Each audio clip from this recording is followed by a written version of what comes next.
Hey everyone, my name is Rita and I'm the co-founder of Go With Bridge. I'm thrilled to share with you the story behind Accra Talent Weekend, an event or an initiative that is going to become the cornerstone for career development in Ghana and also help entrepreneurial growth as well. Our story began years ago when my team and I noticed the disconnect between the skills professionals possessed and what the industry actually needed. We saw a lot of young people who were willing to contribute but couldn't find the right opportunities.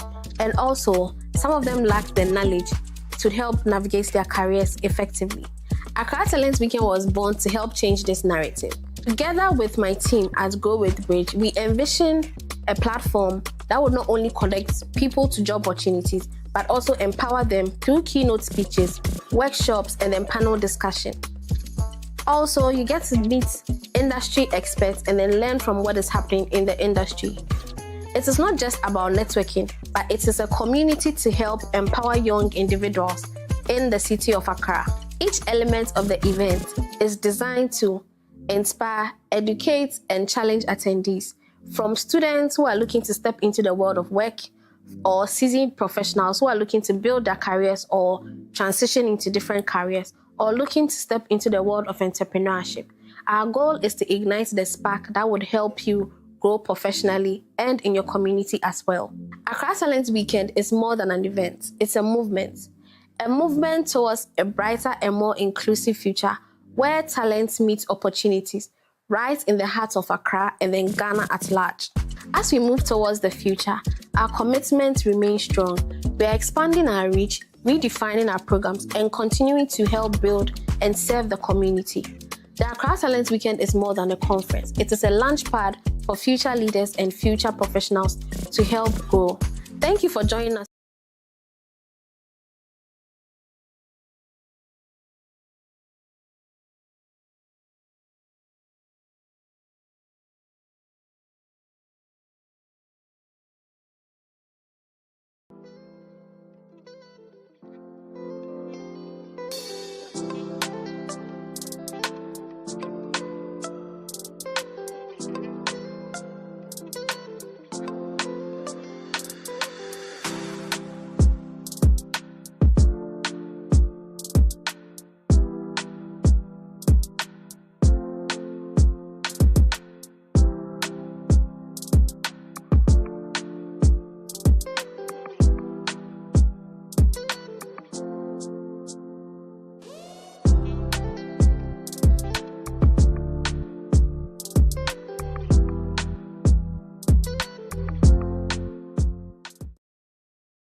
Hi, Nakode here, and welcome to Africa Discourse Channel.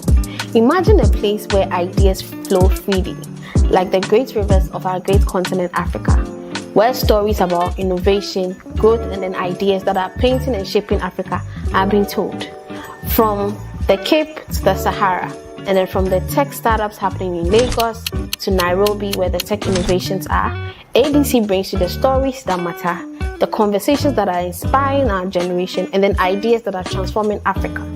But hey, it's not always serious business here at ADC. We also give you the scoop into the latest trends happening around the continent, untold stories in Africa, and a large dose of fun and entertainment. Join us as we delve in, explore, laugh, share ideas, share stories, and maybe you can find your next big idea on Africa Discourse Channel. Welcome to Africa Discourse Channel. Catch up with us at www.discoursechannel.com and follow us on all our social media pages at Africa Discourse Channel and get the latest scoops into the trends happening in Africa and news about Africa around the globe.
Hi everyone, my name is Akosi Ose. I'm the founder for Be Tech Connected. I'm sure you've heard a lot of Be Tech Connected because last year we organized our maiden edition of Future of Work, which happened at the City Conference Center at the University of Ghana campus. And basically it was an event to teach our young people how they could prepare themselves for the future of work.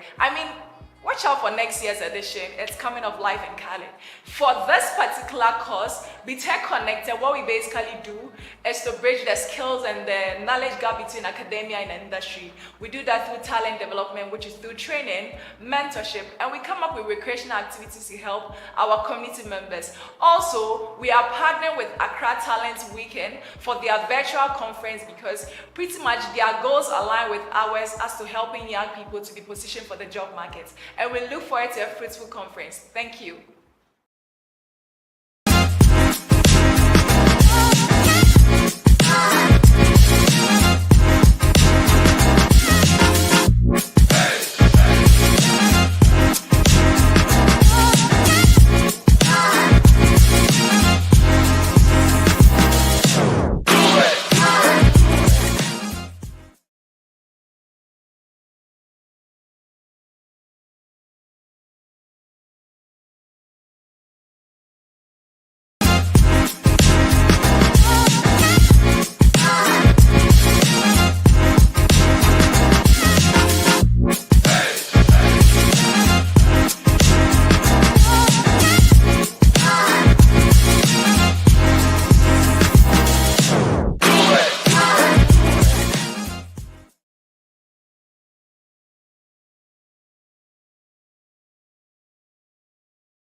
Hey everyone, my name is Rita and I'm the co-founder of Go with Bridge. I'm thrilled to share with you the story behind Accra Talent Weekend, an event or an initiative that is going to become the cornerstone for career development in Ghana and also help entrepreneurial growth as well. Our story began years ago when my team and I noticed the disconnect between the skills professionals possessed and what the industry actually needed. We saw a lot of young people who were willing to contribute but couldn't find the right opportunities. And also, some of them lacked the knowledge to help navigate their careers effectively. Accra Talent Weekend was born to help change this narrative. Together with my team at Go With Bridge, we envisioned a platform that would not only connect people to job opportunities, but also empower them through keynote speeches, workshops, and then panel discussion. Also, you get to meet industry experts and then learn from what is happening in the industry. It is not just about networking, but it is a community to help empower young individuals in the city of Accra. Each element of the event is designed to inspire, educate, and challenge attendees, from students who are looking to step into the world of work or seasoned professionals who are looking to build their careers or transition into different careers or looking to step into the world of entrepreneurship. Our goal is to ignite the spark that would help you grow professionally and in your community as well. Accra Talent Weekend is more than an event, it's a movement. A movement towards a brighter and more inclusive future where talents meet opportunities right in the heart of Accra and then Ghana at large. As we move towards the future, our commitment remains strong. We are expanding our reach, redefining our programs, and continuing to help build and serve the community. The Accra Talent Weekend is more than a conference. It is a launchpad for future leaders and future professionals to help grow. Thank you for joining us on this journey. Together, we are building something extraordinary, and we look forward to seeing you at the Accra Talent Weekend on 5th of October. See you there.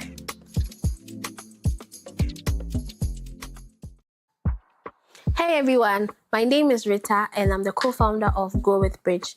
I'm thrilled to share with you the story behind Accra Talent Weekend, an event or an initiative that is going to become the cornerstone for career development in Ghana and also help entrepreneurial growth as well.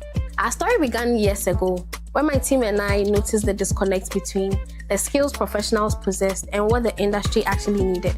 We saw a lot of young people who were willing to contribute but couldn't find the right opportunities. And also, some of them lacked the knowledge to help navigate their careers effectively. Accra Talent Weekend was born to help change this narrative. Together with my team at Go With Bridge, we envisioned a platform that would not only connect people to job opportunities, but also empower them through keynote speeches, workshops, and then panel discussion. Also, you get to meet industry experts and then learn from what is happening in the industry. It is not just about networking, but it is a community to help empower young individuals. And you're welcome to the Accra Talent Weekend. I hope you're having a good morning. I know you are, because you are definitely here with us. My name is Belinda Dakwa, and I'll be your host for today. So we'd like to get to know you, like to get to know your name, where you're joining us from, whether you're in Ghana, you're in Accra, Kumasi, you're in other parts of Africa. We'd like to know you, your name, and then where you're joining us from. So please do well to enter your name in the chat, and I'll be reading it from here. So please enter your name, what you do. You can add your LinkedIn handle, as well as if you have a website, you can add that in there. I'll be reading that from the chat. So please, let's get to know you. Enter your name, your LinkedIn. Someone might need your service. Just put in what you do in the chat box. So I'll be reading from here. And we do that just to connect, because as I said, you don't know who would need your services. You don't know who you might meet here. Even though this is a virtual event, it's also a networking platform as well. So please do well to enter those details. Let's get to know you. I will be reading them quite shortly. So let's do that. Let's welcome each other.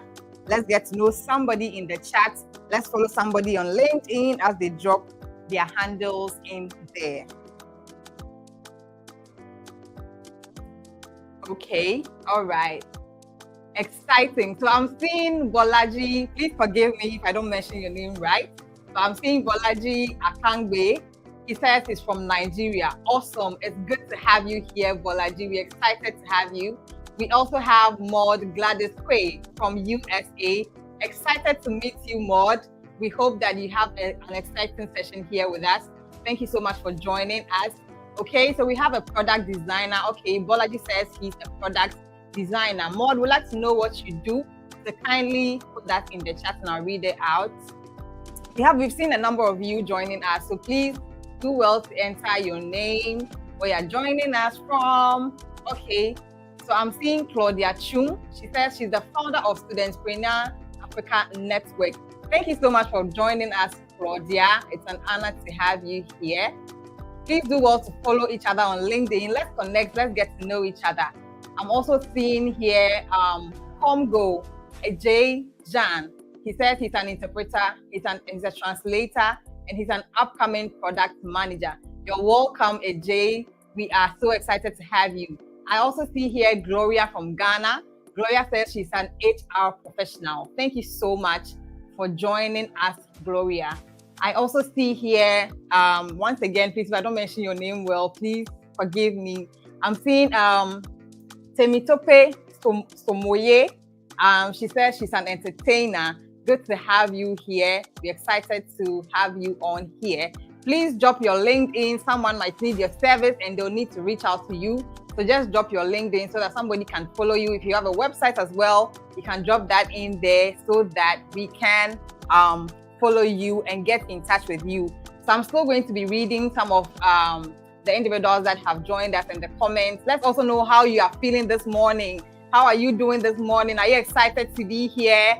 Are you good? Are you happy? Are you tired? Let's get to know you this morning. Okay, so Princess is here with us. She says that she's a co-founder of Sports. And she says one of the things that she likes to do is to connect businesses with global talent. And she says that they are a digital technology company. We are excited to have you here, Princess. Welcome to the Accra Talent Weekend. And I'm sure that all of you here are feeling good. If you are tired and exhausted, I hope that after the session, you're able to get some rest. We are so excited to have you. Drop your LinkedIn, drop what you do in the chat, and I'll be reading it as we go along. Thank you all so much for joining us this morning. And you are welcome to the Accra Talent Weekend. This is an event that has been put together by Grow with Bridge, together with Africa Discourse Channel. So if you are here this morning, it is kind courtesy of these two organizations that have been put together and have come up with this amazing event. Okay, let me go back to the chat and see if there are any more responses from our audience. So I'm seeing, okay, so Temitope says that she's an entertainer, she sings, she does comedy, and she's also a content creator. I know some of us here will be needing her services, so please get in touch with her. If you haven't dropped your LinkedIn yet, Temitope, please do that. I'm sure maybe somewhere next year when we are hosting this event, we might need your service, so drop your LinkedIn and we'll do well to connect with you as well. Okay, so Ajay Jan says she's female. I'm so sorry about that. Well noted. Lydia says she's from Ghana. Good to have you here, Lydia. You're all warmly welcome, and thank you so much for joining us. I see there are lots more people on here who have not yet entered who they are and what they do. Please do that.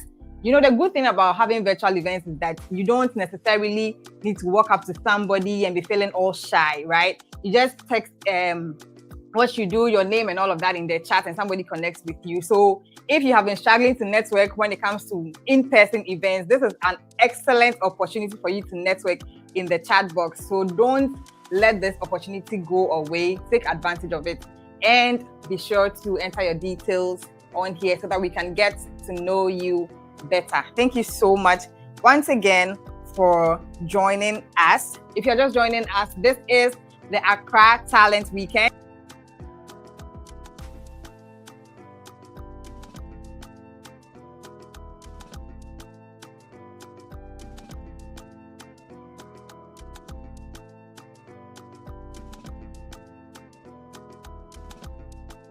I just want to enlighten us or let us know the theme for this year's event. So this is the maiden edition of the Accra Talent Weekend. So if you are here, you know that you are in the right place at the right time, because this event is the first of its kind and you are definitely not going to get it anywhere. So the theme for this year's event is Building Bridges, Breaking Barriers. And we are very soon going to have an awesome lady who is going to welcome us and tell us all about how this event was curated, okay? And so I just want to read the chat one last time before I go and allow this amazing individual come in to speak to us. So one last time, I'm just going to read some of the comments in the chat and then we're going to move on from there. Okay, so I see Jude Appa. I think he has dropped his LinkedIn. Jude says that he is Joshua Edem, a nautical science student at Regional Maritime University, and it's an honor to be here. It's an honor to have you here, Joshua. Thank you so much for joining us. We're excited to have you here. Okay, I also see Lydia. So Lydia has come back again and she's saying that she's the founder of Insurance Sparkling Creation and she has dropped her LinkedIn. So please do well to check her out. I'm sure you will find some amazing creations that you will definitely need. Okay. I think for now, these are the chat that we have. Please pardon me if I did not notice your text and I did not mention you. Please forgive me. You are warmly welcome. We are excited to have you here and we love that you are here with us. Okay. So we are moving into our events, and as I said, we are going to have an amazing lady that is going to speak to us quite shortly. Her name is Rita Clotte. She is the co-founder of Grow with Bridge and the curator of the Accra Talent Weekend. Ladies and gentlemen, if I tell you that this lady is amazing, it might even be an understatement, because she is the brains behind what we are seeing today. And she's going to be giving us our opening and welcome remarks. So please help me welcome Rita Clotte. Please give us a digital clap. That's some reactions in the chat will do as we welcome Rita Clotte.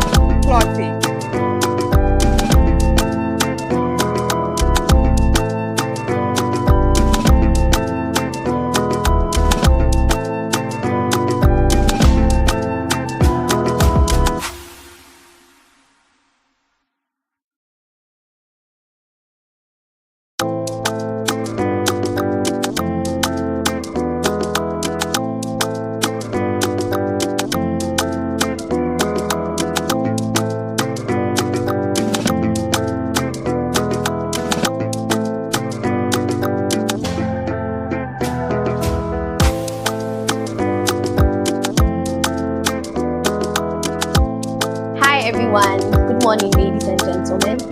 My name is Rita Clotte, the co-founder of Grow with Bridge and the curator for the Accra Talent Weekend event. I'm truly honored to have each and every one of you join us from various parts of the world. It was amazing to see people joining me from the US, from Nigeria, from other African countries. Thank you so much for joining in. So this gathering is a testament of some of the things we can do as young people. We can put our minds on the shift. So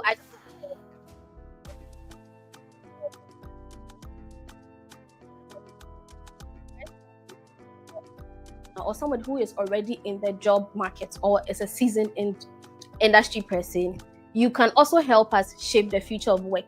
It is by contributing your little quota you have to events like this or other opportunities that can help other people get jobs and get opportunity, because I feel like us young people are the people that can help us shape the future of work.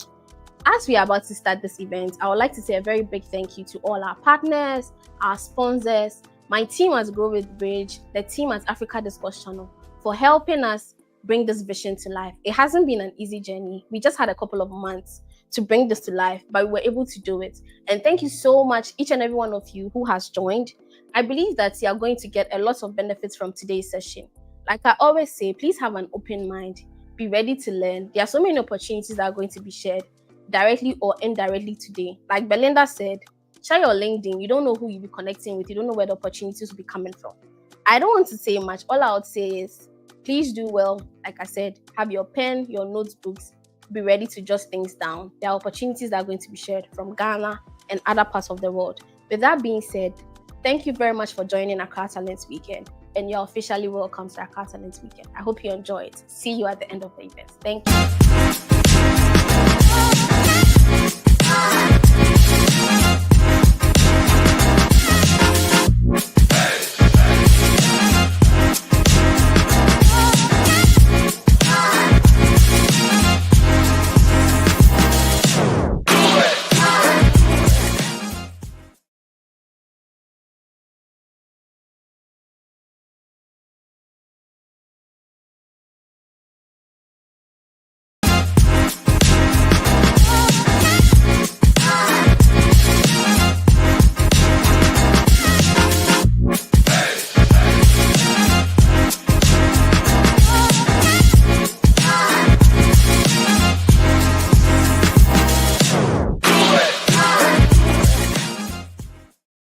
Nakode here, and welcome to Africa Discourse Channel.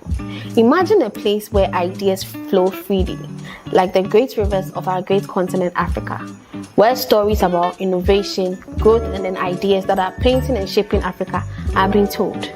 From the Cape to the Sahara, and then from the tech startups happening in Lagos to Nairobi, where the tech innovations are, ADC brings you the stories that matter, the conversations that are inspiring our generation, and then ideas that are transforming Africa.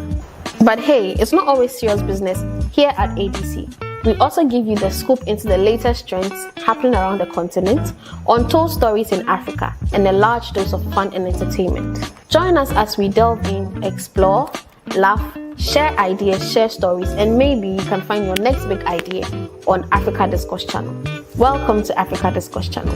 Catch up with us at www.discoursechannel.com and follow us on all our social media pages at Africa Discourse Channel and get the latest scoops into the trends happening in Africa and news about Africa around the globe.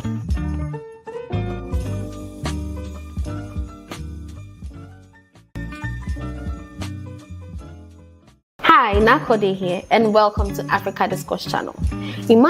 Have you ever wondered how easy it is to access the right talent? Spot is your go-to solution. Here's how Spot works. Our seamless platform allows you to create job listings effortlessly. Simply provide the job title, role, and all other relevant details to attract the right candidates. Our platform features a custom field option, enabling you to add specialized fields tailored to your listing requirements.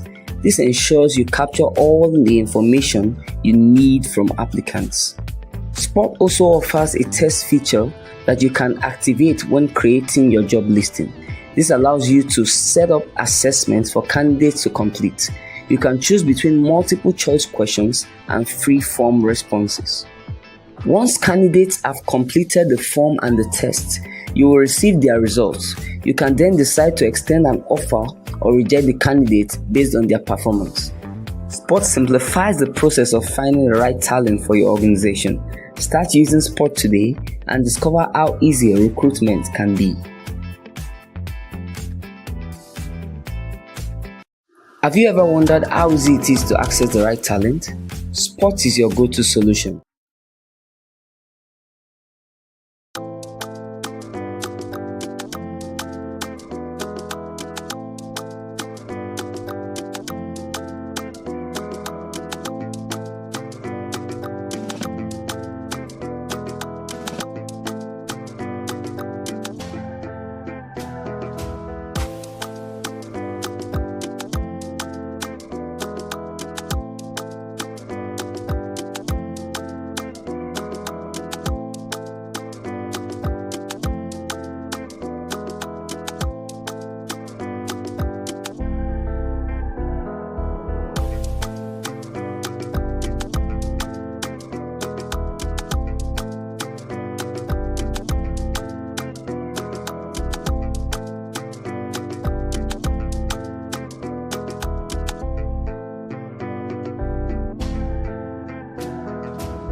Welcome back, everybody. And I don't know if you noticed, but there are some job opportunities that were placed on there. So if you did not notice, please, we are going to put them back again after a while. So don't miss out, because we are here not just talk, and we are gone. No, there are opportunities here. And that is why I indicated in the first place that we enter our LinkedIn details and our names and what we do and all of that. So please pay attention to what's going on. Don't just join and then go and find somewhere to sit. Okay, don't do that. Make sure that you're paying attention. 2 job opportunities have already been posted. So if you didn't see it, I don't know, maybe I'll have to beg our coordinators to bring them back or something like that. But pay attention to what's going on. Okay, so if you're just joining us, this is the Accra Talent Weekend, and we are excited to have you here. Our theme for this year, which is the maiden edition, is building bridges, breaking barriers. I'd just like to acknowledge our partners and sponsors before we get into the next phase of this event. So as I mentioned, this event is organized or curated by Grow with Bridge together with the Africa Discourse Channel. We'd also like to acknowledge our main sponsor, We Wire. Thank you so much for supporting this event. I would also like to acknowledge Keldog Global Innovations, My Career Wheel, Monday, The Tech Collected, The Skill Club, Access Human Capital, and Sport Africa. Thank you so much for partnering with us to make this event a success. Okay.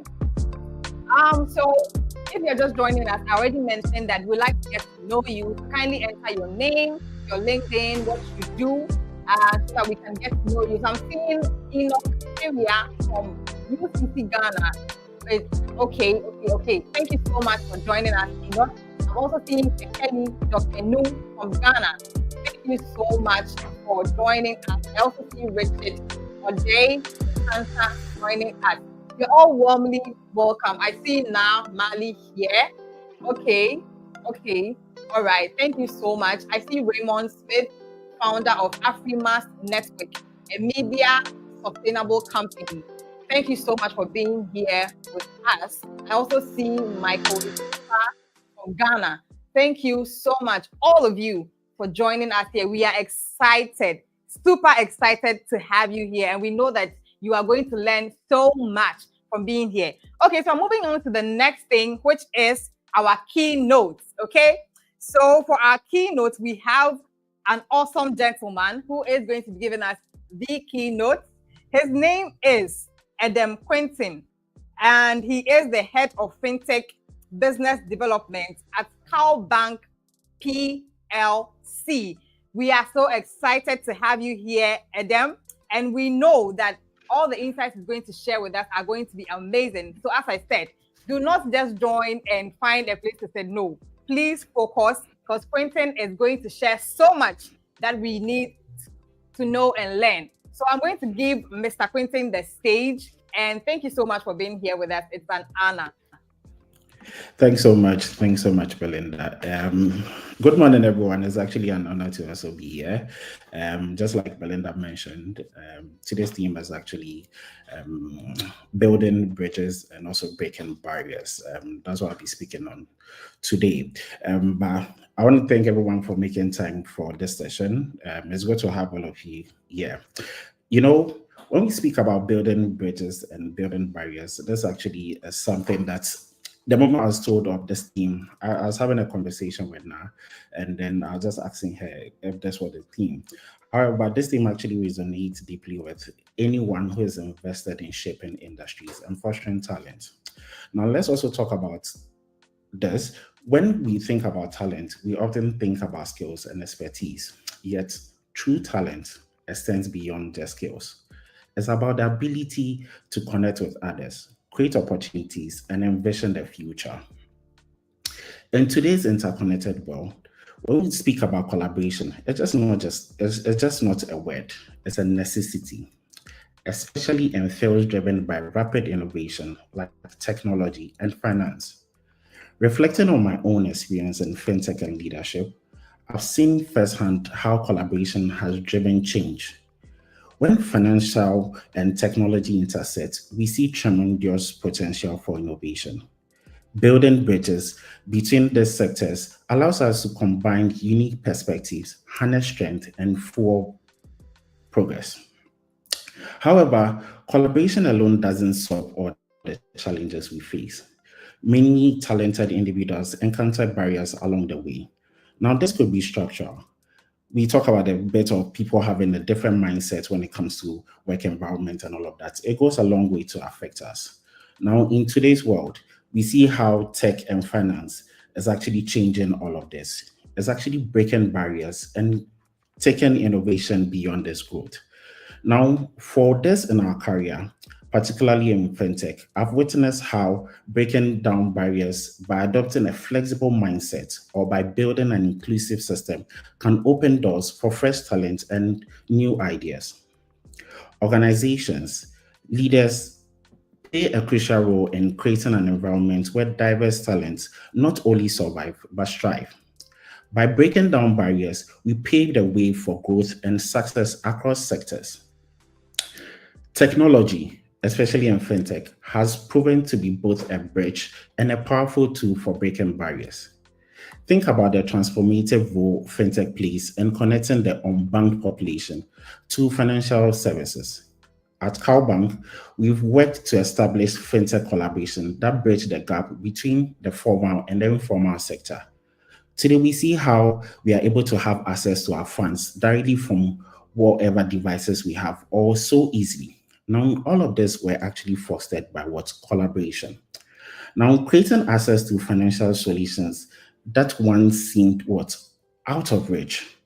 Technology used with intention not only connects people to services, but also levels their playing field.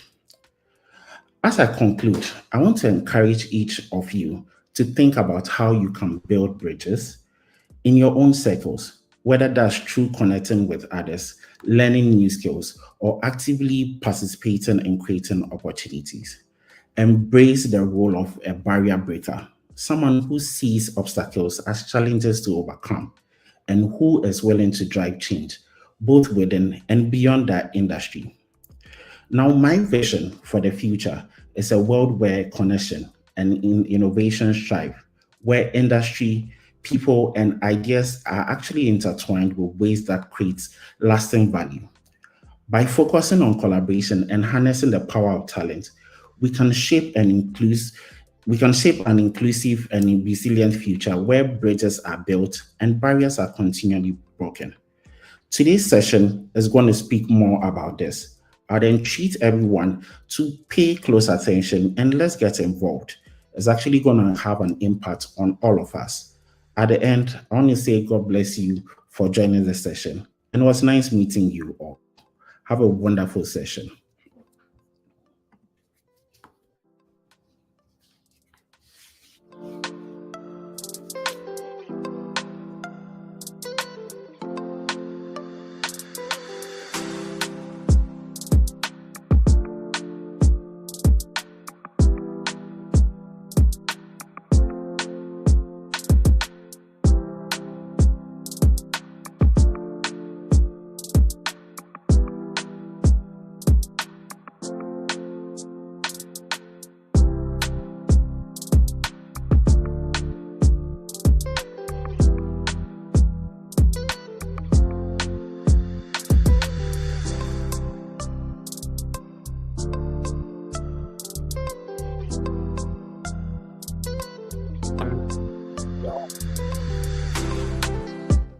Thank you so much, Adam. That was amazing.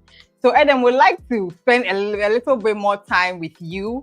And so, if you have a question for Adam, kindly put it in the chat, and Adam will do well to answer.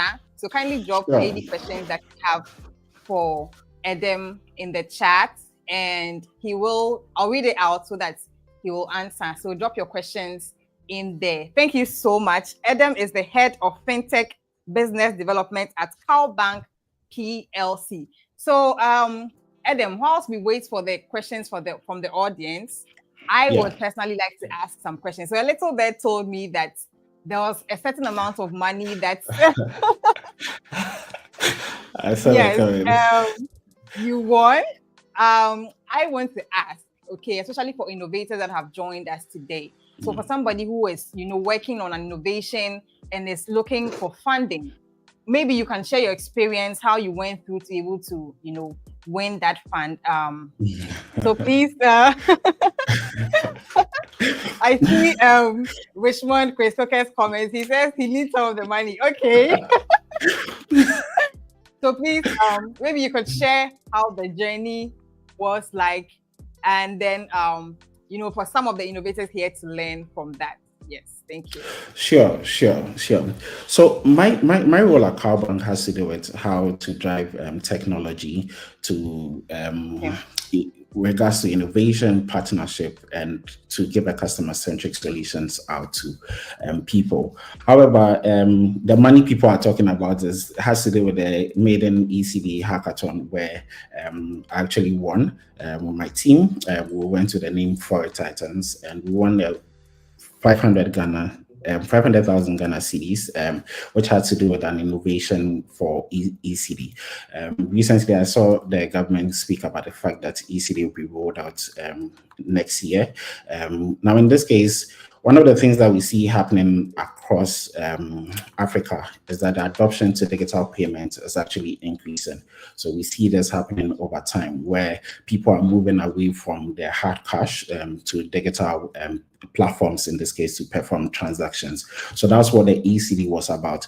However, when it comes to innovation, in my sector is very dicey, because in this case, you want to innovate so much, but it also comes with its risks and success factors. In this case, you want to be able to allow people to do so many things, and it's always interesting when I speak to young talent, especially founders. They speak about what they want to do, but I also want to highlight the bit of compliance. We also have the regulatory bodies there to actually watch out stuff like this happen in regards to innovation. So regards to the moment we want to build so many things, we want to jump on projects to build so many things, we also have to think about how we can protect ourselves, protect the customers, and also not having regulatory issues and all of that. So innovation is actually an interesting bit where you can go so wild with it. But trust me, whilst you're going wild with it, think about the risk factors and everything that has to do with it. When it comes to funding is an interesting thing. I meet founders and I have a conversation with them. A lot of people just want to be funded right from the beginning. But I always say sometimes it's very easy to start and make sure you're starting right, where you document everything, your books are good and all of that. It makes it very easy. And if you have regards to fintech and anything, I'm always available. You can speak to me if you need a bank to support you in any way. In this case, it's very easy to reach out to me. I think I'm one of the person out there that is so easy to reach out to because I always pick up my call, and if I even miss a call, I even return the call in this case. So it's very easy. If you're doing something financial, it's also good to be here, because trust me, the other speakers, I know there are wild speakers on here. Just connect with us, and it's very easy for us to help you out in wherever you're building, whichever career advice you want. It's so easy for us to assist you in this case. Back to you, Belinda. Okay, thank you so much, Adam.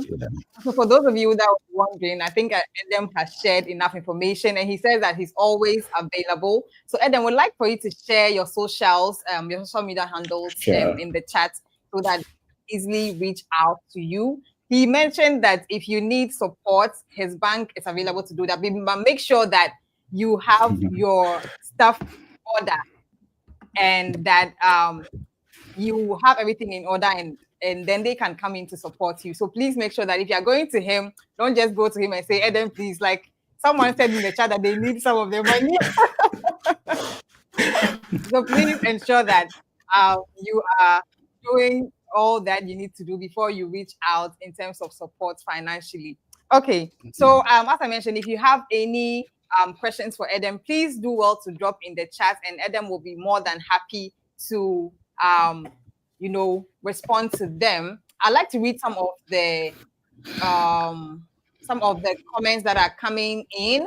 So I see James has joined us. Hi, James. It's good to have you here. I see a question from Jennifer. Okay. Okay, not a question. Okay, not a question, just a comment from Jennifer. I think I've already read this comment. So thank you once again for sharing that with us, Jennifer.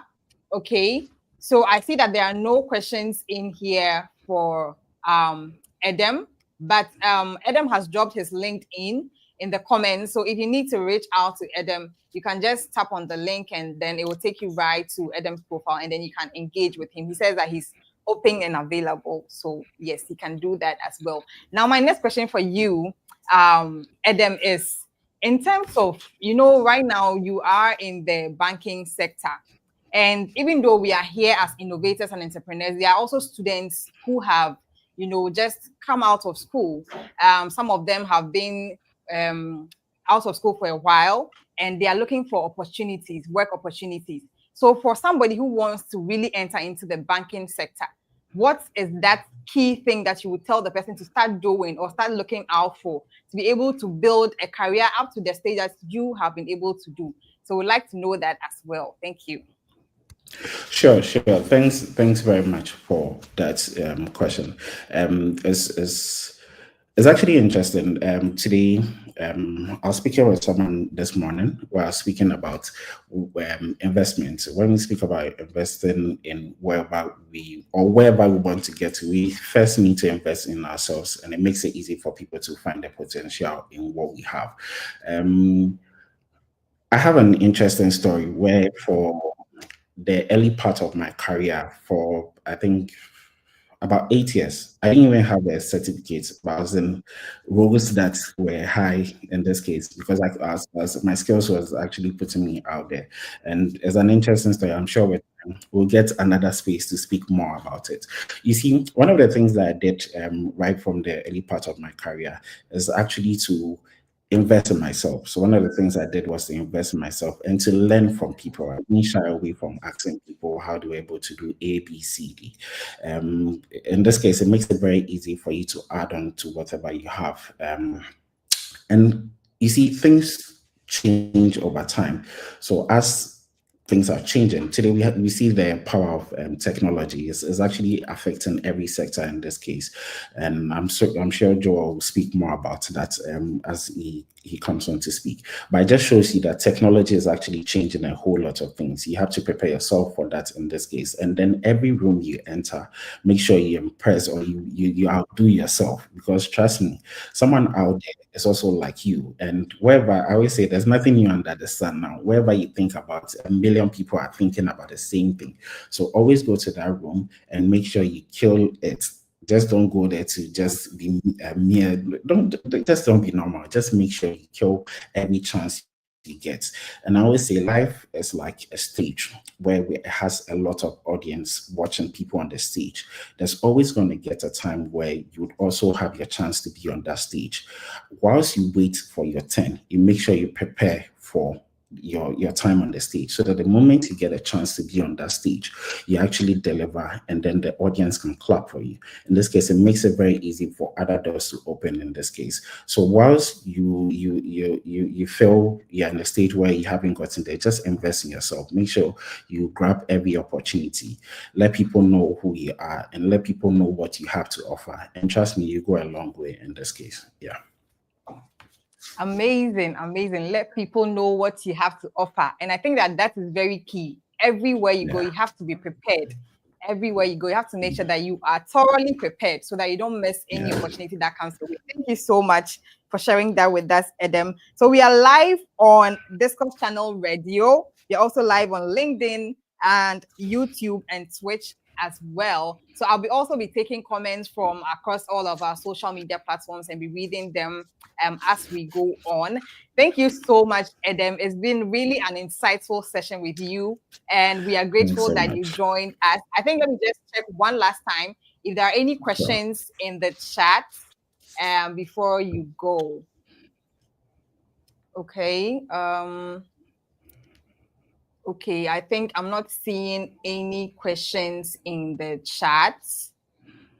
I'm not seeing any questions here. Okay. All right. Okay.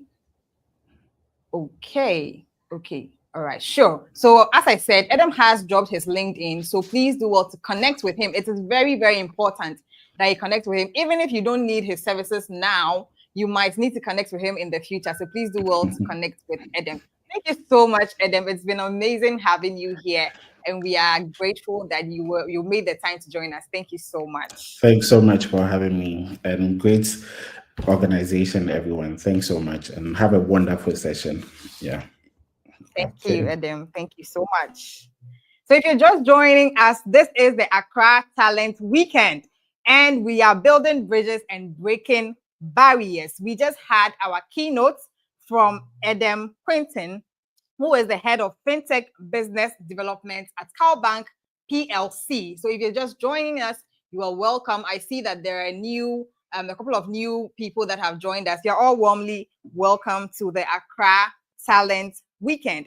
So we are moving on to the next phase of our events, and we are going to talk about a topic that is very dear to my heart. And trust me, the panelists that are going to be talking to you, they're amazing. And it's going to be moderated by an amazing lady. Okay, so I'm just going to introduce her, and then I'll allow our panel to take over. So once again, take your pens and papers, like Rita mentioned. Make sure that you are paying attention. These are people that have been in the industry for so long. They have so much insight to share. So please do well to take your pens and paper, pay attention as they share these insights with us. So for our panel discussion, we are going to have it moderated by the amazing and very lovable Akosia Osei. She is going to take us through this panel discussion, and they're going to be talking about building tomorrow's workforce, tech skills for career success. And we all know that we definitely need key skills to be able to be successful in our careers. And as I mentioned, Madam Akosia Osei is the moderator for this panel. She's going to introduce the rest of the panelists. So thank you so much, Madam Akosia Osei, for being here with us. And I'll give you the stage so that you take us through the panel discussion. Thank you so much.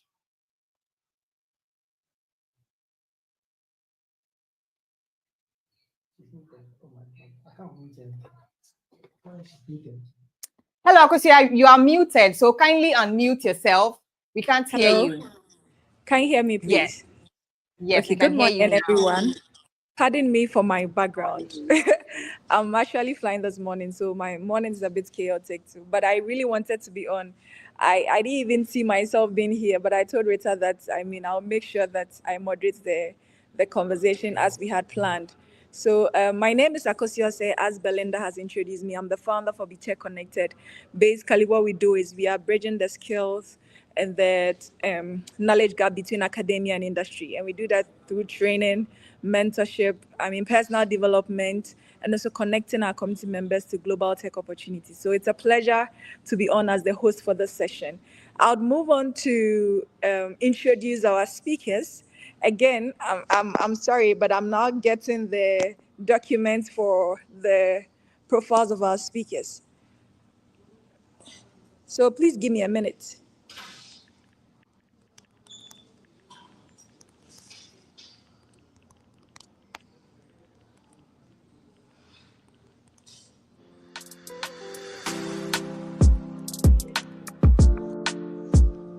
So as I pull the doc for the speakers, I would want to say that this particular conversation or discussion promises to be very insightful. The topic is building, I think I had it on, please, can you put it back on?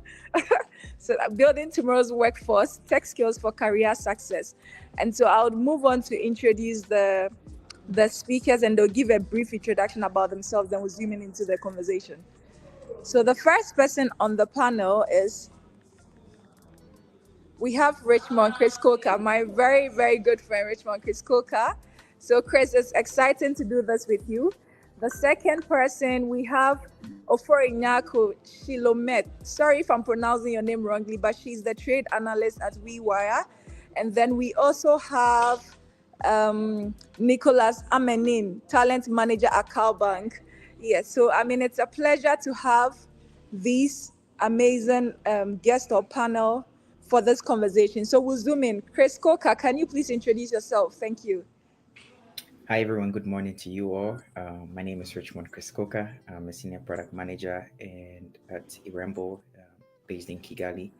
I'm also the Black Product Managers Community Chair for the Africa region.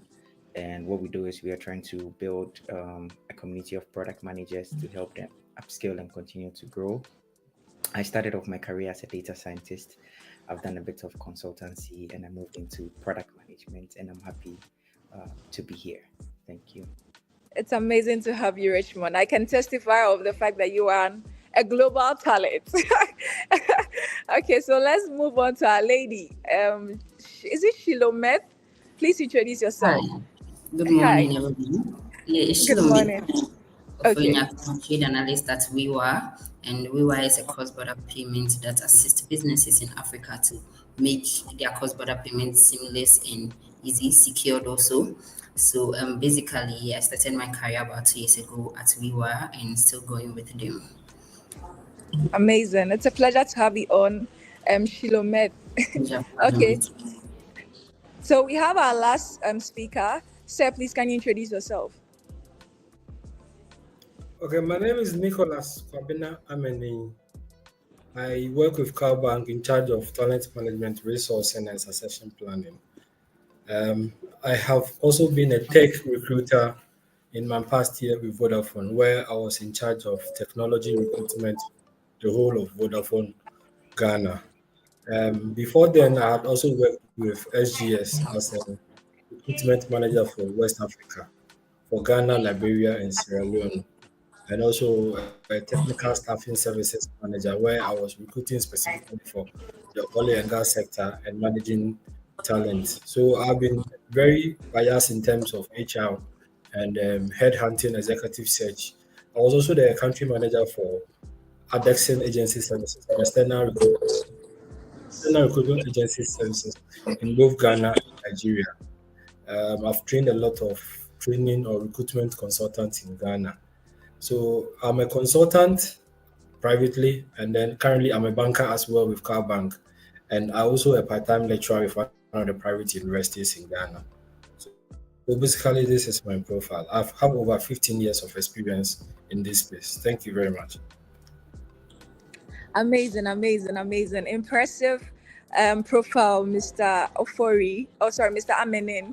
And I believe you bring your wealth of experience to this conversation. Likewise, Chris Coker and our lady here. So let's start. I mean, emerging trends. We have emerging technology trends. We've heard about AI, we've heard about machine learning. I mean, a whole lot. What do you think would be some of the emerging technologies that will impact the future job markets? So I'll give the audience to our lady first. Can we hear from you? Yes, so thank you very much for this opportunity to be here as well. So for the emerging technologies, I would speak first to AI, like I mentioned, machine learning, and also data analytics, because looking at how the future it's going with the tech space, or the future of the job market generally, the tech space is taking over fully. And when it comes to artificial intelligence, machine learning, data analytics, I think it is something that would always be desired after by most job owners, businesses, both globally and locally. And so I would mention these three specifically and say that if you have the opportunity to dive into the tech space or to upskill yourself, the best ones to go to are the AI, machine learning, and then the data analytics. Also, there's the blockchain technology, which I wouldn't go much into it, but it's also one fully growing industry that you can have a look at also. Amazing. So you've touched on AI, machine learning, a bit of blockchain. I also want to hear from the perspective of Mr. Amenin, looking at your level of exposure and experience. Could you speak to some emerging trends that would impact our future job market? Okay, thank you, my good friend. You were biased by studying with the lady. That's just by the way, anyway. In terms of practical steps, in my years of experience as a recruiter, the roles that I have seen as are emerging now in the tech space. One is my lady mentioned artificial intelligence and machine learning already. but there's also cloud computing and edge computing. That is in Azure and the AWS. That is a space that is growing very fast in that space.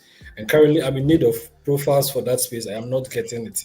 So, if after this session we have people who have computing experience, they can reach me via an email that I can share with the team to do that. Another space is the cybersecurity. Cybersecurity is a very prominent space that is coming up strongly. And I think even in Ghana, the government ministries are now taking it serious. So they have even poached a lot of our people from Carbank who are in the cybersecurity space. As I'm talking to you, I need security developers, application security team leads. I need SOC operations, SOC analyst, sorry. That is center, security operations center analyst. I also need a couple of other roles in terms of the cybersecurity space. So that is another space that is going very fast in terms of the space. And then another thing which I had difficulty in feeling most of the time when I was in Vodafone was the Internet of Things. So using technology to be able to communicate with gadgets even when you are not home. Those kind of technologies, that's Internet of Things. So when I was in Vodafone, we had something we call one more skill, and we were 14 skill sets. As a staff, you are supposed to be able to at least be equipped in one of those 14 skill sets. And I think the Internet of Things is one of them. And it's something you should also look at if you are a tech person looking it in that space. Another one I can mention as a recruiter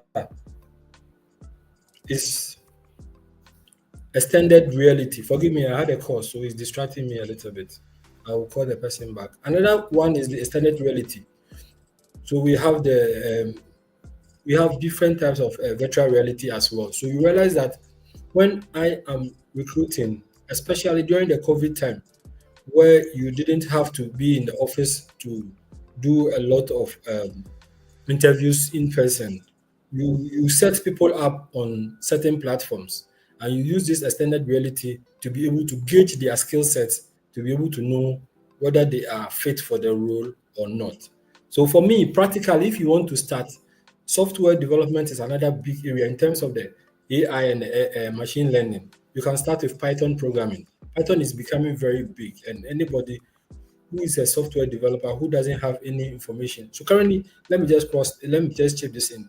I'm recruiting software developers, but I'm looking for people with specific skill sets in artificial intelligence and machine learning to be able to train certain systems we have to be at that level. And I think one school, I will not mention the name, that was where I was able to get people who have been trained in those areas.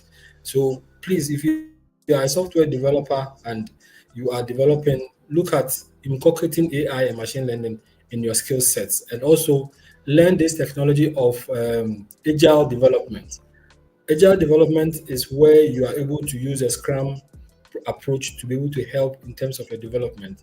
It is also a space that people will have to be equipped with because you are not competing with just Ghanaians, but you are competing with the global sector. And these are international standards that you have to be aware of. So I would say, in terms of quick steps that I would advise, you can start with Python programming, ideally for AI and machine learning. Then you take AWS and Azure free tier accounts for hands-on cloud experience. That will also help you very much. And then practice with basic cybersecurity tools like Wireshark or Nmap. It also helps in terms of building your skill sets in those areas. And build small IoT projects using Arduino and then Raspberry Pi. It all helps in terms of getting you hands-on experience in those areas. And also experiment with AR, AR tools like Unity or Unreal Engine. These are few areas I can advise you on because once you get equipped and you have those experience, when you come for interview in these areas, it makes it easier. You have to understand that you have the basics and we can help you as an organization to grow into those space. Basically, this is what I will say for now. Thank you. Amazing, amazing. You've shared a lot of things. I like that whilst you were sharing the trends, you were touching on specific skills that people have to develop to be able to be relevant in this like evolving landscape of jobs or should I say the workforce. I'd want to move Yeah. to my very good friend Chris Coker. Chris, can we hear from you? Do you really want me to talk when everyone has said everything? Of course. All right, so I think they've said everything. For me, the only thing I want to add to it is the emerging trend, technology policymakers. Everyone is trying to build, but we need policymakers to be able to govern whatever it is we are building. So if you realize there's a rise in like who's building what policy, even in my company, we are looking for compliance managers. You're looking for policymakers around data protection, around the ethical use of artificial intelligence, and also for me, I would say if you're into that space, um, not you don't have to code or anything. You need to understand the technologies, you need to understand the policies, because that is what is actually going to guide or shape whatever it is we are building. And another new trend, that was mentioned already, is artificial intelligence, but for me I would say it's more of prompt engineering, right? So prompt engineering is your ability to use AI effectively. I am still like shocked the day my friend taught me how she uses ChatGPT, and I started using it that way, and it has actually like helped, right? Like I have a chat with ChatGPT where like I've given it everything about me. Hi, Richmond, I'm a product manager. I do this. I'm in fintech. So if I need anything, or even I'm applying for jobs, I'm like, yo, do you remember my background? Okay, give me something around it for this company, and it does that. So but it's your ability to be able to prompt this artificial intelligence in the right way that's going to give you whatever it is you need, right? There's this club at my office. We have AI club where they teach us prompt engineering. So what the AI engineer lead does is he projects a picture on, let's say if we are doing an assignment, he projects a picture and he tells us we should prompt our AI to give us that same picture. And you'd see how different people prompt, and whose answer gets close to his picture is what we try to achieve. So that's what he says, your ability to use AI effectively is what is going to drive that. So I would say, in addition to what everyone has said, those are the two main things I've added in this: educational technology, financial technology, and all. So I'm not going to talk much. It has been said. Thank you so much, Richmond. I just want to say this out of respect and in person. So I mentioned that I'm flying. I'll be boarding soon. So in case you don't see me, I mean, it's not like I've run away, but I have to go, and Rita will step in for me. But while I'm here, I like the fact that Mr. Kwame started touching on skills that young people need to develop to be relevant in the various capacities that he mentioned. Can we delve a bit deeper? I'd want to start from our lady. What skills can our young people develop? I mean, Richmond spoke about prompt engineering, because AI is fantastic, but it's a good tool for you if you are able to rightly tell them what you want from them. So can you speak to some skills that our young people can develop in partaking in this emerging technology trend? Yeah, thank you. Okay, thank you once again. So for the skills, I would start with having soft skills. Though we are talking about tech, I would start with that because it's very important to have these soft skills, have the critical thinking ability, the adaptability, and all those things, even before you identify a problem and then find ways to use your skills to solve the problem. And so the first thing I'll mention is soft skills, read on it, find ways of getting more acquainted with it. If you are in school now before coming to the job market, I would recommend internship opportunities. I would recommend joining boot camps, joining conferences in the industry that you're interested in. And then to the tech area, I would I mean, it's specific to every skill you want to do, but like Mr. Amini said, the Python language is one thing that if you want to dive into the tech skill, you can start looking at. You can look at the C++ language, look at things around more of like not really the more advanced steps, but at least starting with those ones. You can check the R language, you can check the machine learning languages. We have a couple of them. You can even look at data visualization softwares such as the Power BI and then the Tableau. Those are a few skills I would mention for the tech area, but I would like to hit so much on the soft skills because though it looks like it is a general thing, it is one thing that will really push you when you are entering the job market, or even if you want to upgrade or keep growing in the job market. Soft skills are one thing that will really get you there. So let me talk about the soft skills and leave the tech part for my gentleman to talk about. I love the fact that you were touching on soft skills, which I'm a firm believer. But for the sake of our audience here, can we break it down? What soft skills do you think they have to develop themselves in to be relevant for the job market? Okay, the first one I would mention is creativity. Trust me, creativity can go a long way to help you. And then the creative process looks cumbersome, but the truth is just that. Think about something, think about ways to go about it, try to work around it in different aspects, different angles. Look at how that will also go to. Creativity is one of the best skills you can adapt. The second one I'll to talk about is critical thinking ability. You should be able to think far and wide about a particular project. For example, if the project is talking about A, and let's say we write A in just a particular way we all know, which other angle do you want to write your A? How do you want to design your A? Go deep into the critical thinking process, and trust me, you will come up with beautiful you come out very wholesome with that. Also, I would mention adaptability and teamwork. You can never build anything on your own. You can never work alone. You cannot be an island, especially in this uprising tech community. So you should be able to work with a vast group of people from different backgrounds, different cultures, different beliefs. You should be able to bring your quota to any project you are working on, and it should really be able to help whatever you are working on. So I mentioned critical thinking, I mentioned creativity, adaptability, and then teamwork, being a team player. Let me just leave this for us.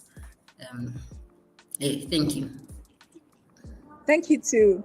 I totally agree. Let me just add up to what she's saying. So, for instance, when we talk about the future of work, I know we are moving towards the gig economy, which is more like remote kind of work. And if you are someone that you can't work in a team, you don't know how to work with external teams, you would struggle. So, just as she mentioned, you need to build your teamwork skills, creativity skill, critical thinking, because sometimes you are given a task and it's not what you studied in school, but you are required to still like work on the project. You can't say I didn't do that in school. You have to think, you have to research. So all these are skills we have. Now, I would want to move on to Mr. Amani on this particular question. What skills? I mean, no, you started touching on the skills. So let me move to Chris Coker. Then we come to you finally. So, Chris, what skills, aside prompt engineering, I want us to be very practical here. In your line of work, product management, what skills do you think our young people have to develop themselves in order to be able to be where you are now? Yes. Be where I am is interesting, but to be where they want I to can be. hear you. Can you hear me now? I don't know. Maybe No, it's you. I can hear you. Just can others hear me? Can you I hear can me? hear you. I can hear. Yeah, I can Because hear I think it's yeah. So I think for me, apart from prompt engineering, one thing I want to talk about what the panelists said is creativity, right? Is in as much as you are building products or whatever it is, you still have to go through the creative process. Currently, we are building a feature at work, and I've been struggling to come up with a solution, right? It's been like 2 months, and I still go back to the drawing board every single day. Like you come up with a solution, you test it out, and it doesn't work very much. So I'd say that is very difficult. And that comes down to critical thinking, your ability to solve problems. Is very key. And one other thing is communication. I think most of us don't writing, storytelling. I think I mentioned it. Writing storytelling, intentionally about communication. I think it's at work. I communicate because I prefer over communication to under communication. I repeat the same thing over and over again, and I think people have come to love that about the way I work is everything is documented with me, from a meeting to even like a single stand-up session. You can find every documentation. I remember one time my colleague had to make a joke that if he comes to Richmond after even a meeting, he put down all the notes. So she likes going out meetings with me because she's covered, right? So I would say those are key things you have to really take seriously. You have to know how to communicate. You have to know how to write notes. You have to know how to write summary notes. So many things around communication. You have to master the art of it. I think Steve Jobs said the greatest person is the one who can tell great stories. So your ability to tell stories at work is what will set you apart, and you should start picking up now. Thank you, Chris Coker. Chris mentioned stories. He didn't say Toli. Don't go and lie. You can add a little bit of Sure. for the Sure. recruit to know that you are over capable. Yeah.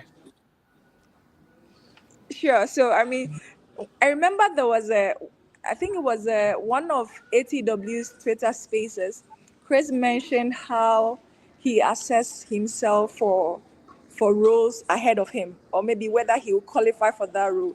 I think you should give that tip, since this particular conference is about, I mean, skills and helping our young people bridge that gap. Please share with us as All an right. add-on. Then we move to Mr. Money. So I think what you guys talking about is what I call like gap analysis. So I mentioned that when I was like a product manager, I wanted to enter into product space. I started looking out for product manager career, like job descriptions from different companies. I target like the big shots, Apple, Google, Netflix, and I tried to look at. By then, I was a product manager, so I was looking to be a senior product manager. So I look Wow. at those big shots, like what's the require of a senior product manager. I look at qualifications. I look at the requirements, and I ask myself, can I do it like now if I'm given the job? If the answer is no, I still know I'm far behind. So that's how I started like learning it. So the skill gaps, so requirements, I'm like, okay, I saw you should have an MBA, you should have this, you should have that. So I went to quickly do my MBA. I started like taking up skills, reading books, and like, okay, I'm getting there. So when I got my senior product manager role, I got a manager like me, so he's like, I hope now you should be looking for like a director of product. So director of product, I'm looking at Apple, I'm looking at it, I'm like, hey, I'm nowhere close, but I will get there. So it's called like a skill gap analysis, and you give yourself some time to go through it and ask yourself, what are they looking for? What do I have? What don't I have? What you don't have, I think you should start working on it. Don't belittle yourself. So what you don't have, make a plan for it. So now I want to be a technical product manager. I ran away from coding, but now looks like I have to get back into coding because I'm in fintech and the solutions are killing me. So I'm going back into coding, right? So I would say those are things like I look for in what Akusha is trying to tell me say. But yes, Akusha, you're letting out the secret. Amazing. So this is something I usually do with my speakers. I mean, it's a privilege for me when I get to be on panels with speakers that I know them off stage. So I mean, I'm going to put you on the hot seats. I mean, and all this is for the purpose of learning and inspiration for our audience. Please, can you tell us how many masters do you have now? Come again? Hello, Yeah, Chris, can you hear me? I, I have two master's degree, one in uh, an MBA in management information systems and information technology law. Because I realized everything's about policy now. I want to position myself well for policies. So yeah.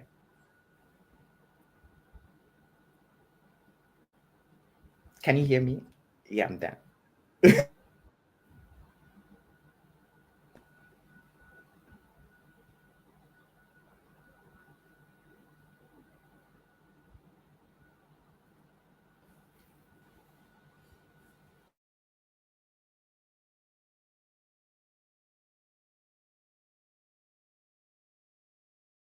I don't know. Can you hear me, or I've lost Akosia, or any of the speakers? Can you hear me? Yes, which one? I hear you. Akosia's network. Accra Tech Yeah. Week. Can you give us another code?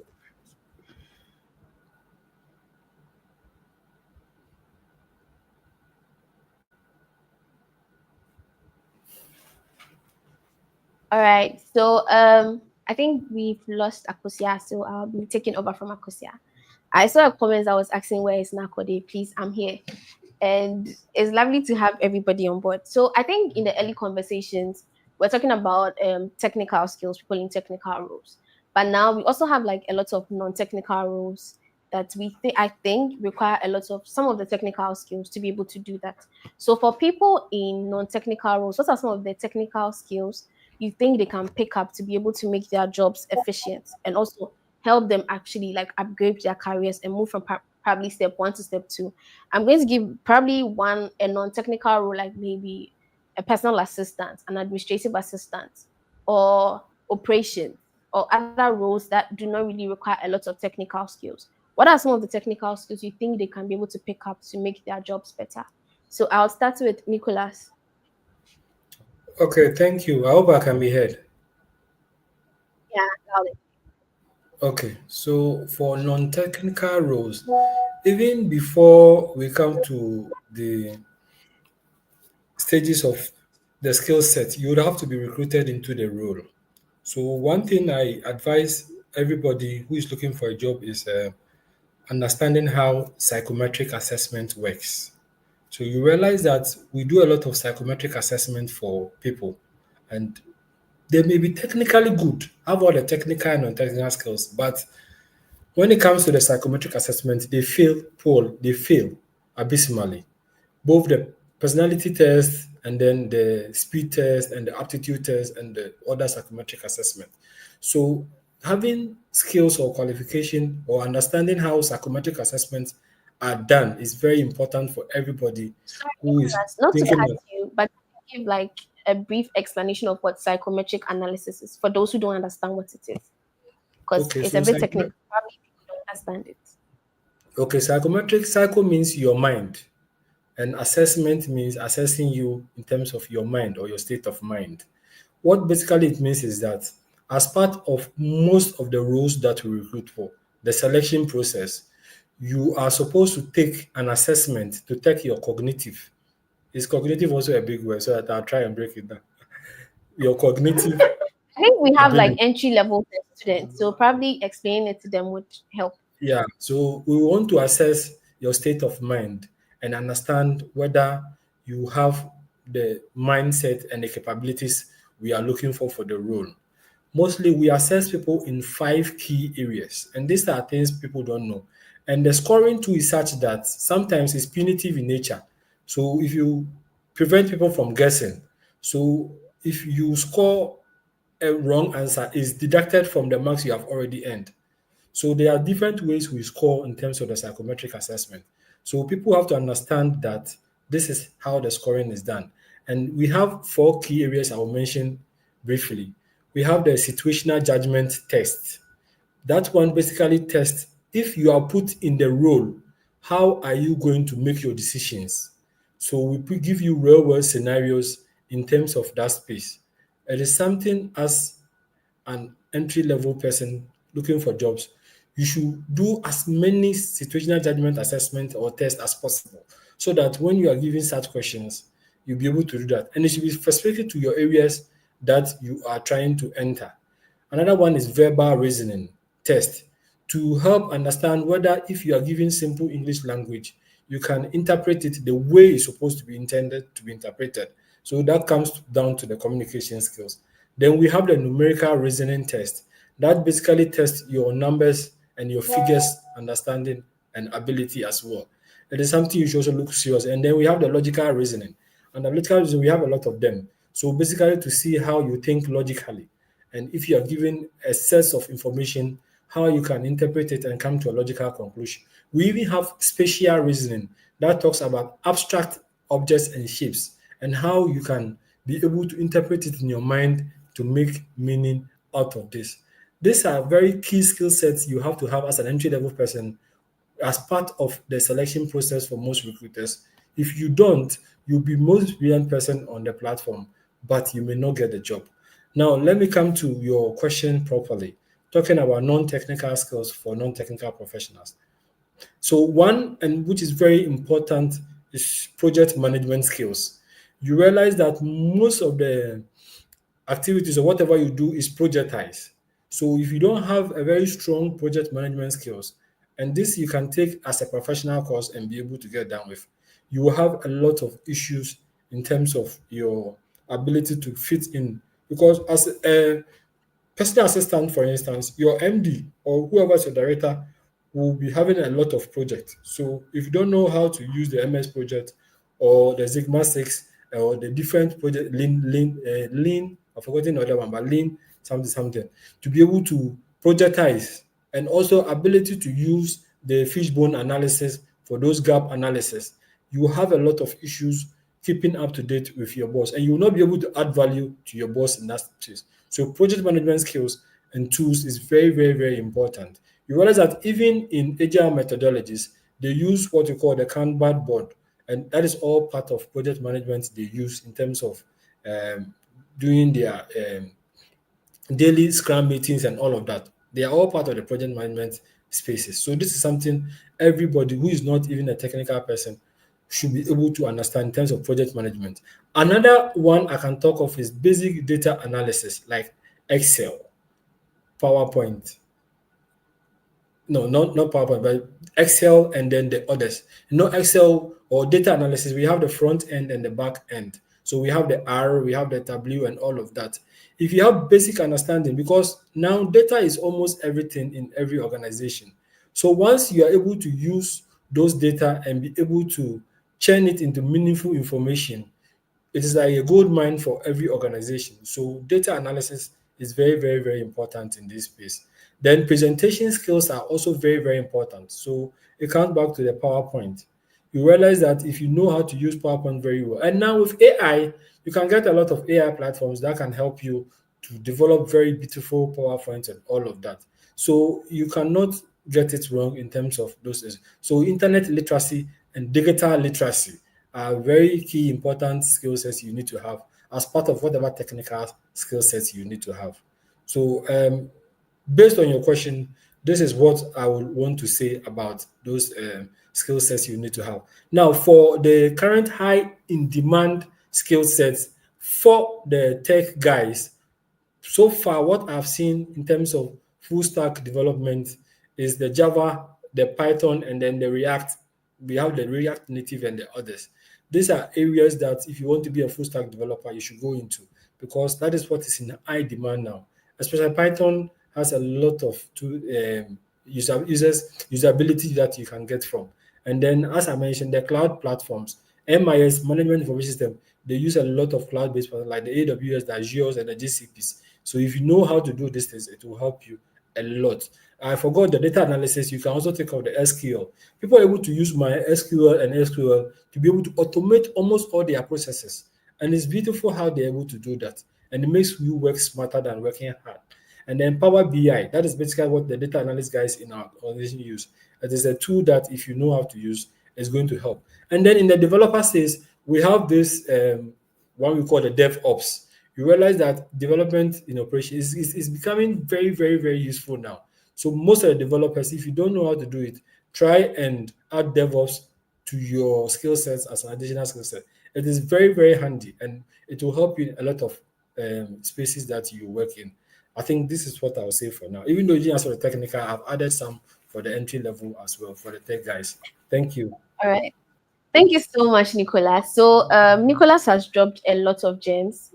He gave us so much more. And like he said, now the recruitment scene has changed. He being a a talent manager, he understands like the scene. I recently attended an interview, and now a lot of interviews you have to go to like 4 or 5 stages. You do a presentation, you'd answer some of them you'd be asked to like send emails. And then also after that, you present the presentation you have done. So some of the skills he mentioned are some of the things they are looking out for. Before I move on to my next speaker to drop his or her, our keynote speaker said I should tell Nicholas that thank you so much for discovering him. So the head of fintech at Cowbank was discovered by Nicholas. So all the gems he's dropping, if you listen to him, you can go up the ladder and also become like Adam. So Shiloh, can you also add a bit to it? What do you think are some of the technical skills people in non-technical roles can pick up to make themselves valuable in their workspaces? Okay, I think because Nicholas is a recruiter, he has actually literally said everything that I was going to talk about. But I would like to mention that I'm in the tech space. I work in fintech, but I'm in a non-tech role. So for my role, I'm a trade analyst. We do the math, the statistics, the calculations and stuff that are not really what the product builders are doing. But for me, what really helped me is what Nicholas has already mentioned, the spreadsheet, knowing how to use a spreadsheet, and then the presentation files like the Excel, the Google Sheets, Google presentations, all those things. Trust me, when it comes to this spreadsheet, it can do a lot than we see on the surface. He mentioned you can even use Excel for some data visualizations, which would help you when you are doing some presentations, when you're presenting your numbers, when you're giving your forecast and all those things for the role I work in, especially also SQL and Tableau are other skills you should have if you are in a non-tech role, or if you are more of in the statistics area of it. It will really help you with the Tableau, the SQL, and then basically I would hit on the spreadsheets. You should explore spreadsheets so inside out. You should really look into it. It has a lot more than we see on the surface. Yes, so I would say that, and I would also add the soft skills I mentioned earlier. Trust me, for every role you are going for, especially a non-tech role, they are going to be checking your team playing skill, your creativity, your critical thinking, how you are able to adapt, how you are able to face a challenge, and how you are able to turn the challenge up to something more profitable. And like with the example you gave, if you're a personal assistant, trust me, you meet some challenges that it's happening just the second that you need to do something, and you should be able to think on your feet. You should be able to be creative around the challenge and bring something on board for your MD or whoever you are with not to be found wanting. And so soft skills, I would always go for it, and also the Excel, the spreadsheets, and then the presentation, knowing how to use these tools for presentation also. All right. Thank you so much, Shiloh. So, Richmond, I saw that you typed that we should learn Sigma. What other things would you add to it? No, I was when Nicholas was talking and he missed one project management tool. I was just topping up to what he was saying. All Not right. Okay. so that's lean I Sigma. just wanted to, yeah, thank you very much for reminding me of that. You like that one, eh? So I just wanted to also say that in terms of the soft skills, another thing you can take serious is emotional intelligence, EQ. So at first, we were assessing a lot of intelligent quotient, IQ. But now, a key currency for most roles is measuring people's emotional intelligence. And it is a whole set of assessment we do in that space. So if your emotional intelligence is low and your IQ is even high, you may still lose the job. So you have to be very important in terms of knowing that EQ is a very key skill set. I'm just adding that to the soft skills, my dear sister. I don't want to mention her name because I find it difficult pronouncing it. My dear sister mentioned You can just do Sheila. emotional Sheila is fine. Shiloh. Okay, Shiloh Yeah. is better. Emotional intelligence is something people should take serious because you are going to relate with people from all sort of levels and countries and all of that, and they all have their thresholds in terms of their tolerance level. So if you, the person going, don't have a very high emotional intelligence level where you can be able to meet all these things and still not flare up and still be able to manage your emotions and you not throw punches at each other, then it means that you're a good asset for the organization. So aside all the technical skills, the soft skills are also important, like my sister said. And emotional intelligence is one key thing that we should all have. Because sometimes somebody does something to you, pointing his finger to your nose, just wanting you to slap him or her so that they will sack you. But you would have to know that as part of the job, you need to put food on the table the following day for your children. You can't wake up in the morning and say that you need to go to work and you said they have sacked me because I punched somebody. So it's very, very important how to manage this. And that is what I want to add to it. Thank you. All right. Thank you so much. So, before I get to the questions in the comments, we've talked about a lot of things people should learn. But now, in like our age and time, there's a lot of knowledge overhaul. I don't know if you've seen it. People just get to learn a lot of things. There are lots of resources on YouTube, Coursera, Udemy, a whole lot. And people just pick up, okay, I'm learning this course. I want to go into this. I'm learning this. Like Richmond mentioned, he looked at maybe the role he wanted to do and then the things he studied to get to that role. But there are lots of people that are picking up a lot of things they want to learn. Okay, probably they joined this session. They've heard, okay, go and learn Sigma, go and learn this, go and learn that. and then they're just going to learn everything. How do we get to be able to learn and pick up skills and make sure it's effective and it's actually influencing our careers to grow, and we are not just picking up information from left, right? So I'll start with you, Richmond. All right, thank you very much for your question. I'd say for this, you're right with there's a lot of information overload on everyone. For me, one thing I do is who are you? Like answer you have to answer the question, who are you, right? I study computer science and I was coding for a while and I knew that was not for me. I'm not even gonna lie. I can't sit behind a Same computer here. center. It's not for me. And I was very honest with myself. Like all my friends code. I was a data scientist. I was doing it, waking up at 4 a.m. writing code. I just knew that I want to live a soft life. Coding cannot help me live a soft life. I mean, I'm Yeah. just kidding. Like, I just knew it was not for me because not that I couldn't code, I just couldn't do it for long hours and I didn't see myself doing it in the long term. So the question of who am I? And I realized I love working with people. I love thinking. I love planning. And I started looking for careers in that space. That's when I saw product management. And I'm like, okay, at least I get to design the solution, but I don't get to build it, like write a code for it. And for me, that's okay. And I get to also measure the impact. So that's when I'm like, okay, I'm going to do this product management thing, right? So I think the question is, who are you? Don't have to rush into what everybody's doing. When my friends were coding, I tried machine learning, I tried data science, I've tried like software engineering. I just realized it's not for me, and I've stopped and I've accepted that coding is not for me. So I stopped it. That's all. I've made peace with I will not code. I can code, but Yeah. I will not code. And I'm doing product management and I'm going all out in my product management, right? I'm reading about what it means to like build a product, understanding how to build a solution, understanding the concept of computer science. At least that still helps in my product management, but not writing the code is all that matters to me, right?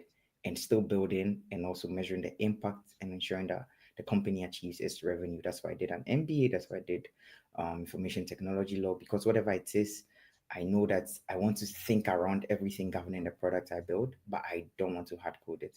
So the first question you have to answer yourself, and no one can do it for you, is who are you? Unlike my very good friend, I have a friend, David. He loves code back to back, right? So he has gone all out into coding. And that is it. So I work with him, we do projects together and all, but we just complement each other's strength, right? I don't code, he doesn't do like product management stuff and all these presentation things. So you just have to know yourself and use that to now start building the skills you want. Yeah. Have I answered your All question? right. Yeah. You're not the Okay. only one in that boat. I also hated programming. It was giving me a lot of headaches. So I just had to pivot into project management because it wasn't for me. And I I think there are didn't lots of people in the comments saying, pardon? There are lots of comments also saying we are all in this together. All right. So let me go to Shiloh, then I'll move to Nicholas. Okay, so for me, just like my gentleman here said,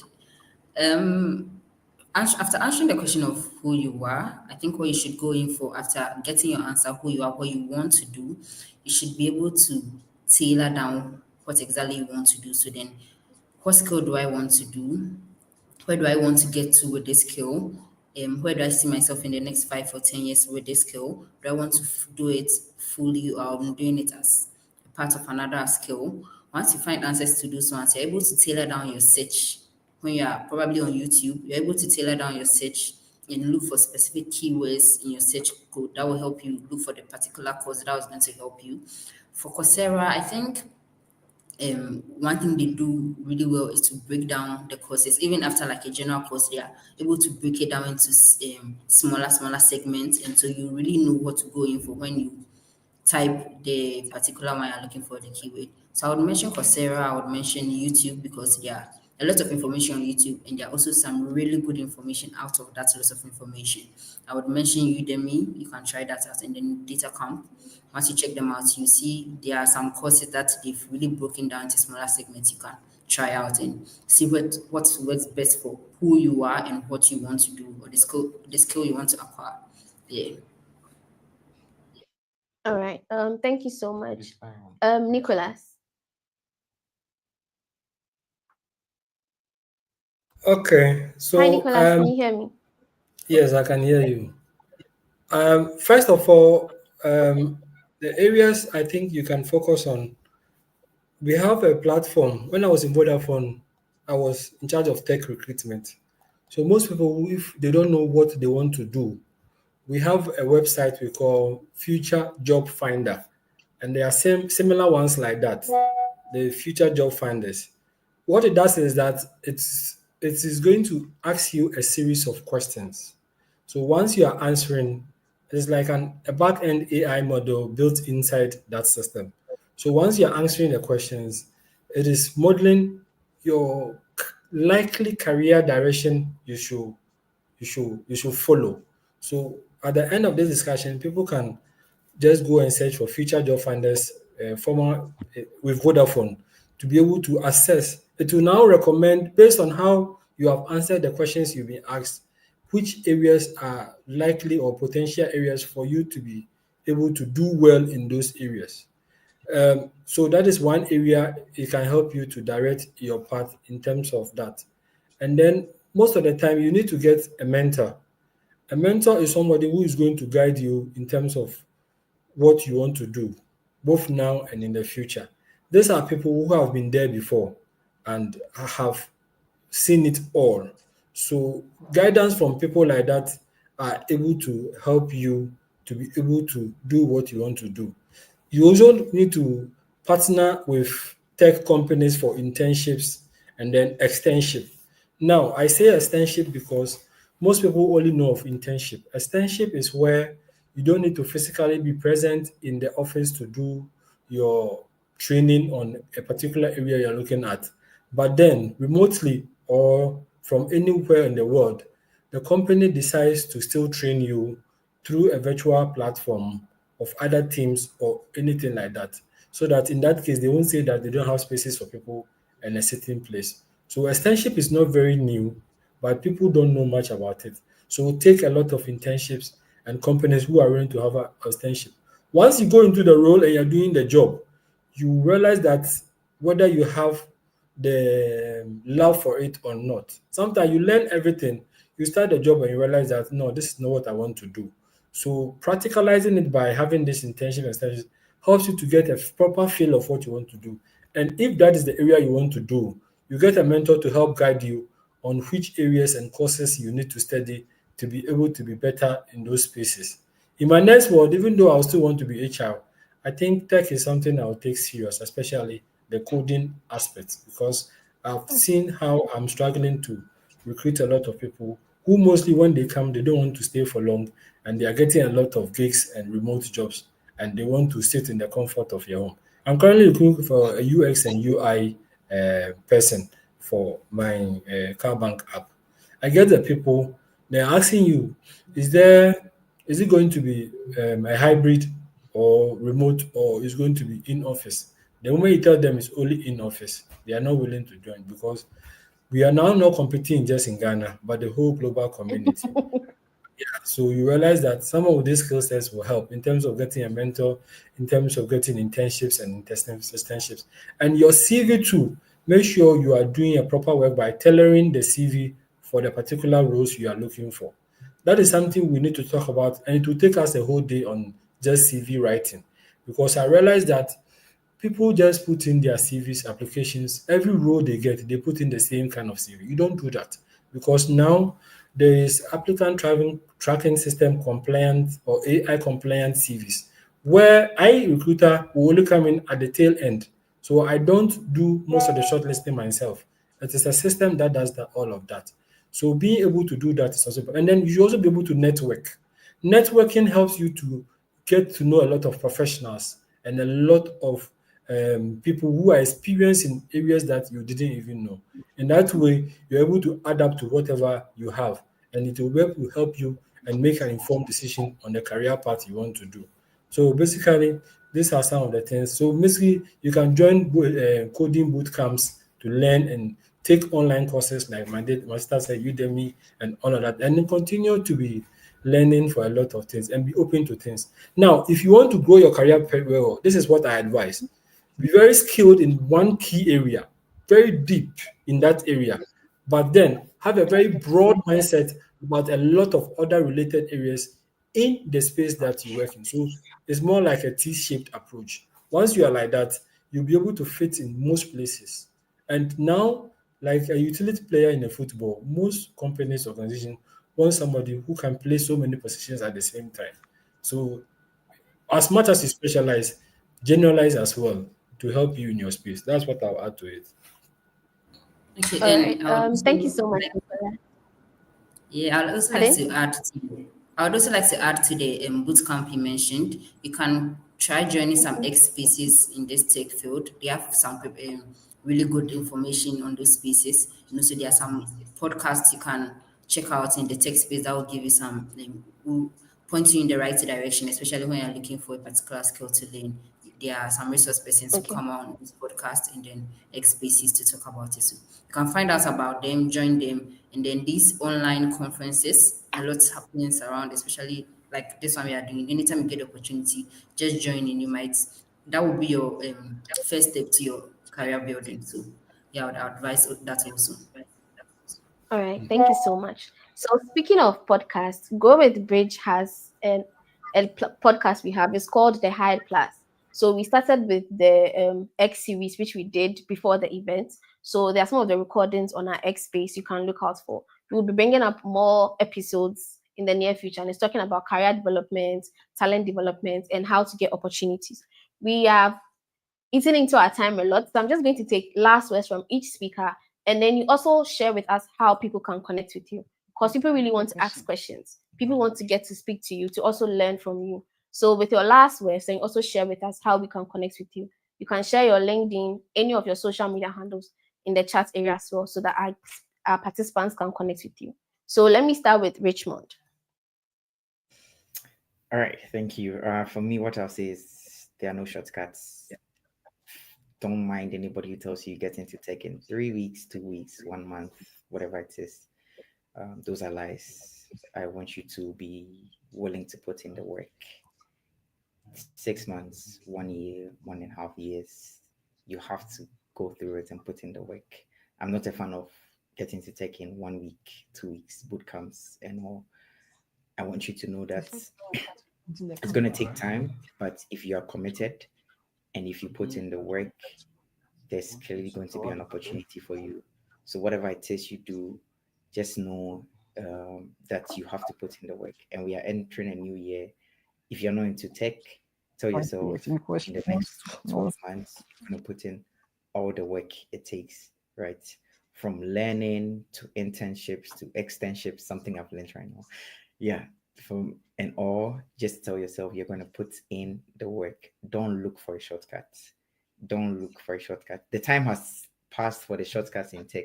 COVID boom was when, as a junior engineer, you could easily get a senior role, or you could get like a role remotely. Now companies are not looking for juniors most of the times.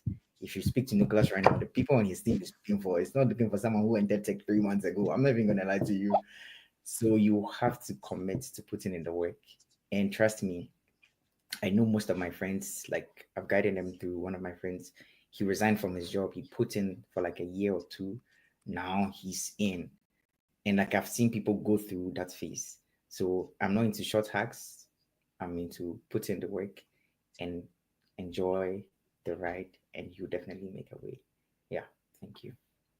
All right. Thank you so much, Nicholas. Put in the work, no Richmond. shortcuts. Shilo, Richmond. sorry, Richmond, sorry. Sorry, I missed your name with my team member. Shilo. Okay, so my last words, I think I just said it, but I would also reiterate it that enjoy the process. For me, that is it. Don't be in a rush to be a senior, be in a senior role of a sudden. The truth is, the more you enjoy the process, the more you figure out even other aspects of it that you want to get into.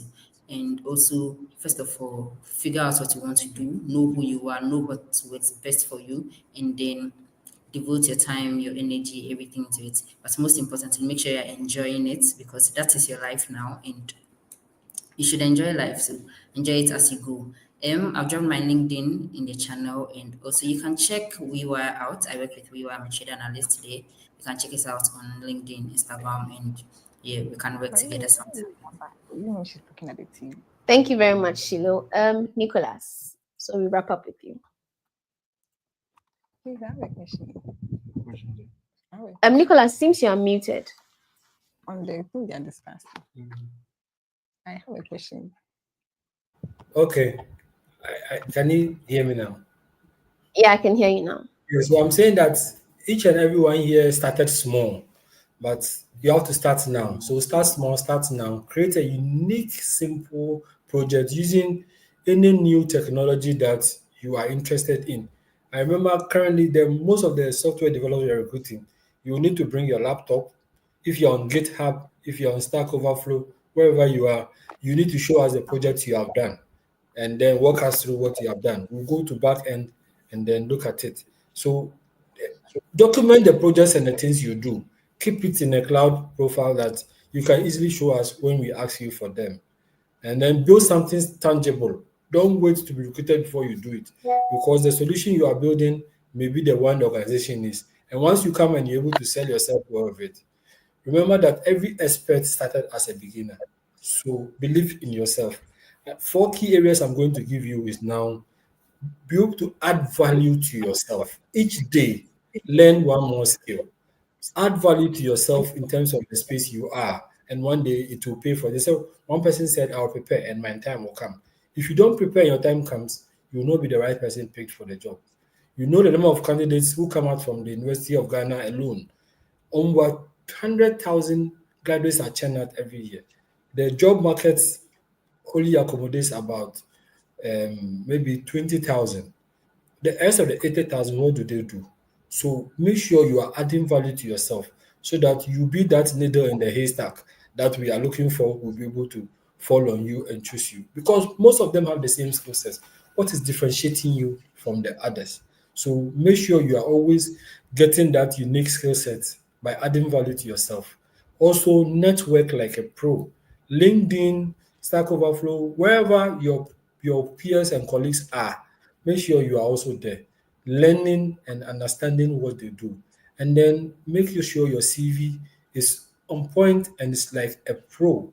Make sure you have a good CV that can speak for you, even if you are not there. These are about a few areas I would want you to focus on, and your sky will be the limit, and you'll be able to get to where you want to get to. Thank you. Okay. Thank you so much, Nicholas, and thank you. So, like Nicholas said, prepare yourself so that when the opportunity comes, you'll be able to get it. And like he mentioned, he said, have a good CV. We'll be talking about building good CVs in the afternoon. There's going to be a case study presentation where we'll take you through each aspect of your CV and help you build a good CV that you can use for job opportunities. Once again, I would like to thank all my speakers. So thank you, Richmond Chris Coker, who is a senior project manager. Thank you, Shiloh, who is also a trade analyst, and then Nicholas is a talent manager at Cowbank. They've dropped their LinkedIn profile, links to their LinkedIn in the chat here. Links to those because Nicholas, I think we should also have opportunity to work. They should like to have that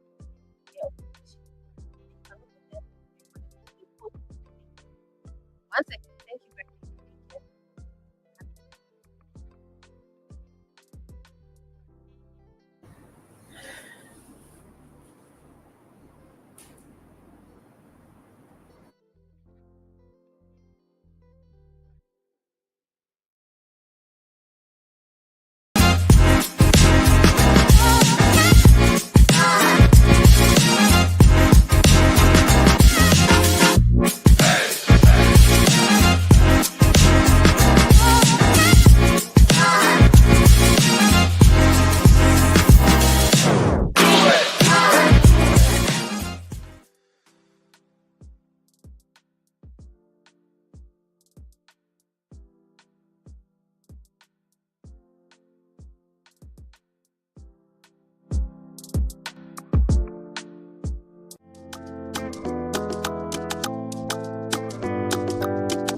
welcome back. And I hope that you have been enjoying the session so far. That was a really insightful panel discussion. And I'm sure that we all took notes, and we are going to definitely implement most of the things that we have been spoken to about. So we're moving on to the second panel discussion. And for this discussion, we are going to have Madame Ya Esiama Afran Okese. Please pardon me if I don't mention the name right. She is going to be handling the second panel discussion, and we are going to be talking about how to attract global opportunities. And so once again, especially for those of us who are looking at working remote across, the other parts of the world, this is that session that you need to be on. So don't just join, leave the phone and go walk around. No, make sure that you're seated, your pen and paper is ready to take all the details that is going to be shared during this panel session. Once again, if you're just joining us, you're welcome. This is the Accra Talent Weekend, and we're excited to have you here. So I'd like to welcome once again, please help me welcome Madam Ya Esiama Afran Okese. Thank you so much.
Very much, Belinda. I am so excited to be here, and I hope you are also excited.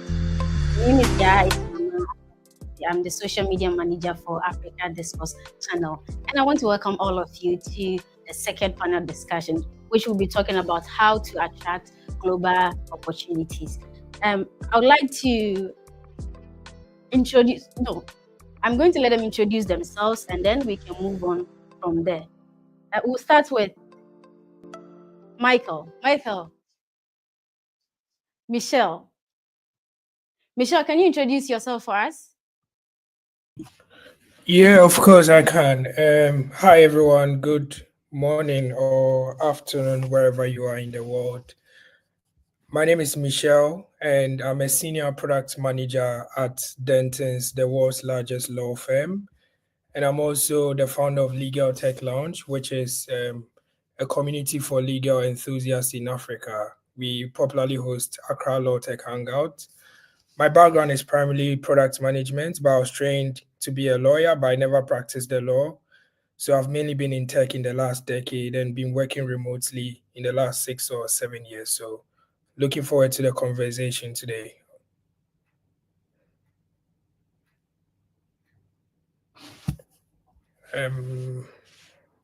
Can everyone else hear me?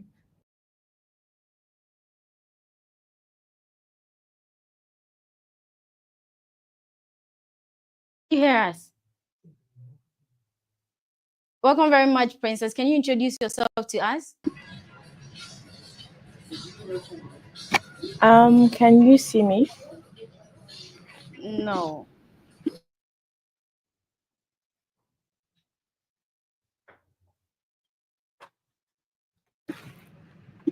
All right. Hi, everyone. Good afternoon. Yeah, so it's afternoon where I am. Good morning, everyone. My name is Princess Edokpai. I am the co-founder at Spurt, and basically what we do is we build technology products for businesses that are seeking growth. And the reason why we do all of this is to help these businesses be more efficient and for them to scale as well. our primary focus and the principle on which all our products are being built is on collaboration, efficiency, and accountability as well. So it's really lovely to be here because I work with talent every single day. So I really like, I'm honored to be able to just give my own insights on this particular topic. Thank you very much. All right, thank you very much, Princess. Let's move on to Gabriel.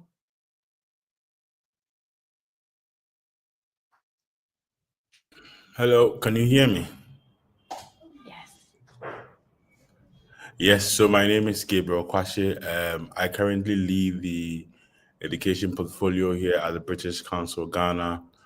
I like to say that I have worked with three global companies, that is Twitter, the British Council now, and World Vision. I have also worked with a few startups. In the past, I worked with Ghana Tech Lab as the Base Innovation Program Lead, where I work with cross-functional teams to create entrepreneurial support programs for young people across Ghana. Currently, I work with cross-functional partners in 11 African countries to explore options on how we are able to create interventions for young educators, teachers, and also for young people. Yeah, that's basically, that's about me. Yeah, thank you. All right, thank you very much for joining us. We have one last guest that's supposed to join, but he's not in yet. So when he does, we would let him introduce himself. Now, before we start, I want you to remember, please get a pen and a paper to jot down what we are going to say, because this session is going to be very interesting. We're going to talk about how to attract global opportunities. And as young people, we are all eager to tap into the job market outside of our countries, outside of Africa. And so this is a session that is going to help you build up your career or brand yourself so that you'll be able to tap into the opportunities that are outside wherever you are joining us from. So the first question, which I'm going to direct it to Princess, we talk about personal branding a lot.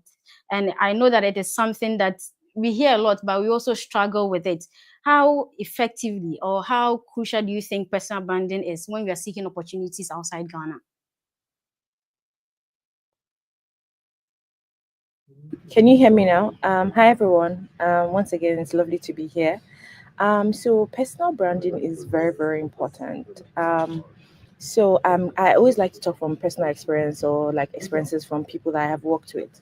I mean, you're just like elevating your brand, your personal brand, putting the right content, maybe finding a niche and then building your content, as in like being a thought leader in like whatever space you are in, be it maybe cybersecurity, product management, project management, just branding yourself. I know people that have gotten like a lot of clients from just like their personal, just improving on their personal branding, putting the right content out there, being on the right platforms, engaging with the right content, adding their insights. And one thing I love now is that LinkedIn has now given you that opportunity to improve your thought leadership on like any topic, given topic. So they ask you for your insights, for what's it called, for your own like contributions as well. That is also very, very important. And as I know how that can also attract people, and like I know someone that got a speaking gig in the US from just giving insights and being like one of the thought leaders on LinkedIn. I'm saying LinkedIn because LinkedIn is a very vital place where you can actually brand yourself. It is the most famous branding place for that anyone can go to actually make a name for themselves or give themselves like a particular their brand, a particular kind of like aesthetics or whatever. So in terms of personal branding, I always tell people pick LinkedIn, always be consistent with your content, try to be a thought leader in whatever niche you have found, and personal appearance, get a nice profile photo, post nice pictures. I mean, people are very, humans are very visual people, post videos from every now and then, and try to brand your content as well. I think with that, you will just not, I mean, opportunities automatically you just attract those opportunities that you need without even begging for them. Thank you.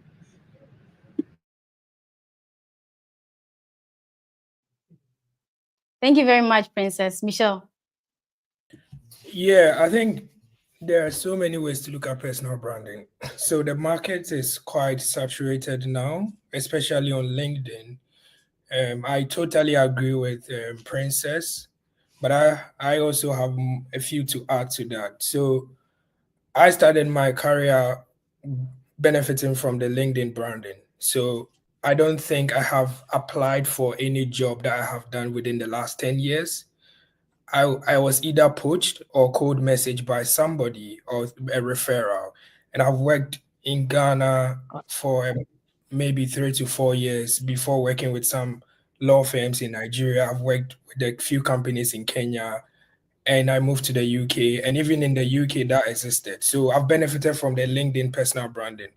But the part that I'll add to the personal branding is engaging with content. So I think there is a huge preference for an algorithm when you comment rather than liking or reposting or doing anything other on LinkedIn. And LinkedIn also suggests to you some things you can say on posts like thank you, congratulations, and all of those kind of stuff. I think if you want to be visible on LinkedIn, you should avoid using the generic sort of things they suggest to you. In my view, it has not worked that people who you really want to get to see what you want to say.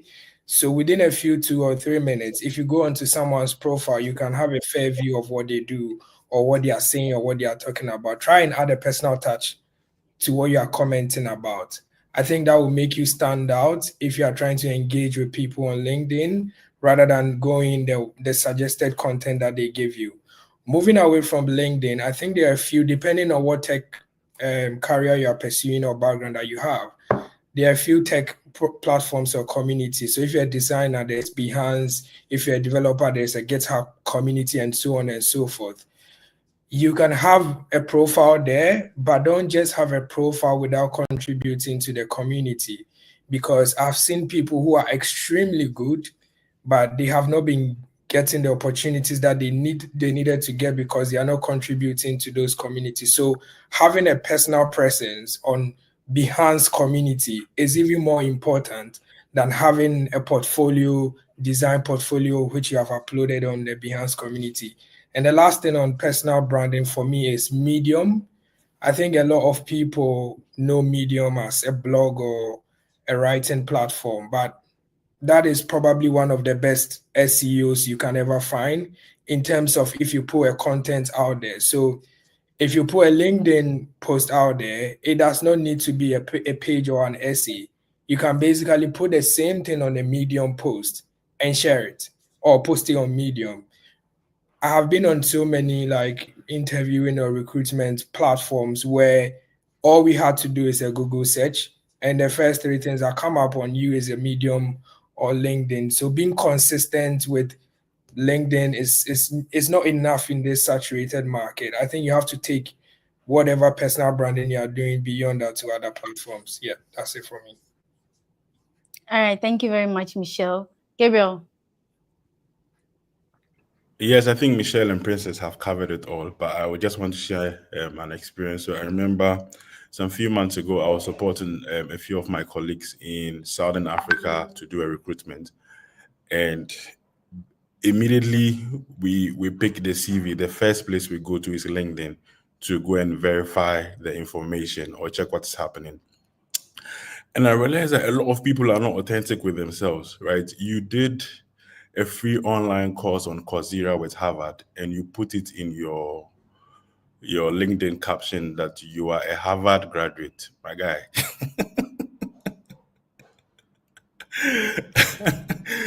You know, I think that LinkedIn is great, but there's just been a lot of aesthetics. You know, you find a lot of people who have done a lot of online courses, they've done so many other things, they've dipped their hands into so many things, and you pick their LinkedIn profile and you're not so sure what their superpower is or what they can do, you know. So for personal branding, I would recommend that a lot of people should try and be more authentic to themselves. If you've done an online course at Harvard, it's absolutely fine to put it there as an online course and not say you are a Harvard product. It would not help anybody. Yeah.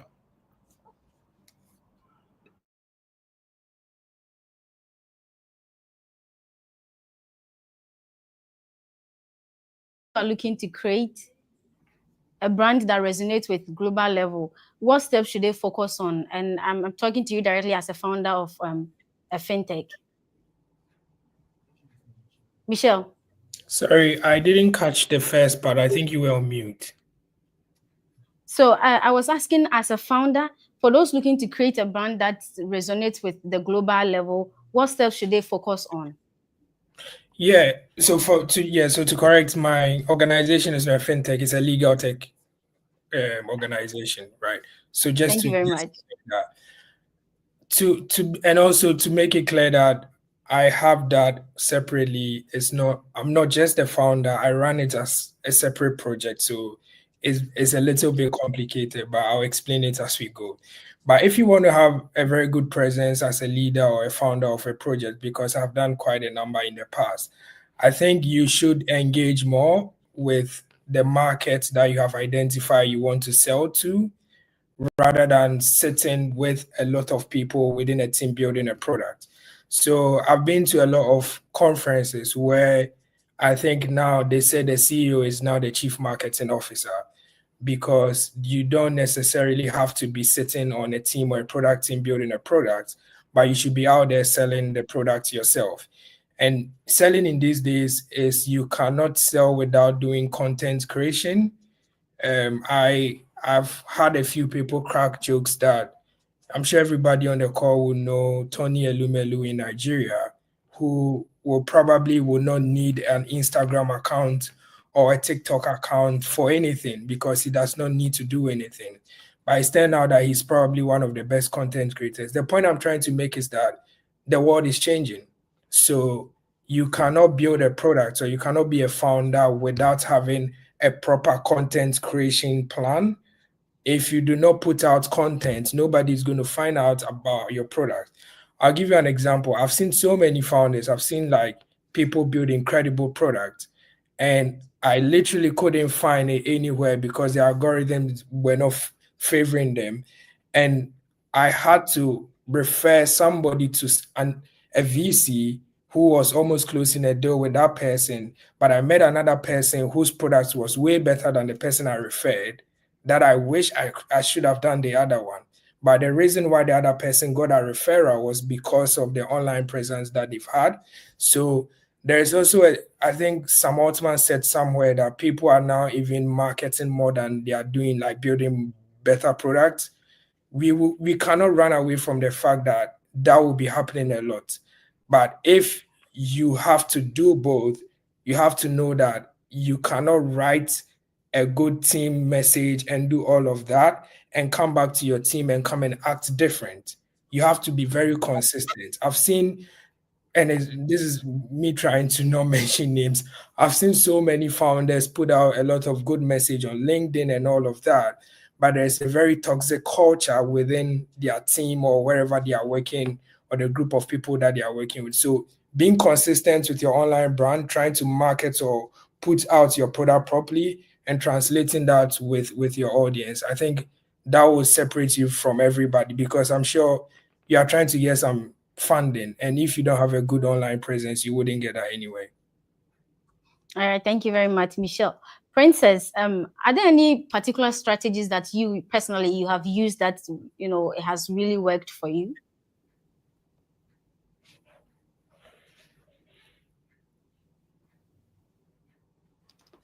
Princess, you're on mute. Sorry about that. So personally, for me, yes. So when it comes to personal branding, right? It also, so I'm going to take it from online. I'm even now talk about like offline. So in physically. So I know how I used to attend like tech events, meet a lot of investors, meet other founders within Nigeria and outside Nigeria. And for the longest of time, I wasn't really getting the kind of response that I wanted from them when I engaged them for opportunities and all of that. And this is like something that's very personal to me. And then I met with somebody. I mean, we had a conversation about it, and she told me, "Why don't you switch up the way you dress?" So that's what she told me. She said, switch up the way you dress. You are always putting on. I know it can be uncomfortable, but I know that uncomfortable things kind of get you to a place. A lot of uncomfortable things make you get things that you would ordinarily not get when you're in your comfort zone. She told me, switch up the way you dress. Um, Instead of wearing sneakers all the time, wear a nice dress to this conference, um, wear makeup, just like. So, I mean, I still feel that that's also part of personal brand because let's be honest, a lot of humans are very superficial. And before they even hear what you have to say, they would actually look at you and say, okay, is this person even worth my time? Right. So, I mean, personally, just switching up like my wardrobe helped in terms of like my personal branding. I got more like in when I go to tech events, I talk to investors, I talk to other founders. I see the response has changed. And I was talking with my co-founder, I was like, oh, the response has changed. I don't know what happened. And now this is just like away from LinkedIn. On LinkedIn, my profile is great. I have the whole like headshots. You can go there and just like, I mean, I'm proud of what my LinkedIn looks like. But now coming physically, it was a different ballgame because it could not match. The appearance could not match what the profile was saying. So I just say everybody has spoken about LinkedIn, talking about using website, blogs, portfolio, and all of that. I also just want to bring it physically. I mean, wear a really nice shirt. If you're used to wearing like t-shirt, try and just put on maybe like a suit and a tie once in a while, and just see if anything changes. For me, just changing my wardrobe helped me. Yeah.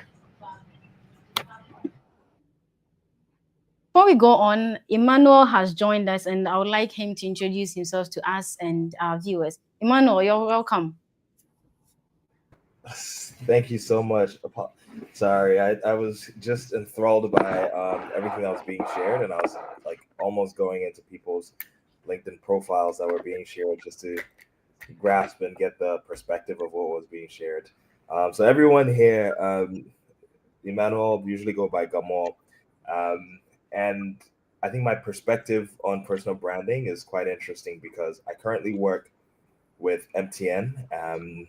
And we work on some of the, at least my team does, the apps that you guys use for MTN. So switching from just a telecommunications company to a digital company. And so think of the My MTNs, the My Momo apps, and other things that bring our services closer to you.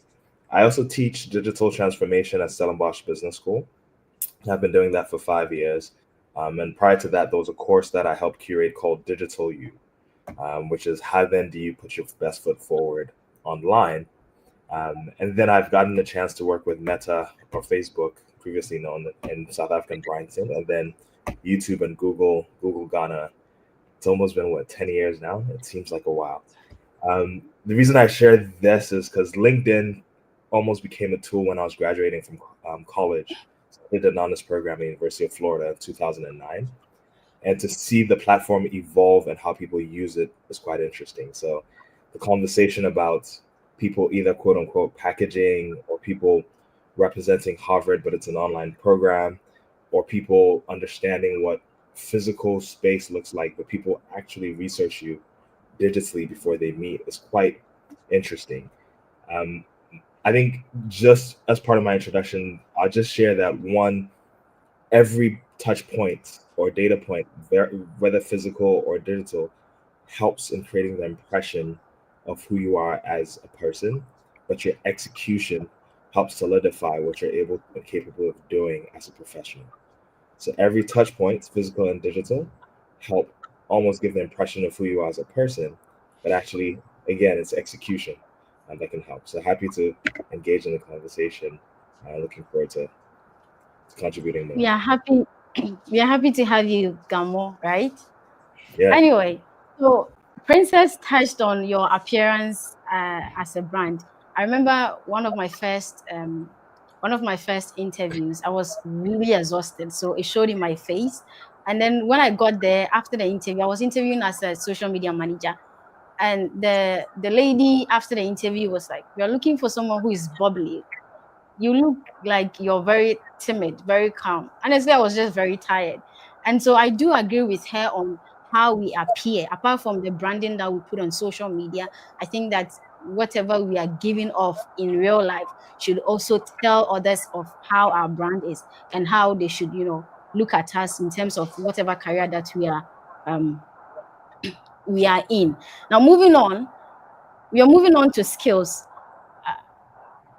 Emmanuel, I'd like to ask you, what are some of the skills that are especially in demand when it comes to the international job market?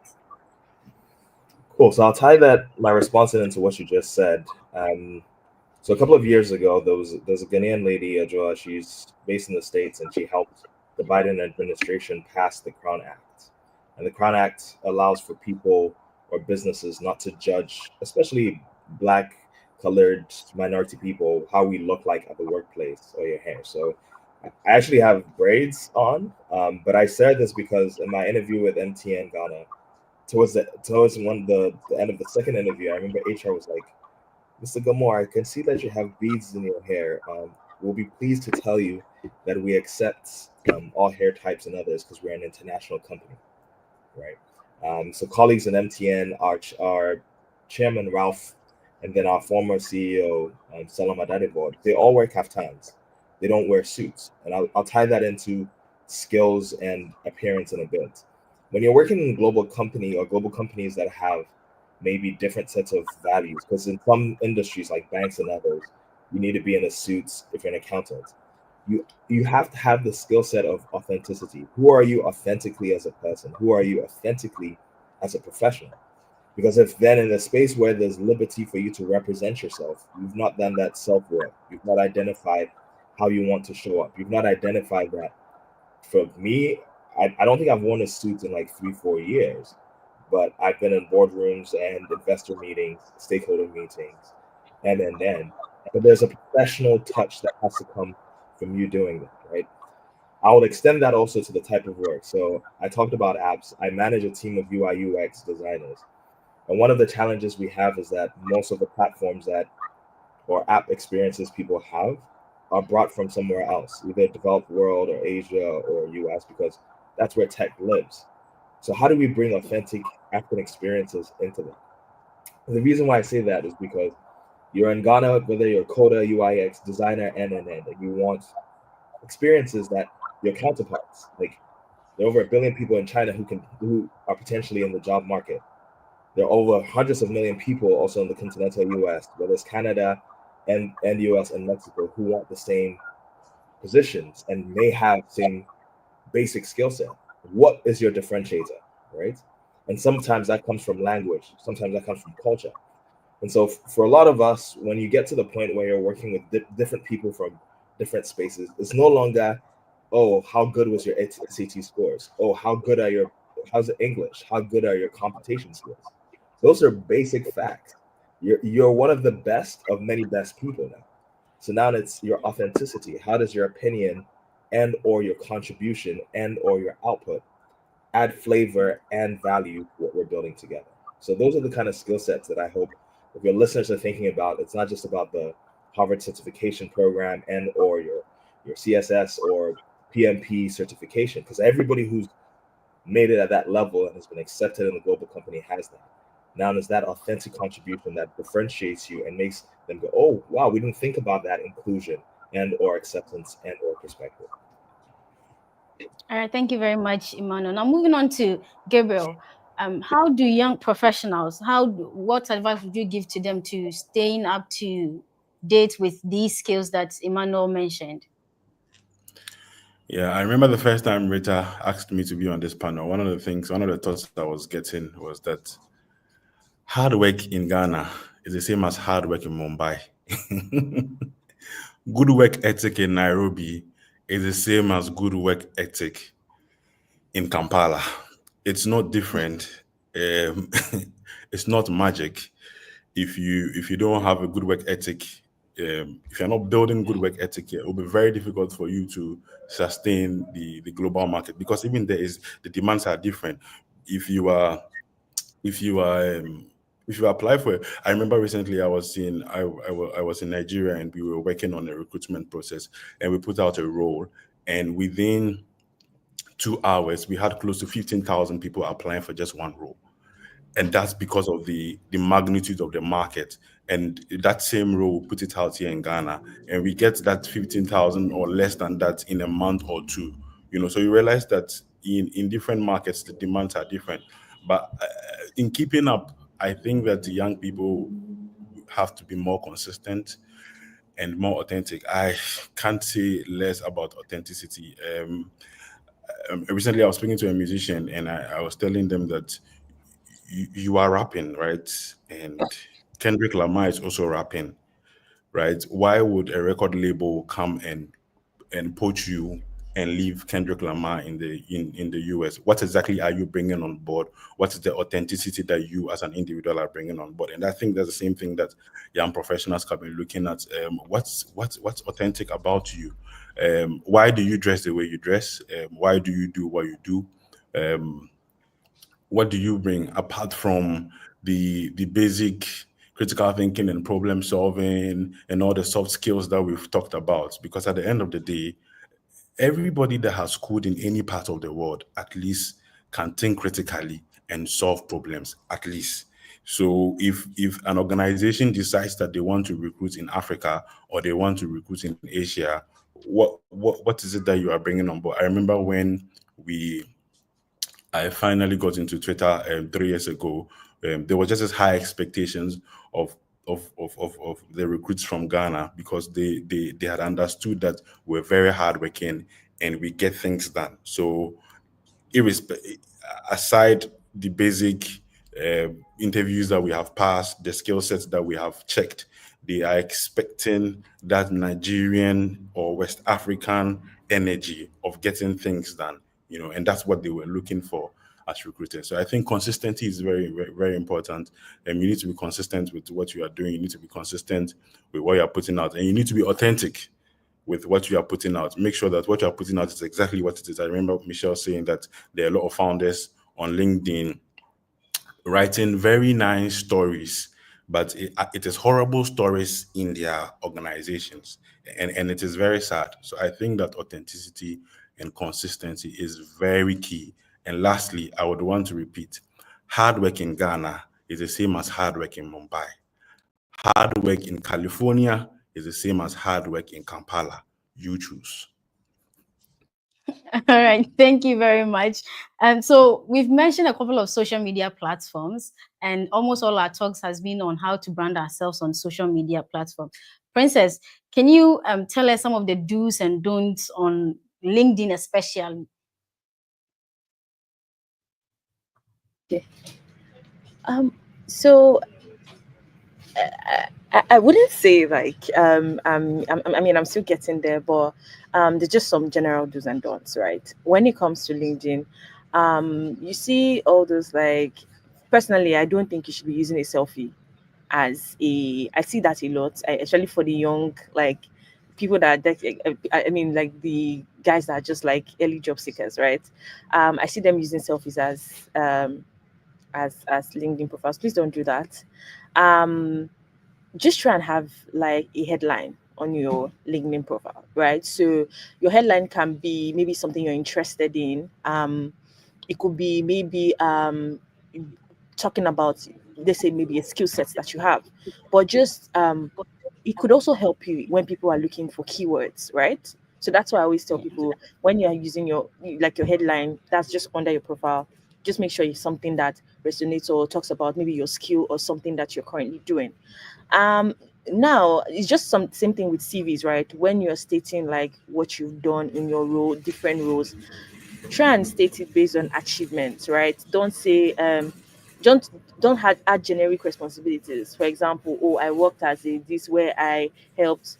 Now you helped do this. What was the result? So I feel a lot of us are not, a lot of people seeking for jobs are not looking at resumes and just profiles in a result oriented manner, but they're just looking at this is what I did to do, right? I think that is something that we should also look at. And then if you have certifications, make it clear that they are certifications, physical or online, just like you said, no packaging. Try as much as you can to be authentic, like everyone has said. Be true to yourself, because you can only like package so far on LinkedIn. When it now comes to okay a time, because one thing we do at Spirit is we always try to run background checks and all of that for our clients. So when it comes to the background check time and we find out that all of these things are just packaging, I mean you've lost an opportunity. So and you have those necessary skills, so you would have just been like honest ahead of time. Another thing again I would say is whenever you're posting a content, just let it be meaningful content, right? um or I don't think LinkedIn is a place where you should post content about a wedding you attended yesterday. I don't think I started seeing that recently about people doing that. I don't know what that is about, but I feel like that is not a place for you to actually post like your wedding you went to. I mean, I went for a tech event, I met this. Always try and tag people. I noticed that whenever you go for tech events and then you take pictures with people, I mean, engage in meaningful conversations as well. And then you post on LinkedIn, talk about maybe a session or during the conference, and then tag necessary people. I mean, you will get engagements and conversations can come up from that particular post you have just made. Another thing I would just say again is so you have your profile picture and then you have I think it's called a header or something.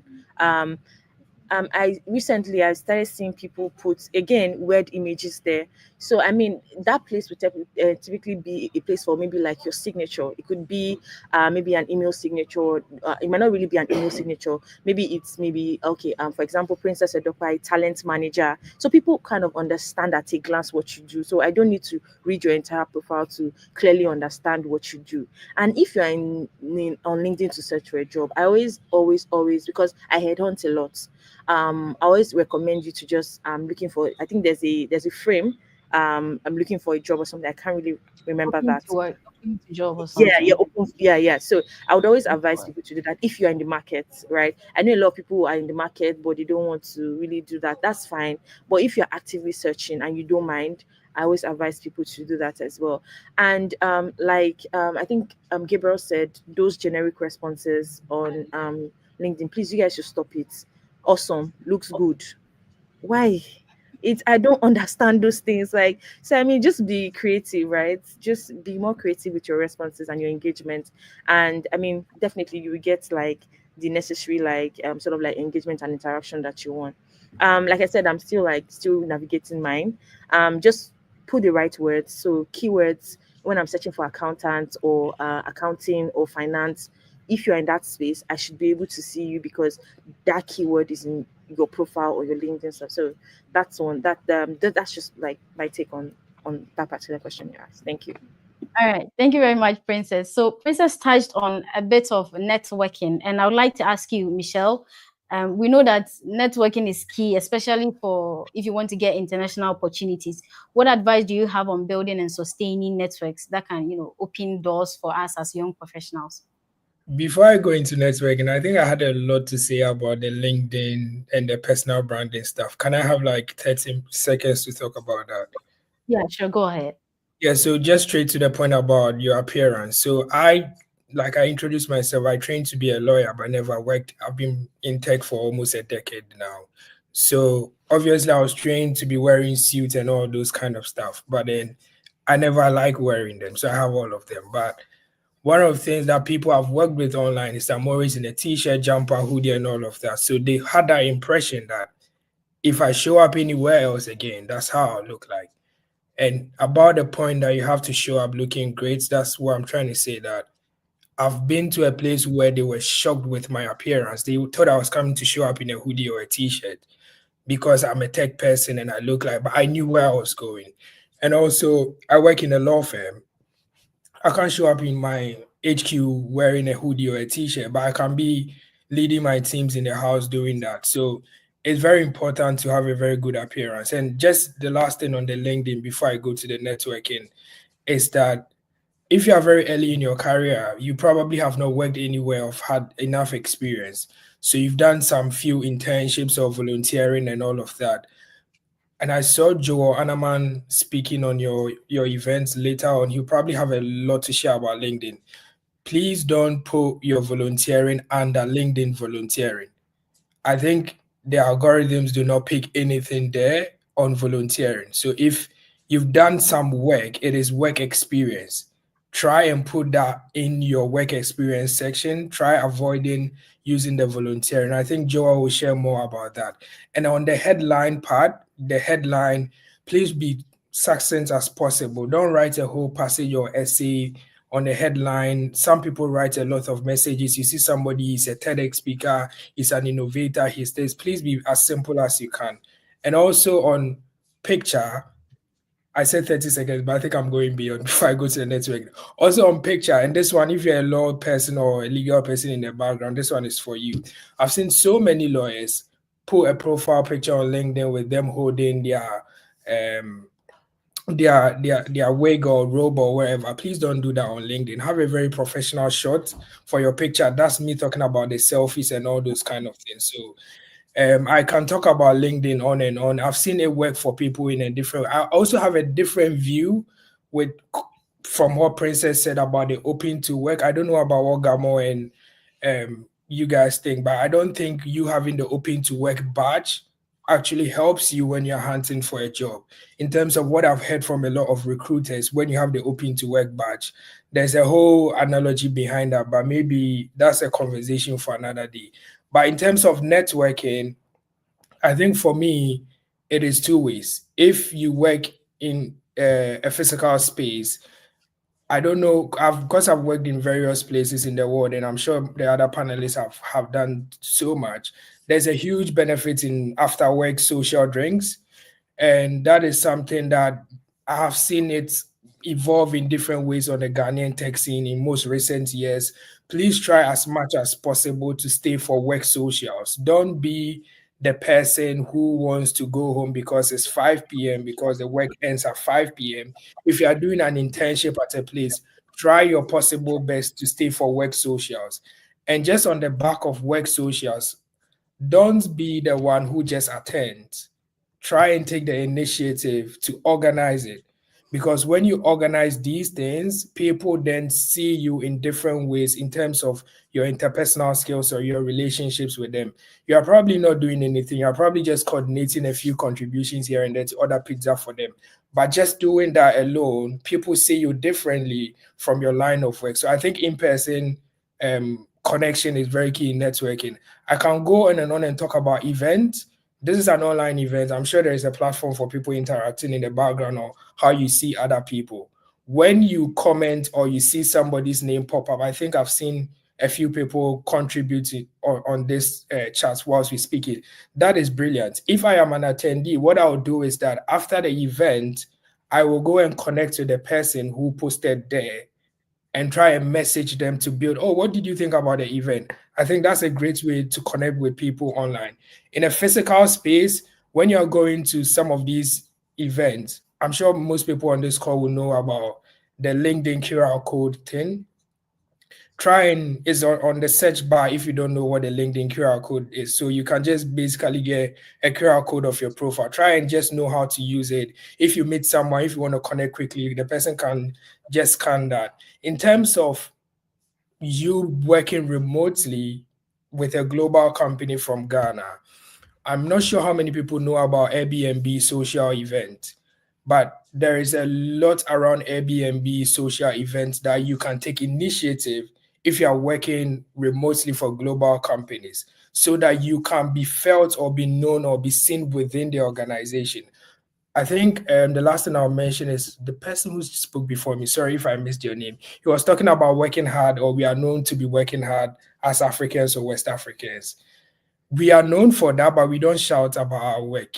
And that is one thing we can speak about another day. So please learn the skill of shouting about your work. You can get a lot of work done, but if you don't shout about it in a subtle way or in a different way for your manager or the right people to know, people may not recognize all the efforts you put in terms of working in a global environment. All right, thank you very much, Michelle. Emmanuel. Yes, come on here. Okay. We'd like you to, share your ideas on networking and some of the ways that young professionals, some of the strategies or resources that, they can use in terms of networking. Sure. Okay, so I'll say something that might be a bit controversial, but forgive me. And I'll say something that's a bit different because I was looking on the flyer and I was wondering, I think the last 2 to 3 or 3 to 5 years, there's been a huge, almost like emphasis on LinkedIn as a job platform. So yes, working with Meta and social media, I think we've taken these apps to be very important, and LinkedIn allows you to connect with professionals.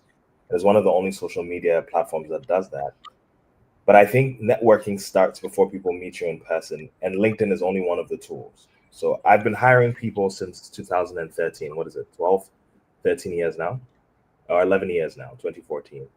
And if you're on the recruiting side and you want a team, or for those of you who've probably wanted an intern or looked at a founder, so I start off by doing a Google search of a person.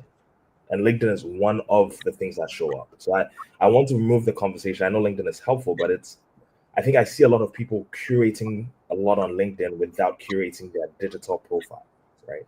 So again, I'm all for LinkedIn. I have 31,000 followers. I can't add people without removing them. And I've gone through the iterations of what everybody's talking about. But because I manage and build platforms, the algorithm and what is priority has changed year on year. I've been on LinkedIn for almost 2009 to now is for years. Even things like having the volunteer or whatever it was were new. They weren't relevant then. So please don't get caught up in the tactics of LinkedIn. Get caught up in your digital profile more broadly. So put honestly what you can on LinkedIn and connect authentically, but do things like blogging, engage other people, get into forums and become a knowledge expert. What is your area of expertise that you're sharing, not the highlights of accomplishments that you want people on LinkedIn to see? What is your area of expertise that you're sharing, not the highlights of accomplishments that you want people to see? Because then when people search for you, they'll see that. So for me, networking looks like before I attend a conference or even before coming to this and speaking, almost all the speakers on there, I've already liked your LinkedIn. So I can't connect or follow, but it's given me a flavor or sense of what are you working on? Where have you been before? So when he spoke about Twitter, I was like, oh, okay, cool. Meister, who went to Persec, was part of the Ghana team. Okay, this person might have connected with him, but he's currently at British Council. They're big on creative arts, and then they have branches otherwise. So what that does is that subconsciously, when I meet him, I can share experiences. Do you know this person? When we talk about networking, I know a lot of people here looking for the outcome of networking. And the outcome is I get an opportunity, I get a job, and. The work and product of that outcome is you're building relationships. And in order to build a relationship, you have to connect with people. And that looks like a little bit of research, cursory research. Sometimes some people might connect with you on TikTok. I have a TikTok because I have a palm wine music DJ project. And it allows people who they don't care about UI UX, they don't care about platforms, to have a conversation with me about heritage and music. So if I meet somebody who is having a conversation about music, one of the recent conversations I've had is on Syria FM monetized podcasts. And so the guy saw palm wine music and heritage music and said, oh, we don't have an archive of that. And earlier this week, we ended up meeting up and talking about platforms and other things that relates to my work. So in sum, I'm trying to change the conversation from putting up accomplishments on others and saying, be intentional, but share your expertise, but also contribute in other platforms and spaces. Threads is quite popular now. It hasn't showed up in your conversations. And Threads is by Meta as well. And it's really whittled down. What I'm seeing now is that the Google algorithm. So if you Google, you can Google me and see it. There's a page rank on the right side. I'll try and Google some of the speakers and see who has that. But I've started to see that those who have Threads accounts, if you have it and you've been posting, it shows up in your top 3 or 4. What does that mean? It means that whatever you're posting on Threads has a viewant, a fellow recruiter, potential investor, potential partner, and whatever to see your thread post specifically. How is that happening? Facebook is trying to amplify the use of that platform. So whereas in LinkedIn, there's so many people, 200 people, 300,000 people, 400,000 people, there's a lot of competition for the same thing. There's a newer platform, Threads, that doesn't have as many people. That still looks professional. It's like your whittled down version of X or Twitter. But then you then can have an amplified voice because not that many people are on there, right? So those are the ways that I think digitally you can network. To the physical part, again, unfortunately, some people are introverts, so it's difficult for you to get them out of their shells. What I would tell those people who are like that is have flashcards. Look at a mirror and say, hey, if I was speaking to you, talking to yourself, obviously, and I wanted this message to come across, what would I say? Some of you are not even honest with yourselves. To thy own self be true.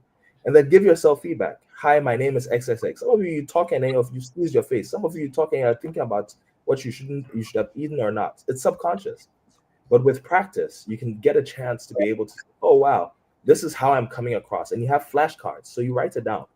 For some of you who are also, I don't know what it is about having guides or flashcards.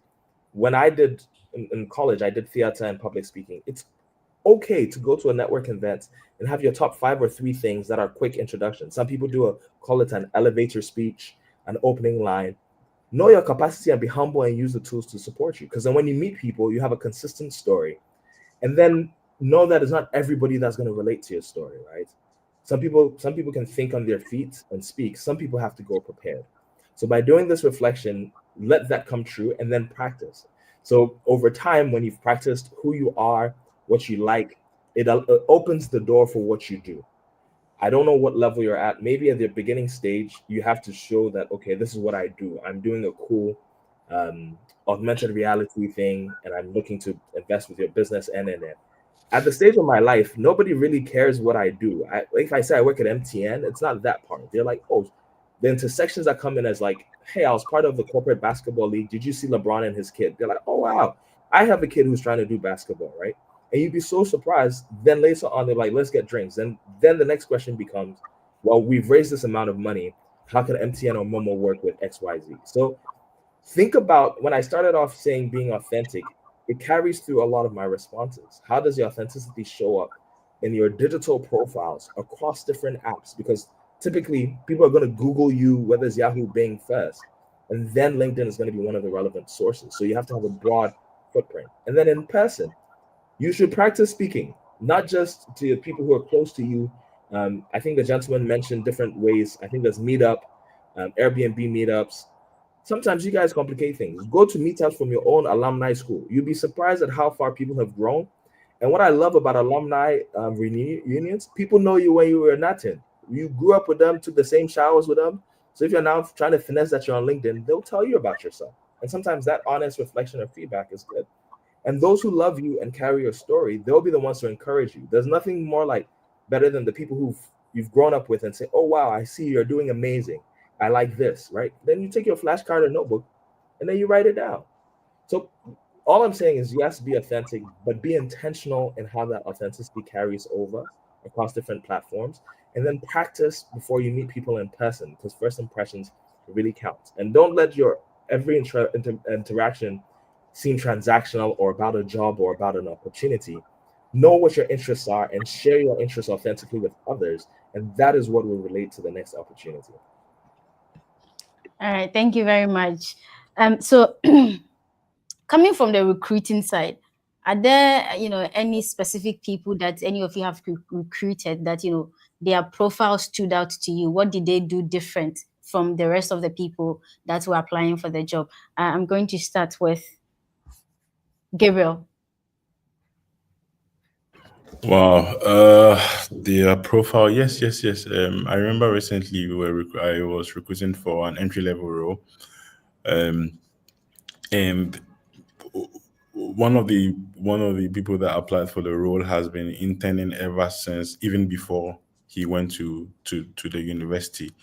So he's overqualified when it comes to work experience, but then at the end of the day, he's at par with everybody in the sense that they had all graduated from the university fresh and were looking for an opportunity. So it was easier for us to tap into his experience and get onto the flow with him, So one of the things I've observed recently is that people have started to do things, and even for his experience, he was not necessarily working in an organization. He had started his own online blogging platform, and he started editing stories for people, editing papers for people, so starting with his own talent, own interests with regards to reading, having a good addiction, and using that to start a business. And that was how we were sold and decided that, this person is the right fit for the job, because he comes in with that work ethic that he has already developed from an earlier age, compared to other candidates. So that's an instance where somebody really stood out for me, that by the time the person is done with university, dude had close to 3 to 4 years work experience, tangible work experience, authentic, tangible work experience that we could actually work with. Yeah. All right, thank you very much. Princess.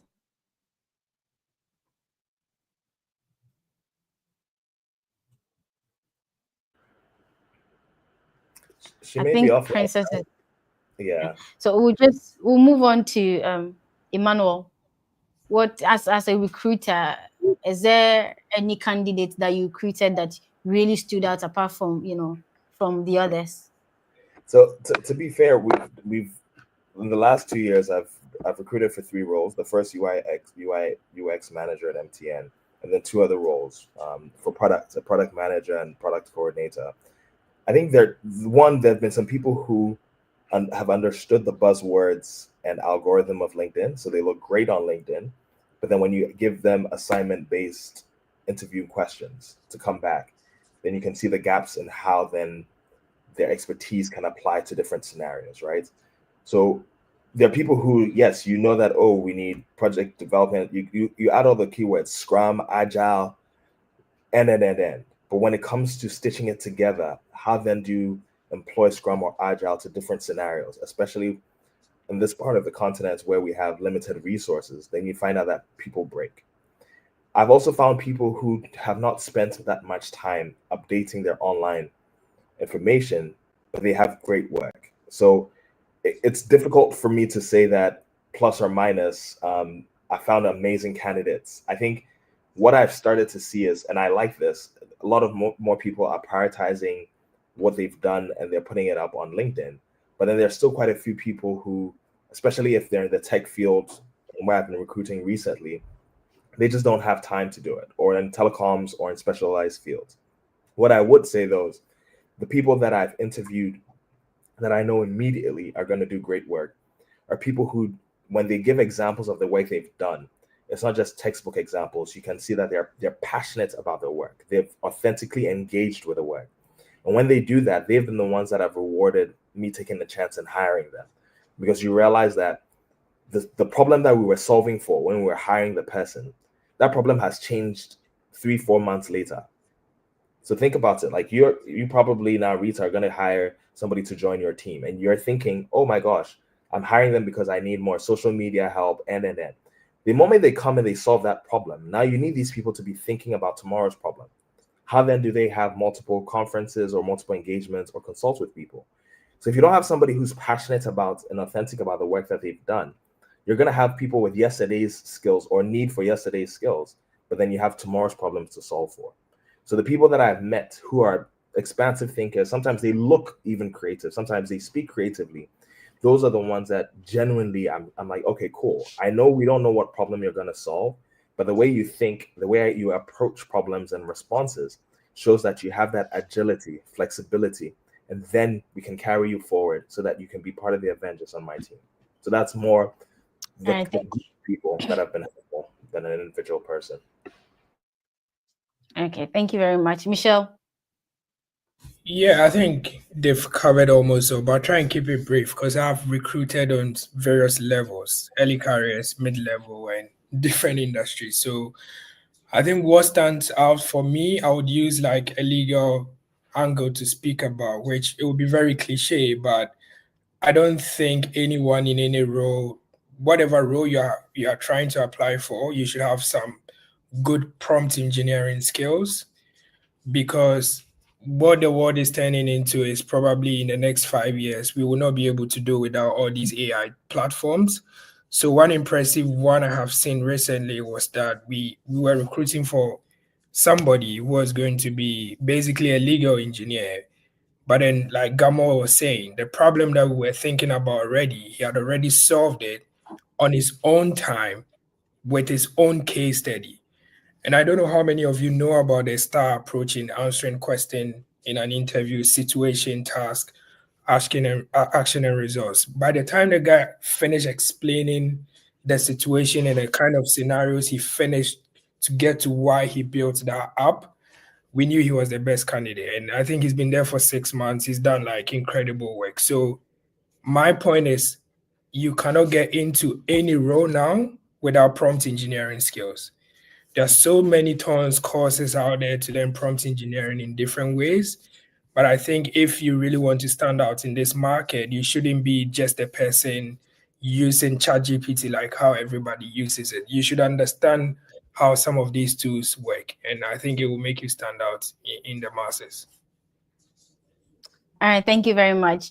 I'd like us to share our experiences so far, some of the lessons and insights that we found valuable so far in our careers. We'll start with Emmanuel. Sure thing. I was going through some of the comments, and I think there was a question about like how to prioritize the roles that you have. So I'll tie that into a bit of my experience as well. So I started off in a Montessori school, so that means that at an early age we started learning by doing. So I enjoy executing, and project-based learning is how I grew. So project-based outcomes is how I vet people. And so I think for me, in my experience, the people that I've grown closer to in and out of work. So I have friends that are still Googlers. I have friends who are Facebookers. And then now I'm looking to have friends that are MTNers across different opcos. I think we're in 16 different countries. Those are people that I've done stuff with, not people who, if I think about, had great LinkedIn profiles, right? So that's the experience that I think I carry along. The doing is where there's great things. In terms of managing how to bring what foot forward, because I talked about Palm Wine DJ, I talked about different things. I used to work for YFM in Ghana at a point as well, business development, and that led to the YouTube gig, but that's fine. You guys can Google and find out about it. How I think about it is, again, LinkedIn specifically is a channel. I have 3 different resumes. So on Canva, I have 3 of them. One of them is purely for education and as an educator. I have another that talks about the digital products that I do. And then the third is more about the leadership that I hold, right? So I'm on the board for Wikimedia and Wikipedia. So all the content for the world's biggest encyclopedia. I'm on the Wikimedia user group for Ghana specifically. I put those 3 categories because both recruiters and some companies, they don't want to sift through all of these things and be like, oh man, you're all over the place. So if I'm going to do something academic or something that is speaking to that space, then I bring in my Africa Leadership University faculty training stuff or teaching stuff for freshmen. And then I bring in the Stellenbosch Business School, and I bring in all these other speaking engagements that I've had at Ashete. But I lump it together so that the person understands there's a thread and narrative in that. When I was interviewing for MTN, I'd bring in the app experience, right? Especially across Google, Meta, and Facebook. And the things on education would be potentially, if there were speaking engagements that were volunteer, they'd be in the miscellaneous and or other section. And then now, if I'm in a leadership position, so I'm a senior manager, board meeting, investors, I would bring the leadership capacity at the institutions to the fore, right? So faculty for 5 years with Stellenbosch Business School on digital transformation and leadership, and board member, global shapers, board member, and end. So what that does is, these are still experiences that are great, but the prioritization of how I share it changes and switches, both in the 1-page resume and 2 in the broader digital profile. So I think, to answer your question, for me, the experience is, what story of yourself are you telling when you meet up? And I think Michelle mentioned a bit of that. I think when he said it's a law firm, not a tech firm, I could see your confusion because there are not that many tech-enabled law firms.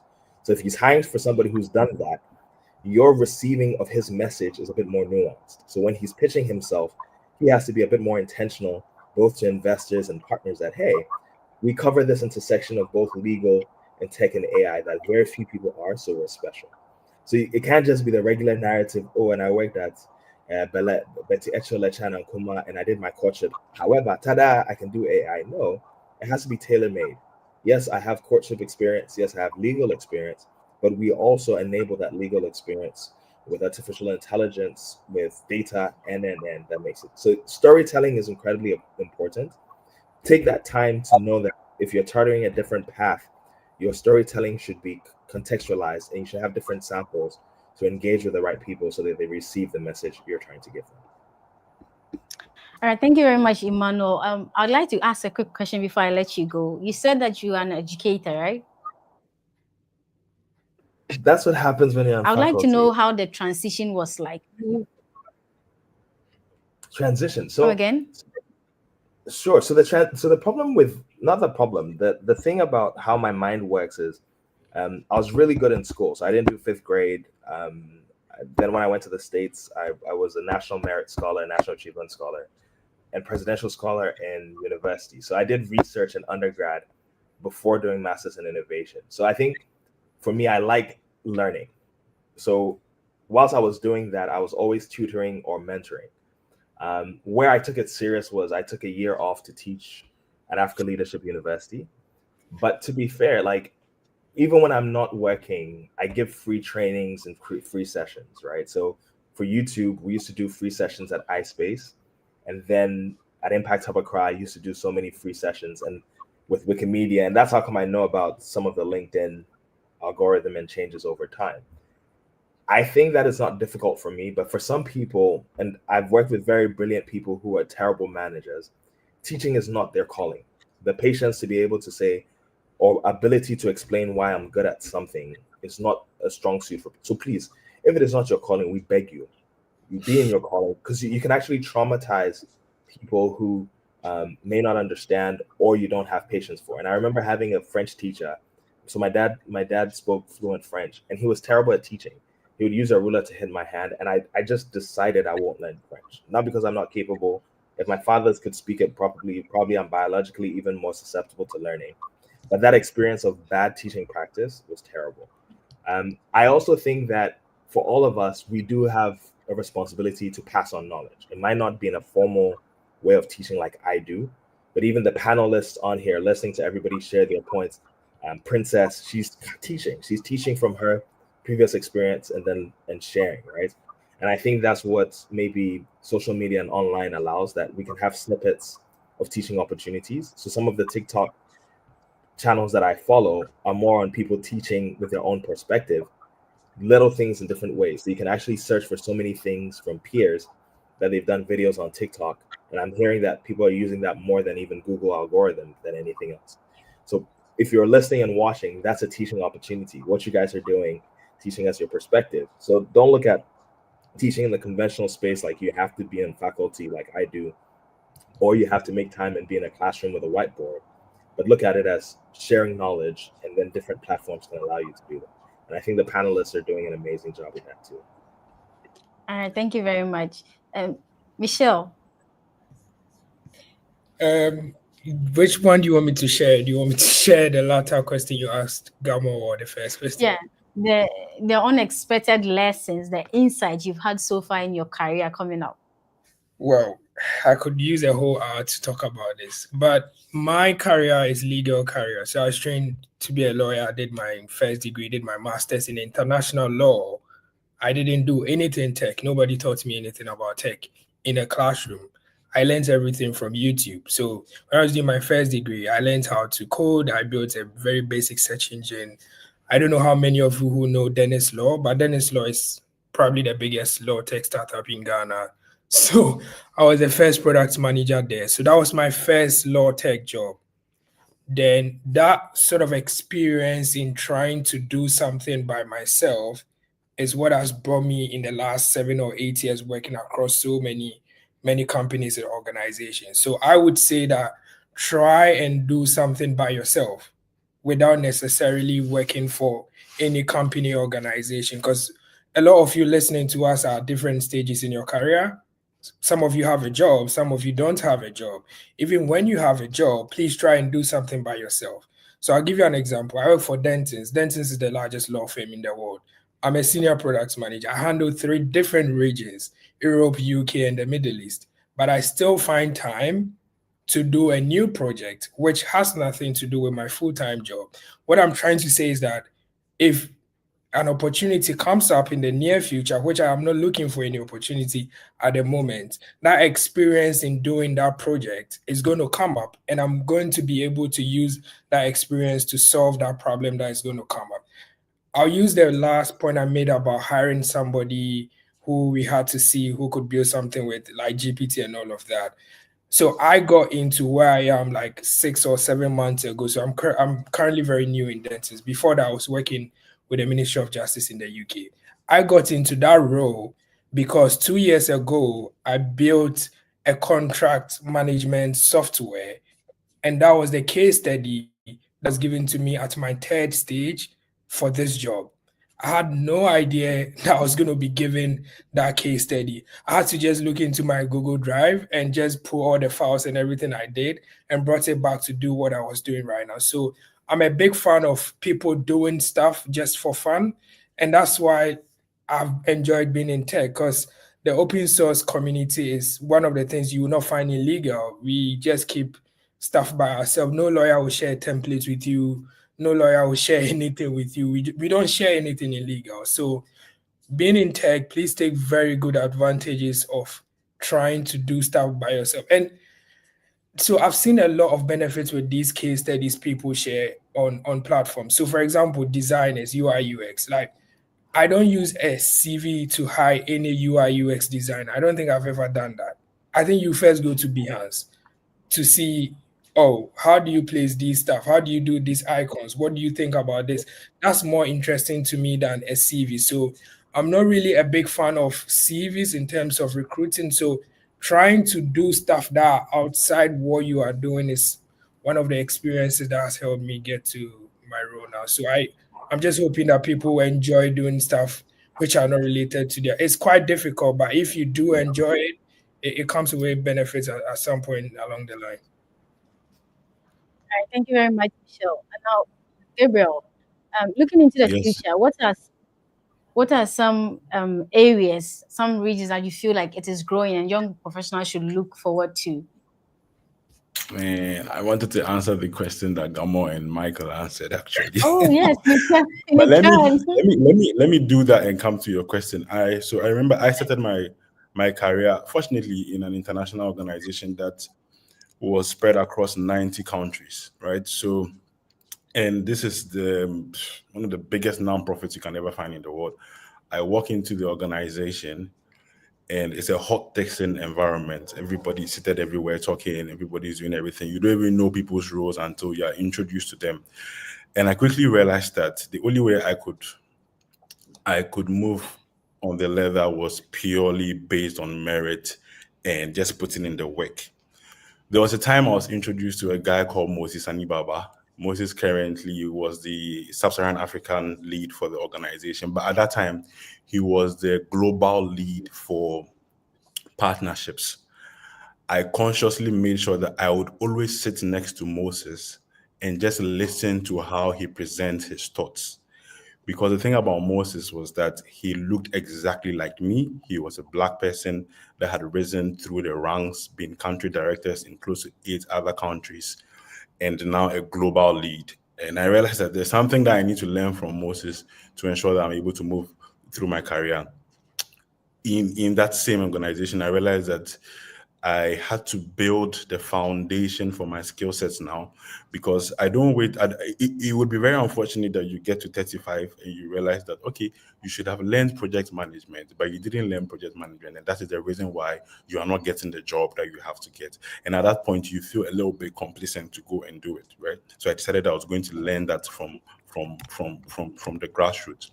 Fast forward, 3 4 years ago, just putting in the work, being authentic on LinkedIn and other social media platforms, writing my thoughts on what I think should be done in the innovation space, youth employment. I received a message from a recruiter from Twitter and saying that, listen, we have this role. We've gone through your profile. A lot of people have applied for the role, but they don't have the skill set, and we think that you would do a good fit if you are interested. And it's all making sense now. It's all making sense now that all the hard work that I put in previously is paying off. And Twitter has been one of the best environments I've worked in, the best employer, a lot of exposure that I have gotten. Fast forward, the same role that the team that I joined at the start of my career as an intern, I currently manage that team as a portfolio lead. And that's just a before and after effect of me ensuring that I'm putting in the work. I'm speaking to the right mentors. And even for Moses, he doesn't even know that I was listening to him or consciously sitting next to him. But this is what has paid off over there. So I think that it's very important that we find ourselves in environments where we take advantage of what it is. One of the challenges that I think that young people should focus on is that we need to grow out of the Ghanaian mentality. uh, I speak to a lot of people, and they use a lot of local jargons and organizational abbreviations. You know, somebody, I'm going to ATW. Somebody in Kampala doesn't know what ATW is. You need to state it exactly as it is. Or somebody in Cambodia doesn't know what ATW is. You know, so it's very important that we are speaking the global language, because at the end of the day, it's your communication, and you need to communicate right. You need to speak right, and if you're not speaking right, nobody's listening to you, and it's even difficult for somebody to understand that, oh, this person is the talented person that we can work with. So I think that moving forward, it's very important that irrespective of the field you find yourself in, irrespective of what you are doing, make sure that you are getting the right mentors, and you are building on your communication. Lastly, I think that English is a problem in this part of the world. We are an English speaking country, but our people are not proficient in English. I my sister just came out of university, and anytime she sends me a message on WhatsApp, I'm like, you really need to re-edit this thing, because I don't like where it is going, and you need to check it. It's very important that if you know your English proficiency is not right, very foundational, please go and fix it as soon as possible. Because if your English proficiency is not right, your product management wouldn't make sense. Your project management wouldn't make sense, because you will not be able to communicate to the global market exactly who you are. English proficiency, communication in that regard, and making sure that you are learning from the right mentors would be very helpful in the future when it comes to the workspace. All right, thank you very much. We are far behind. Before we go, someone asked a question. All right. Thank you very much, everyone, for joining us. And thank you very much to Emmanuel Princess. Princess had to go because her network was. So thank you very much to our guests for joining us. This is ATW, Accra Talent Weekend panel session. My name is Ya Isiama Afranotesi, and I was your moderator. Kindly follow us on all social media platforms at African Discourse Channel on LinkedIn, Twitter, TikTok, and then at ATW on X. Thank you very much. I hope you enjoy. Bye.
Hi, everybody. Yes, I'm here again, and this is the Accra Talent Weekend. I know you have been enjoying the conversations. We apologize because we know that we are a bit behind time, but I'm sure you also enjoyed the conversation. So please do forgive us on that. So we are moving into our case study presentations.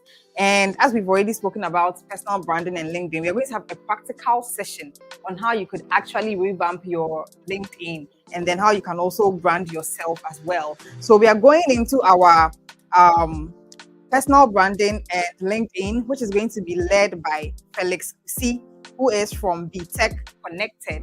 So we are going to have Felix Kusi on.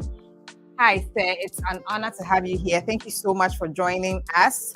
This session is going to be on personal branding and LinkedIn. So please do well. Once again, your pens and papers, get them ready, and let's get this rolling. So please, the platform is yours now. Thank you. Thank you for the opportunity. This has been an amazing session. I've managed to enjoy myself with the panel. That is what I was able to join. When I joined, that was what was going on. And I've enjoyed myself a lot from the likes of Joel, Gamo, Michelle, and Princess. Thank you for the insight that you shared with us. And these are some of the reasons why events like this, you shouldn't miss it if you're a young professional student or someone looking for a career shift or you want to better yourself as an individual because you don't have a choice to grow. So in early 2000, somewhere 2001, Ray, Ray Hoffman said something and the world started coming at him thinking that the man was mad. I didn't know what he was talking about. He said that going forward, the world of work, the future of work and the era of work is going to change. It's going to be more flexible, project based, and network based. Then people were saying, okay, so what are you trying to talk about? Then this man said that very soon you will get to understand. And truly, truly now we know it and we are paying for it dearly. And those who paid attention to what he said, they are really enjoying it and they've enjoyed. Now, previously there wasn't anything like freelance job. Remote job was more or less like not common pre-COVID. But during COVID and post-COVID, things has changed.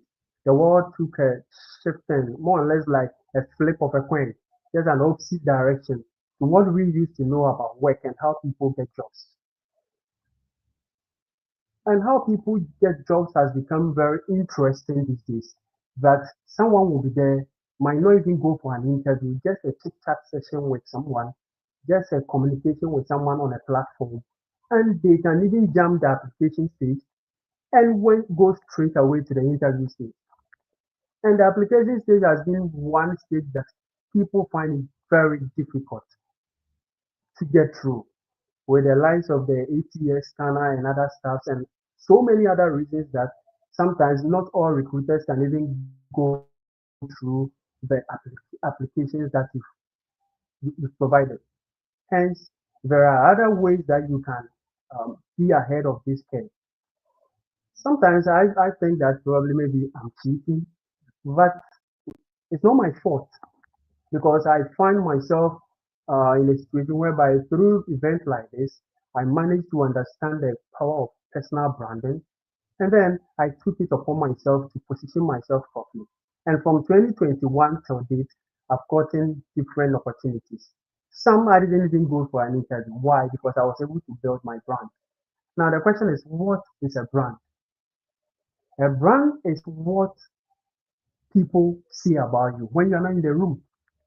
A brand can be what people feel about you when you are not there or when you are even there without even talking. So sometimes we ask ourselves, okay, in case you are not in the room, what are people going to say about you? In case I search your name right now on Google, what am I going to see? Is the things that I'm going to see, are the things, those things going to be something that will speak well of you that you can use it to secure a job, secure a grant, a proposal, an internship, a scholarship, or what? Or there are things that are going to degrade what you've worked for. and what platform is the best that I should choose. Usually, I work in the Web3 space, and most of the things that we do centered around X and LinkedIn. But LinkedIn is where I pay attention most because that is where I got my first gig from without even attending an interview. So I'll always recommend LinkedIn for you. And that is why I'm saying that build your personal brand, the power of LinkedIn. Because you need to stand out and create your own opportunities. No one is going to do that for you. You should do it yourself. Because the traditional 9 to 5 jobs are becoming less common. And sometimes people are pushing more for freelance jobs. There are so many top executives now, they've built their craft to the extent that they have enough projects to show. Hence, they go in for only contract, 6 months, 1 year, when they're done, they go their way. And then later on, when they feel like working again, they can come back. That is what is going on. And with time, it's going to be more rampant than we see now. So how do you do this? You need to position yourself. And that's why your brand is very important. So in our workshops, we got to understand that some people also understand the algorithm of LinkedIn and they manage to seek interviews, get interviews and stuff, yet they fail the interview. Why? Because they don't know their staffs. So once you work on your staffs, once you've been able to build your projects, create a portfolio for yourself, don't forget that those projects shouldn't be on your laptop alone. Because Imanogavo gave some examples that there are some people who he encountered that they have what it takes to do the job, yet they don't showcase it online. And the question is, whatever you are building, you're not building for yourself and your household, you are building for the public. So learn to build in public. And this is one challenge that I have with Ghanaian youth to be specific. So most Nigerians are so good at putting themselves out there for people to know that this is what you're doing. They don't care making mistakes along the way. But Ghanaians mostly we feel more reserved. They know how to do the thing, yet they keep it to themselves. I don't know what they are trying to keep it for. And yet these people struggle to get jobs, struggle to get offers. Because sometimes you search for a job, you apply on your CV, you've added your LinkedIn, they click your LinkedIn, they go there and there is nothing there. Some people don't even have a picture to show. They don't have anything written on the headline. So what kind of branding are you putting out there? What are you doing to yourself? You are not really helping yourself because your personal brand becomes your digital resume and reputation. And it's very important. If you go and search Joel right now on LinkedIn, he has an amazing content that he shares all the time. And I've been following him for quite a long time. Insight on how to negotiate your salary, insight on how to ace your interview, insight on how to secure a job, insight on how to write a cover letter. And he makes videos all the time and I go and watch them. I see Emmanuel Gavo posting much about the things that he does from Wikipedia, from MTN and other stuff. So all these people are posting the stuff that they are doing. Look at their level. And you aspire to be somebody like them, but you don't do that. So keeping your stuff to yourself will not give you the kind of job you're looking for. And when people search you online, what comes to mind? Nothing substantial, nothing to go home with, so that at least you can leave a memory in their mind. So we are in a new era of work. What are you doing about your brand?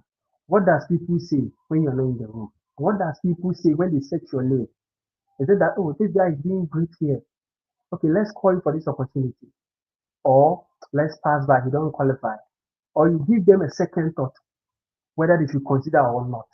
At least once you work on the stuff, doing the technical stuff and learning your stuff to make sure that you qualify for the job, you make sure that you put yourself online. And LinkedIn is where I will show you. Start from that place. If you're a young professional, you're a student, you're looking for a career change or whatsoever, start from there.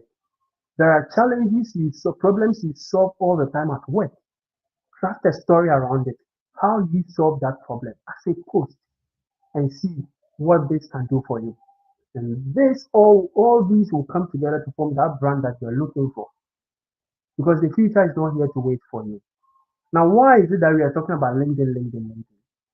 LinkedIn has over 900 users, but actively a month, LinkedIn sees about 130 million users actively every month. And all these people on the platform are top business executives, founders, and recruiters, and job seekers like yourself, and students building their lives. So why can't you tap into this? The little time that you spend on different platforms that aren't giving you the value that you want, why don't you switch and spend, let's say, an hour on LinkedIn and see where it will take you? Maybe that will be the challenge I'll give you today. That going forward, the time that you spend on other platforms, maybe take just a minute out of each or 30 minutes out of each, combine it, spend that on LinkedIn and see the results for yourself. It is a way to show your professional credibility because you claim that, okay, on your headline, of which we will go into it, on your headline, you claim that, okay, I'm a project manager. Maybe I build communities. I'm a social media manager. I do this. But in your post, what are you talking about? So if you are able to align your post and your headline together, telling the same story, it shows professional credibility. And you'll be able to do that. Then the next thing is networking hub. I never knew Emmanuel Gao. My time with BTech Connected, I was even volunteering to help them build their community and manage their social media for them. So when I went there and I started creating the content and posting about events and stuff, future of what that we were about to do, that's when I got to meet all these leaders, top leaders in the space. And when I started posting about them, I started reading about what they're doing. And I realized that, okay, that's great. Then I started connecting with them. And I've learned a lot. The last time, I it would have been very difficult if it wasn't to be linked for LinkedIn for me to meet, let's say, Emmanuel Gabo one-on-one. But I was able to connect with him and even met him one-on-one, and I learned a lot that day about business, about community building, about social media, about all these things, building channel distribution and other stuff. And that day changed a lot about how I see community building and management and stuff. And it helped me, and I'm using those nuggets now. So it was through LinkedIn that I was able to do that. It was only through LinkedIn I got the offer to learn from Joel how to negotiate salaries and other stuff, cover letters. People would just go to chat and then previously generate a cover letter, then they will send it looking for a Fortune 500 company to work with, looking for a job that will pay like $2,000 with just a copy. You couldn't even edit to add a human factor. So I learned all these things through that network that I'm building on LinkedIn. So you can also do same. And when I talk about network, some people, if this event was supposed to be an in-person event, it will shock you that immediately after the section, people will be going to the speakers to take pictures. Then they'll connect with them, and that was it. The communication that is going to take place at the event will shock you. It's not anything to write home about. And from there, they don't even get the opportunity to meet the mentors that they want. Why? Because there is this saying that Moses Biata says all the time. He said the relationship, the value of any relationship is dependent on the value you bring into the relationship. So me meeting Emmanuel Gavo, I know that he has experience in building communities and other stuff. Me going closer to him with my background in IT, I delve a bit deep into product management, project management, and community stuff.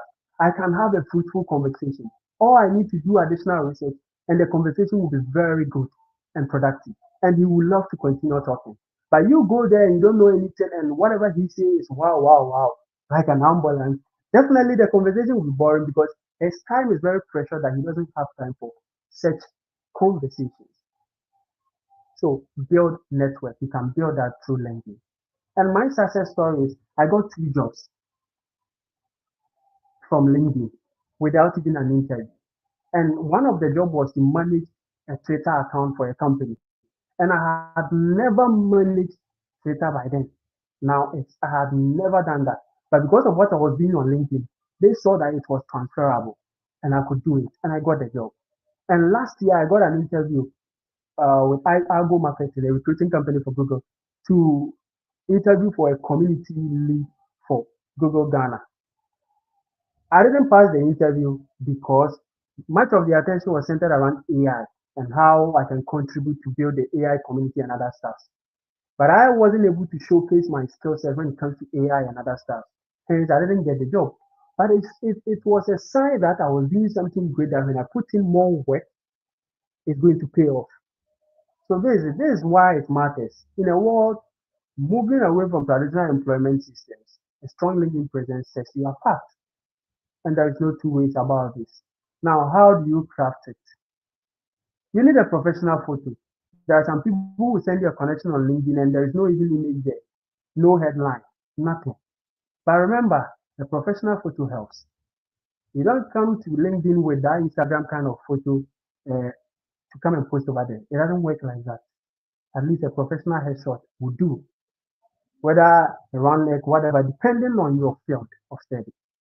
That sometimes most tech people usually use just a round neck, nice smile, then they go their way. Others prefer seats and others. So it depends on your background and where you're coming from and how you want people to see you. But it has to be professional. Headline. So my headline says something else. So my headline is what's going to tell me that, okay, I'm a community manager. It's building thriving communities. That is it. And when anybody sees it, they know that this person is all about community. Maybe I'm a data analyst, community. So you lead that very well. Then you start engaging. You are engaging about session. You see, about session is not necessarily about that a place where you're going to talk about I have MBA in this. No. It's a place where you talk about how best you can solve problems based on the problems you solved before. Because that is what you are there for, to sell yourself. It's more or less like a pitch for you. So you see people, I have MBA in this, I have degree in this, I have this, that's all. No, that's not what you're talking about. That's why education session is there. About session is all about engaging the audience, people who will read your target audience, your ideal client persona, what they should expect in case they get you on a profile or they get you on a call or in their company, what they should expect. Then you optimize your experience section. What are the things you've been able to, the problems you've been able to solve based on the job that you've acquired over the years. So if I'm a community manager, I'm using community management more because that's something I do. If I'm a community manager and all I'm doing is building communities, thriving communities, I should be able to prove that when I was managing the Tech Connected, this is what I was able to do. I was able to take the community of the Tech Connected, just not in groups. We were able to get 700 plus people in attendance in person and 300 online with just 1 month, 1 week of active student engagement. And I led that. Now, when I'm able to write that, anybody looking at my profile over the experience section is okay, this guy knows what he's talking about. And there are pictures and evidence to prove. So that is it. You need to polish it because it shows your professionalism and expertise. The next thing is you build authority. On LinkedIn is meant to build authority in whatever you're doing. And how do you do that? Through content and engagement. The moment you've written much about your about session, your experience, you said you are this, you are project manager, you're a product manager or product designer or stuff as a headline. Now is the time for you to be writing content about that. If you are there and you're looking for, my goal on LinkedIn is to appeal to recruiters, appeal to founders so that they will get me a job. That's all. So I make sure that these are my ideal client persona, my ICP. Hence, I optimize my page to see that and my content also see that. So when I post the content, it's all about the fact that how can you build a thriving community? If you have a community or a project, how do you deal with stakeholders? How do you deal with cross-functional teams? These are the things that I do. So these are the things that I write about. Simple and short. Nothing more. Today I've been mentioning Joe much because I've been consuming much of his content and it has benefited me. So I have to. This is the time for me to tell the world that he has helped me. And if you go to his page, he's a recruiter, he's a senior product manager. And everything he posts is all about that. If he will share something, it's either his company or the company he's working with, or he's sharing an event that he'll be speaking at. And that is it. Nothing more. Don't confuse the audience. And he finds time to engage on other people's posts that resonate with him. And that is what you're supposed to do. So me, my strategy is very simple on LinkedIn. I try to post at least 3 times a week. And the 3 times I make sure that it caters for the things that I'm doing. And after that, every day I spend at least 30 minutes to 1 hour engaging on other people's posts. And I do that strategically. So if I want to be recruited in the UK and stuff, I search for people there doing the things that I'm doing. Then I engage on the content every blessed day. And that is what I do. And when I started practicing this, the people who view my profile, they have changed from just Ghana, Nigeria to US, UK, and I'm getting Miss background. They are all viewing my profile. And more recruiters are also viewing my profile now. To the extent that last week, a founder of a DeFi project, Crossfire, DM'd me that they need a lead for the social media team. That is it. So these are some of the things that you can do. You don't just go and post and you go because you expect people to engage. Hence, you engage on other people's posts and people will engage with yours. And don't go there and be posting great posts. That's it. No, it's mediocre. That is not how it works. Somebody posted something, you learn something from it. What is great? Good post. No, write something great, something you learned about that. Or even maybe you might have a different idea. Share, that's where to share it. It's not by force to agree with the post. Because you're not there to please anyone. And this is very good. If you go there regularly and you engage, it builds your authority and credibility. And don't take this for granted at all. And this happens for it cuts across for almost every platform. Regular engagement helps a lot.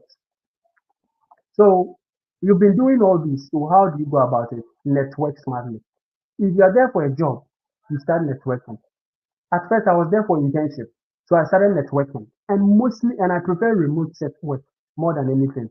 So mostly all my internship that I did at the university, 4 years, level 100 first semester, I started doing internships, and they were all remote.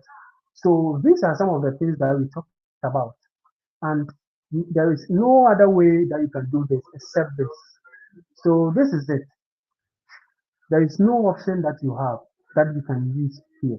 You network and get it. So you can get internships, and aside that, if it is a job, you can get a job offer. And I moved from internship when I have peers who were looking for job internship that they were not getting. Every semester I get extra to the extent that even in school I was still doing internships, even when school is doing because I was using LinkedIn and I was networking. So do this and you leverage your alumni networks, and Manuel Davo talked about all these things. So I will not dive much into this. So network smartly, and it's very important. Now, LinkedIn, you need to leverage the opportunities there. There are recruiters there. If you're looking for a job, start searching for recruiters. Sometimes if you see the job, you can come to LinkedIn, search, and look for the recruiter. Then, after even applying for the job, you send a message to the recruiter. Then you add your CV to it. It gives you a leverage. It gives you a leverage. I've tried it and it worked for me. You can set job alert for the kind of job that you are looking for, and it tells you. You can set the open to work. And the open to work, they are in two folds. There is one that you have the green badge. Then there is one that shows you only recruiters. Remember, it is only recruiters that are recruiting.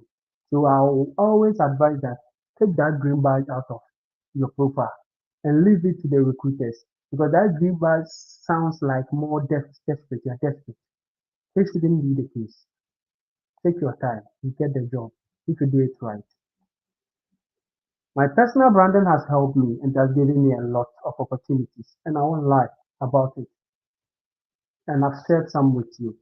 And I still get the job offers anytime. And the company that currently I'm with, Horisoft, as a project manager, and I'm working on the operations and I do extra things like market research and other stuff. But I still manage the company's LinkedIn for them. Why? Because they've seen what I've done and they know that I can contribute and it can help. So all these can add up. So imagine you being good at it, you'll be able to contribute to your company in some way, especially in a startup environment, and it will give you a plus there. So how do you maintain your personal brand? Make sure that if there is a change in your life that you want to add it to your career trajectory, you update it. And stay consistent and authentic, because most of our the workshops that we had recently, a lot has been said about staying authentic. So stay authentic. Then share your journey. And this is what, post about your milestones. Even if you start something and you couldn't finish, post it. Let people know. No one is perfect. But don't keep it to yourself and don't try to sit there and say, I won't share it. You will not share it. But in the end, you want someone to employ you. So share your journey, and your journey will inspire someone.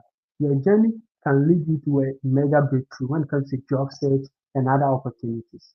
Then build long-term connections, because the game is long-term, not short-term.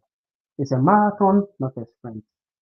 A strong, authentic brand builds trust and attracts opportunities. What are my call to action for you this afternoon?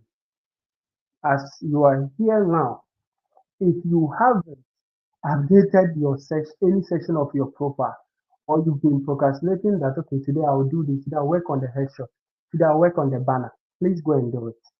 Go and do it now. At least as a start, it will help you. Aside that, you can connect with me on LinkedIn. If you need any assistance, I'm always happy to share. And post something today. What I can advise, the easiest is the lessons you've learned today. Go and post it. If you've attended the entire event, you have more than 20 posts to make. At least, even if you don't have anything, 10 posts, you can make 10 posts out of everything that we've learned from the beginning of the event till now. So make all the notes that you've taken, make a post out about them and see how things turn around for you. My final thought before I do some demonstration for you on LinkedIn is that your personal brand is an asset in the evolving world of work. Reid Hoffman's vision, that is the co-founder of LinkedIn until it was bought by Microsoft, that your brand will be your career's cornerstone in a flexible network future. And we are here in that future. So let me share something with you on LinkedIn.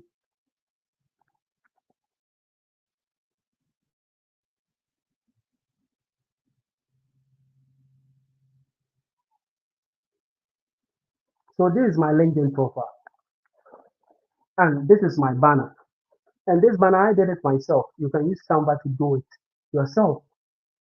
I believe in community building. I believe that any product on earth is built around a community. Apple has a community, Microsoft has a community, Google has a community, StreamYard that we are using has a community. So I believe in community. And within a community, content is king.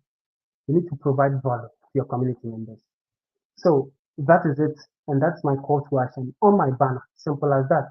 Then my profile, my headshot is it. I prefer the suit. I'm not saying go and use suit because not everyone is using suit.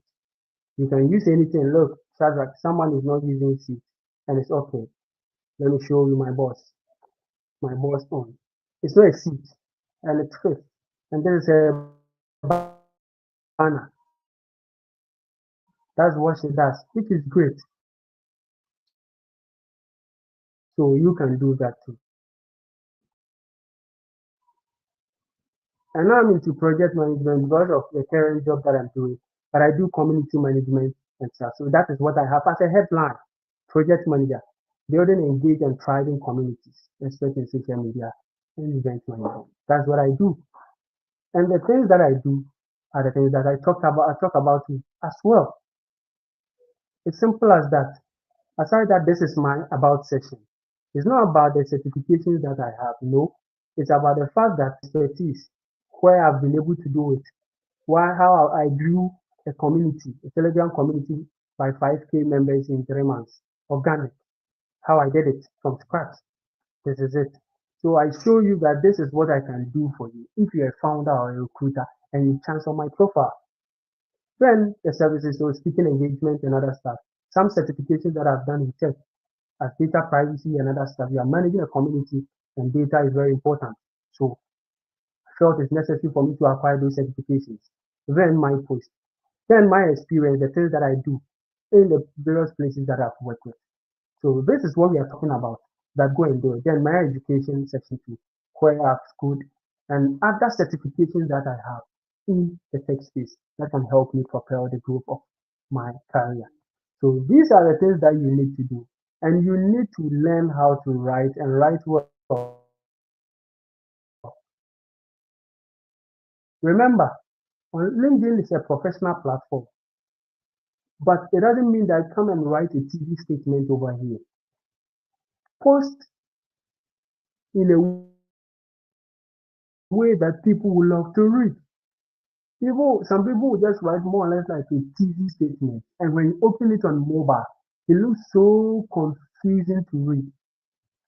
The formatting of your post is as important as your post itself. So make sure that the post that you have. Now, if someone opens this post, I'm not saying go and write exactly like this, no, but I'm giving an example that if someone opens this, it's more or less it's easy for you to read, very short, and it's optimized for mobile and it will help someone to read faster. But there are some posts that are so much like a TV statement, like you're reading a research paper. No, mostly people don't like that. And remember, your hook is very important. You see, when I posted this, the first thing, let me open another. You see, this post, a successful community doesn't happen by accident. You see, this is what you see, but it will fail without the right foundation. This is all you see. So if this doesn't catches your attention, you will never click more. Attention to your hook alone and ignore the rest. Your hook, rehook, your main content. Because it's more or less like you have a problem. So it's a situation, a task, action, then results. But this time around, my hook, my rehook, and the hook and rehook is talking about the problem and what you need to work on. Then the main content will come. Then, in the end, the call to action. What do you want people to do? So with this, I said that what should people do? When do you intend to apply this technique? That is what I asked. I said, be honest and share. So that is it. I want you to do something. I want you to comment. I want people to do something. And it helps a lot. It helps a lot. So once you leave today, all I'll tell you are go and follow them. And after following them, check how they write their content. Check how they put their profile over there. Check the things that they put. Consume it, practice, test it. You can come and check mine, test it, and try. It's all about trying. Try and see what works for you. You are not supposed to show up on LinkedIn every day. It's not a full-time job and no one is paying you. Hence, you are doing it as an addition to add value to you. So don't go out there and spend the whole day on LinkedIn. No, you feel overwhelmed and burn out. You might not end up being consistent. The goal is to be consistent. So there is a technique called progressive overloading fitness. And you go to the gym and your weight, you're benching maybe 20 kg. In the next minute or two, or in the next week or two, you see that the 20 kg that you were benching, you started with 5 reps and now you can go 10. You see that very soon you can go 20, then you see that it's so lighter for you. Then you increase the weight. That is how we do it here. That is how to build any habit. If it is not your habit to be on LinkedIn and be posting all the time, this is the time to build that habit. That, okay, today I'm going to post one. Then I'll spend 30 minutes to engage on other people's posts. And wait, the people who like or engage on my post, I'll comment and then thank them and stuff. Then you wait, maybe tomorrow I won't post, but tomorrow I'll spend 10 minutes over there to engage. Then the next day, you do that, okay, tomorrow I'll post, the next day I'll post. Then you do it like that. If you're able to start posting once a week and engaging maybe 2 times a week, you see that very soon you'll be getting results and the results will propel you to be disciplined enough to do it. That is how it works. So you need to take the action today. And when you do, it's going to help you. This is what I Thank can you tell you so today. much. You'll be able to apply Thank it. you. Thank you. Thank you so much. We are so grateful. And these are very, very practical strategies and ways that we can use to grow our LinkedIn. So I hope that we have all learned. And if I think he has already, please have you dropped your link in the chat? If you haven't, please do that so that No, people I can haven't. connect with. Okay, please do that so that the audience can connect with you. And if you have any questions, you can just text him on LinkedIn. Because of our time, please pardon us so that we can quickly wrap up here, and then you can also go on to your next engagement. So thank you so much, Felix. We are so grateful that you joined us today. We've learned a lot from you. Thank you so much.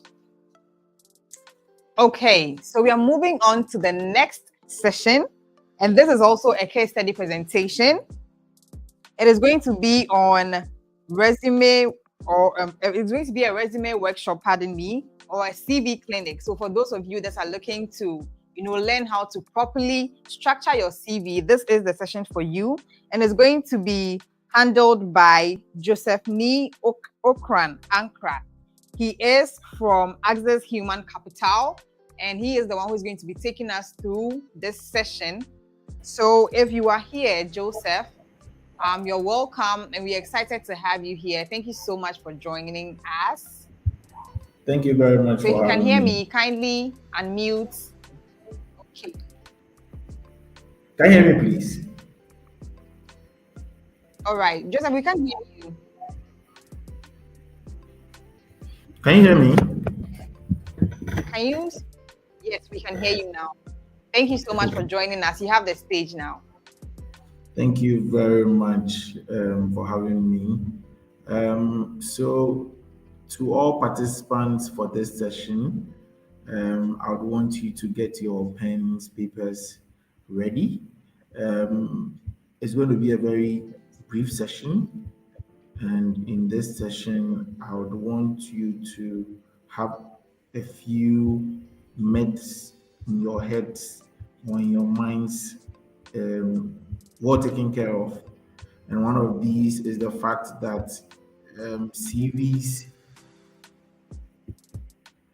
alone will get you a job. It's just the first stage. The CV just opens the door for you to get an opportunity to sell yourself. So my opening comments for every CV clinic is the fact that the CV is about you. It's not about any organization you work for. It's not about the courses you've read. It's about you. It's an opportunity for you to sell yourself out there. So can you please share the link, the document, present it for me, please, technical team. So what's a CV? What's a CV? When we say a CV basically is a document or a resume. It's a document that clearly spells out what you've done or the skills you possess. What are some of the places you've been? How have you used or how have you exhibited the competencies or skills that you've acquired over the years? How have you been able to use this? So this is what a CV is. And for starters, I'll say that the CV is in about 3 or 4 categories. The first aspect of your CV, or the first quadrant of your CV, is supposed to be your biodata. So you see there, your biodata should have your name, first name, middle name, surname. It's ideal for you to have these names as spelled on your certificate. You have your first name, your middle name, and then your surname. And then you have your phone number, your email address, and your location. You can have these.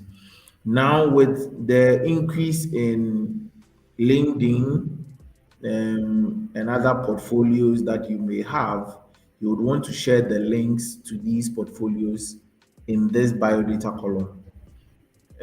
So you can have your LinkedIn profile, or you can use a bit.ly link to shorten it and put it out there and make it easily referable for anybody.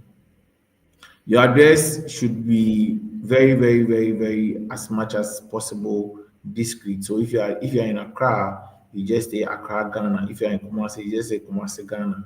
Don't be giving your GPS, Ghana Post GPS codes. It's not ideal. Those are private information. They are very confidential. You are not supposed to share it at this stage of the interview process. As the interview process continues, and if there's a demand for it, you can share it. Always use professional email addresses.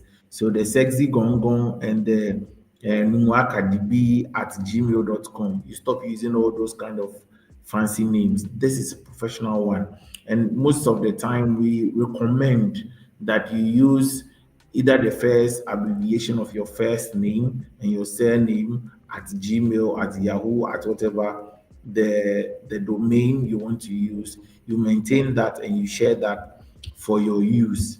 So when we move on from these professional email addresses, the next column that we have, so you do this and then you center it. Your CV should always be formatted, and the formatting is what I've given you. All these information should be centered on your page. It shouldn't be right aligned or left aligned. It should always be centered, and you need to bolden it. The fonts that you use should not be fonts that are fancy. Be very, use clear fonts. Calibri, Cambria, Times New Roman. Yes, use very sans serif. Use very clear fonts that at the end of the day, once a recruiter just chances upon the CV, you make an impression. And let me put this out there.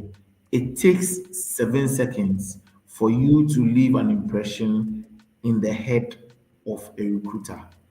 The 7 seconds, I will not tell you how we go about it, but mostly it takes just 7 seconds. So right from your biodata point, we go to the next portion, which is the profile or career summary. So this summary basically tells us what you have done in instances where you have work experience over time. Then you are telling us what you've done.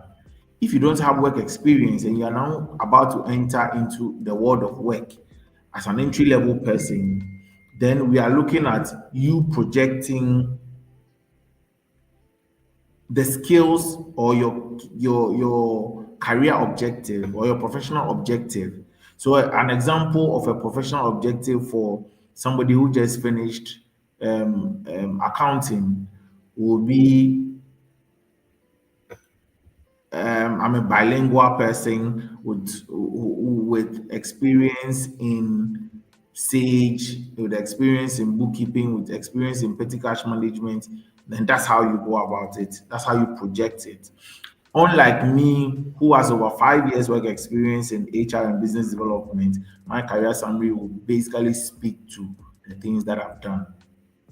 So it's very, very important. This may take a recruiter about 1 or 2 seconds. So when the recruiter sees your name, it take about a second or two, your profile, a second or two. Now, the next thing that you should be able to take very, very good account of is 2 things.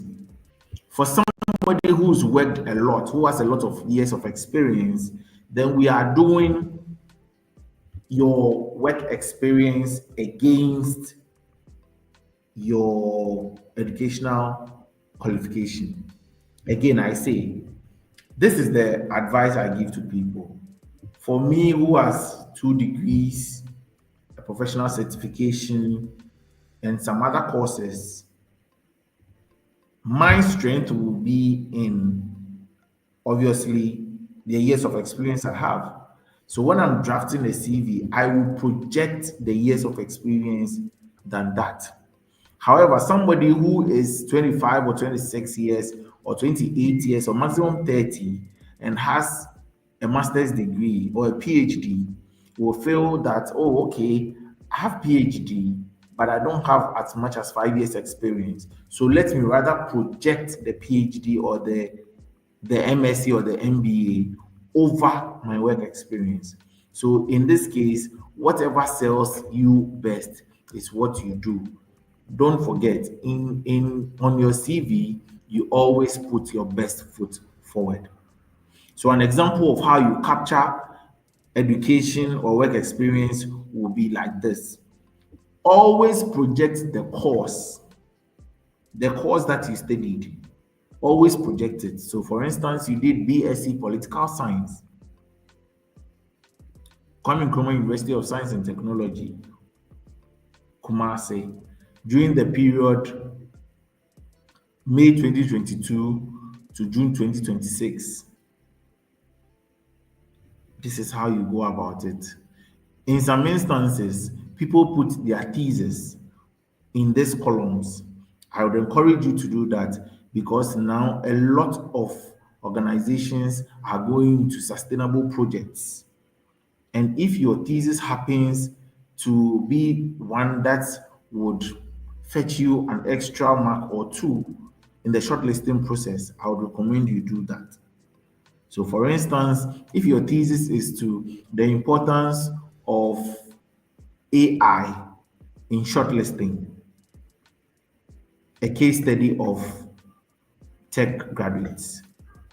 If you have such a thesis, it's worth sharing with an organization that is going into the tech business. So this is how you project it. Always remember, you market your degree and not the institution. Your degree must be on a line by itself. It should be alone. So you realize I said BSc Political Science, BSc Information Studies. Then you put it there. You can decide to add the course modules, but it's okay just to do one or two. And then it's always advisable, like I've said, to share your project or academic achievements that you have. If you do short courses, this is not the place to add it. So you realize that it's either you are adding your WASI or your first degree or master's, and it's always in reverse chronological order. The most recent one on top. The most recent on top. The next thing to do is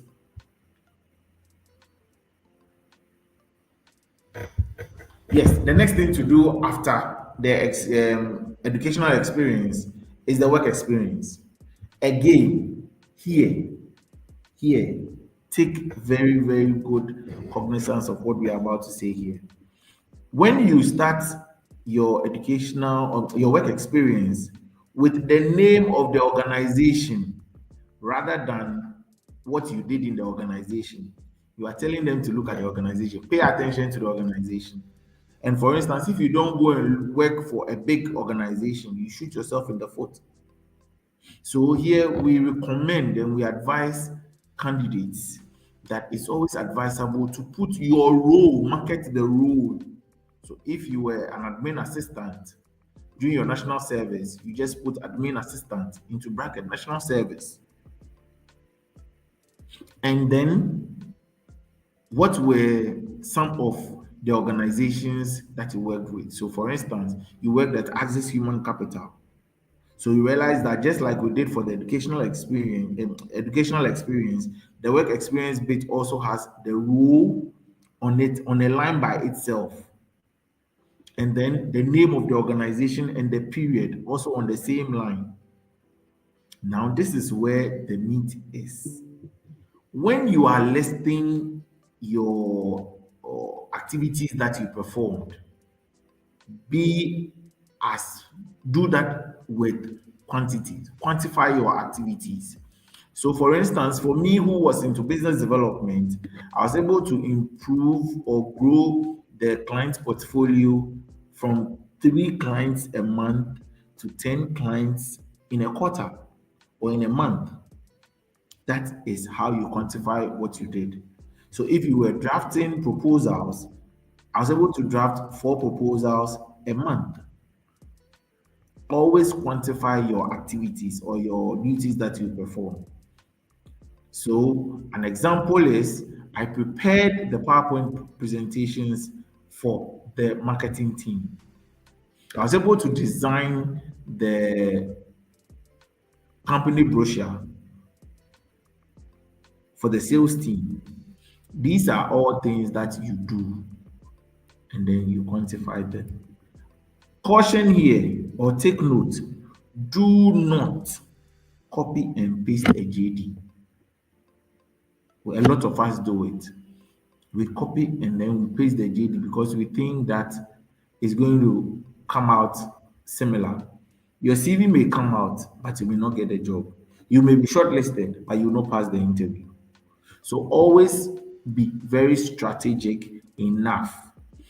Every CV that gets shortlisted by a tool that we use called the ATS or the AI is able to be done, or this is able to go through or get selected because of keywords. So the keywords that you have in your CV is what selects you or brings you out from the lot. Another thing I'll advise you is use action verbs. Don't personalize some of the things you say. So for instance, I am responsible for, or I was responsible for, I initiated, I managed, I prepared, I created. These are all verbs that tells the recruiter that, oh, this person is the person I'm looking for. So you see, I'll share in the template, you realize that you have this document there, clear enough for you, right?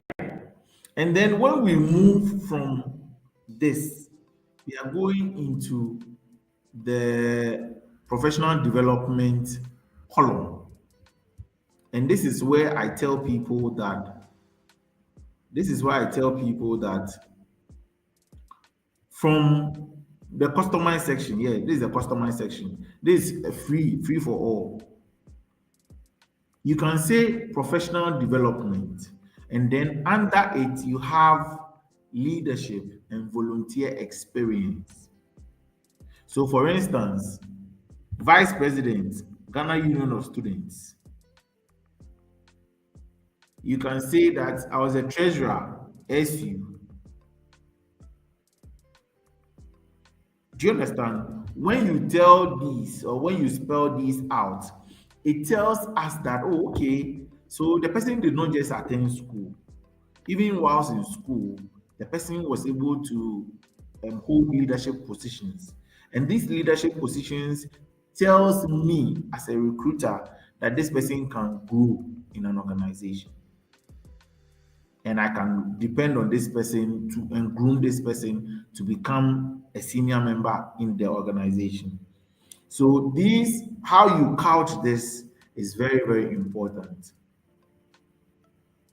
So when you are doing this, it gives me a holistic idea that, oh, okay, when I mentioned now was the vice president of the book club or the debaters club, and here she learned how to use public speaking and presentation skills. So these are skills that I need as a product developer. Okay. Let me consider here, and that's how some people get shortlisted. Volunteer experience. I will recommend each and everyone on this call to volunteer at any given opportunity that he or she gets. I see people say, oh, I'm home, there's no job. Volunteer with organizations. Call organizations. I heard one of the speakers talk about externship. Yes. Call them. Oh, please, I've seen that this upcoming program of your organization, I want to volunteer and be part of this. That's how you learn. You learn by doing. So let us do well to acquire and build this column of our CV. This is where organizations look at.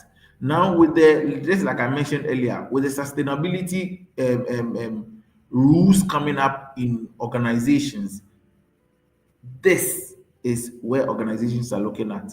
And I'll explain something when I come to interest, and you realize why you and another candidate have the same skill set. have the same number of years experience, but the person will get selected over you. These are some of the differentiating factors that we look at. So you don't do courses attended. So you've attended some short courses. You don't do that. Rather, you state professional development. Don't forget, I said this is where you do freestyle. So if you think you've attended a lot of professional development courses, then it's best for you to project that ahead of your leadership. But if you've held a lot of leadership and you've had a lot of voluntary opportunities, you put that ahead, all in a bid to sell you well. So, advanced proposal writing workshop. That's the name of the course you attended. HR for non-HR managers. That's the name of the course you attended. Great training for retailers. That's the name of the course you attended. Foundation for Youth Development. That's the name of the organization that's handled the course, and then the year. Remember, do not put the name of the organization first. Put the course title first, the name of the course. Market the knowledge you've gained. Let us show. Now I want to learn grant writing. So I'm looking out for organizations or people that do this. And when I go for that course, I will not come and write the name of the organization as the people who gave me the knowledge. I'll rather show that I'm now a grant writer. I attended this course. Always know the title of the course must be on a line by itself. Skills. The first session, they had an extensive session on skills. The first panel. These skills should be skills that we see, not we read. For instance, if you say you are proficient or you are an expert in Word, let us see it in your formatting. Let us see it in the use of your fonts. Let us see it in how your paper is aligned. Do not put down skills that you struggle to show proof. Always use tangible skills. So for me, on my CV, you see Microsoft Office applications, Word and Excel. And it's not good for you to put proficiency level high, intermediate, no. The moment you do that, you shoot yourself in the foot.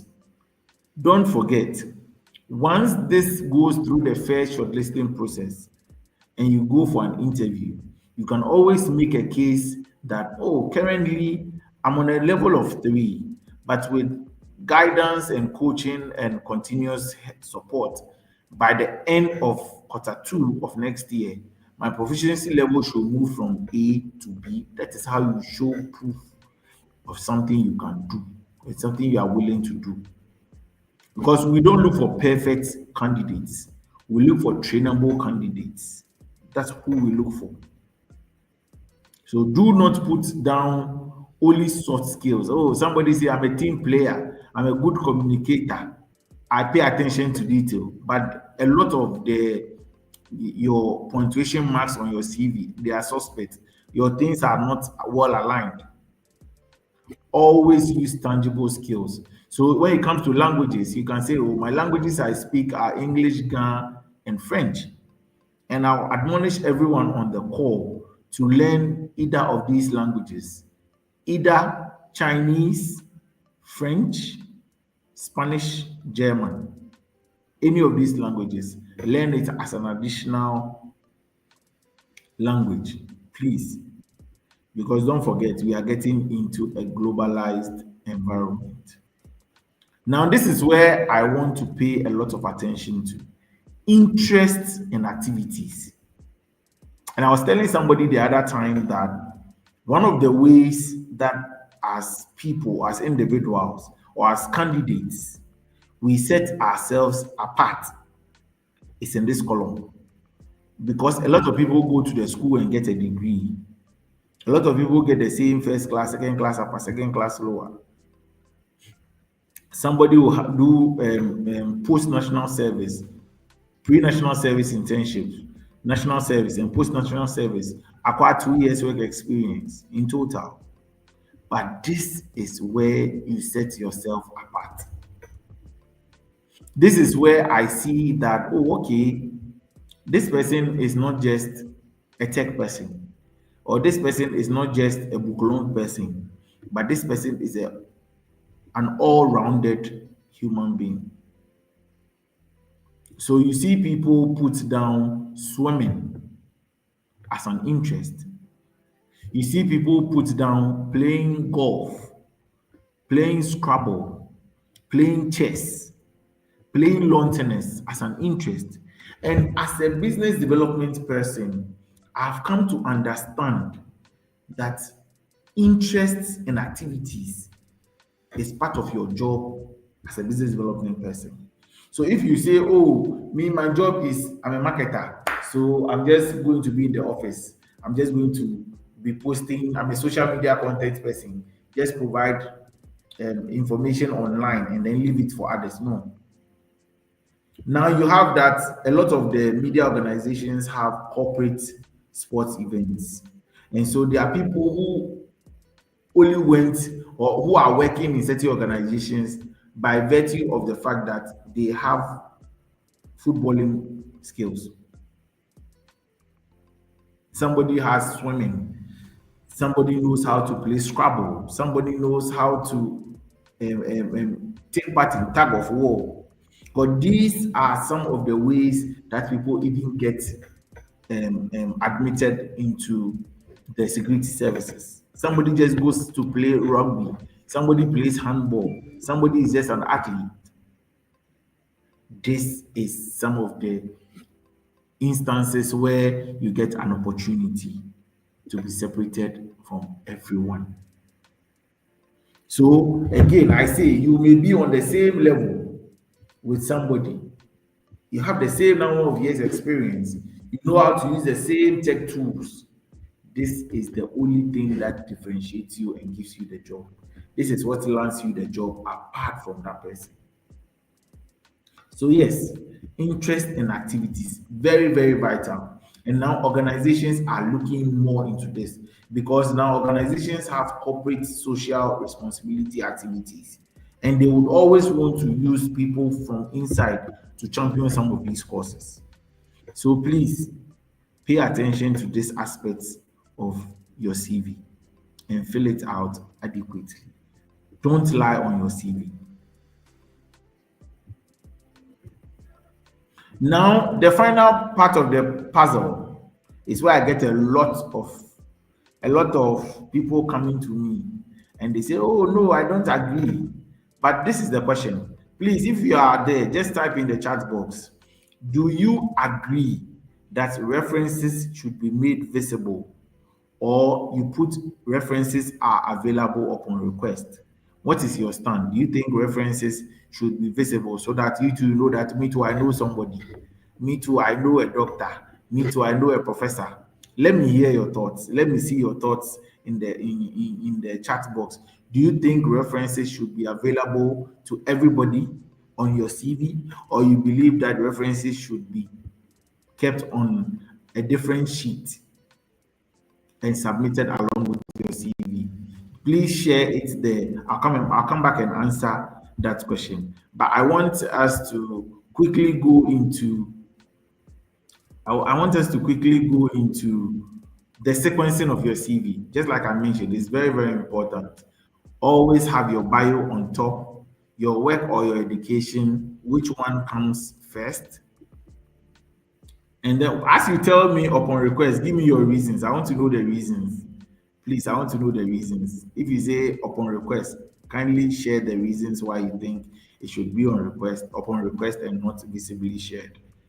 And then, yes, here I want to talk about formatting. So I've mentioned fonts. All your fonts should be easily readable, and your fonts should be consistent. You don't mix fonts, types, and sizes. You don't mix them. Always ensure that your fonts are consistent from the first one to the last one.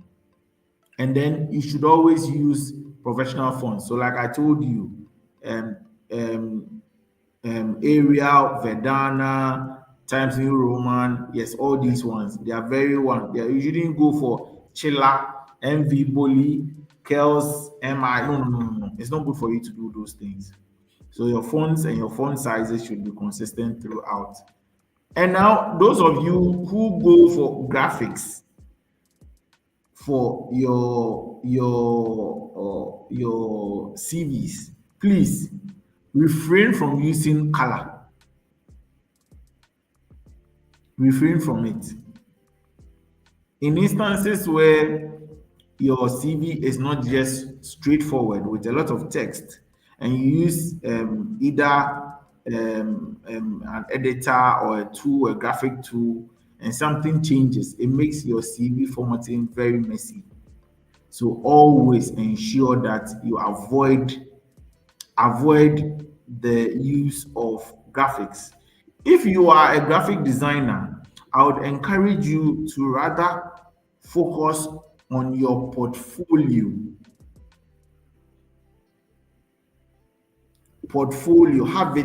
Have the designs in your portfolio, but always ensure that your CV is in PDF. Even if you have it, so you realize that sometimes you have to print CVs and submit it, and we don't print color. So if you put color there and I print, it will still be black and white, and it doesn't come out well. So always ensure that your CV is devoid of artwork or colored prints at certain portions. And then people say, "Oh, I use color paper," especially when we're doing hard copy. "Oh, I do color paper." So when you do, they print it on green so that when you come to the interview room or you go to the reception and you see the CVs pile up, "Oh, my own is in the middle." I know they will call me. You understand? So please ensure that all your headings have bolding. You bolden all your headings. So for instance, work experience, bolding.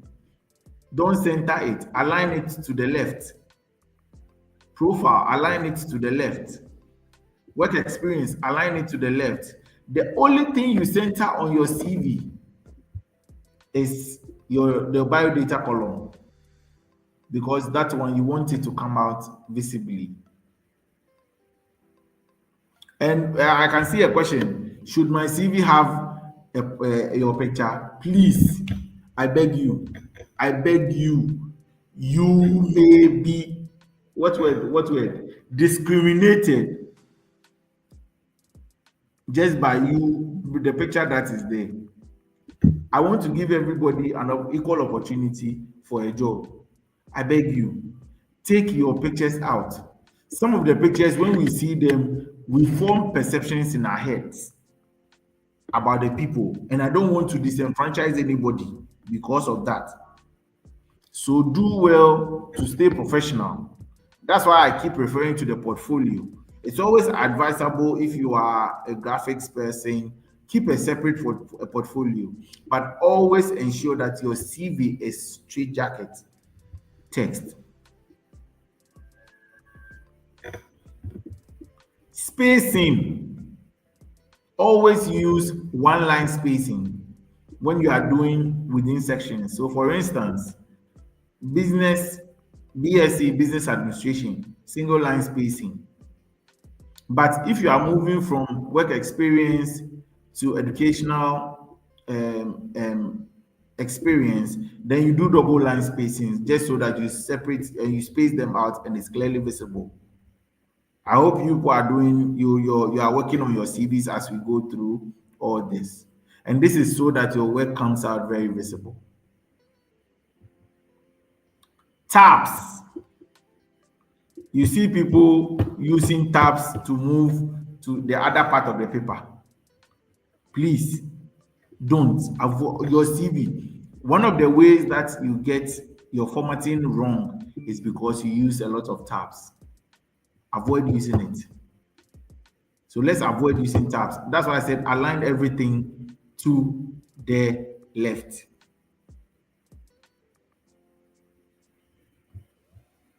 Bullet points. You see somebody use the arrow bullet points and then comes to use the big circle, then use the small circle that is not bolded, and no. Let your fonts be consistent or your bullet point be consistent. So if you are using the correct bullet symbol, use it throughout. If you are using the small dots, use it throughout. If you are using the very big bold dot, use it throughout. Bullet, use it throughout. So it is always advisable to use bullet points rather than paragraphs on your CV. I've seen some before. Oh, so paragraph for a CV. It's always advisable. So for instance, when you want to spell out your activities, instead of doing a lot of write-up, just something brief. Proofread and revise scripts for radio presenters. I hosted 2 shows focusing on Ghana growth. I manage client accounts. Simple, precise, short. And you can only do this with the bullet points. Dates. You see somebody write DEC 2016 to January, January 2017.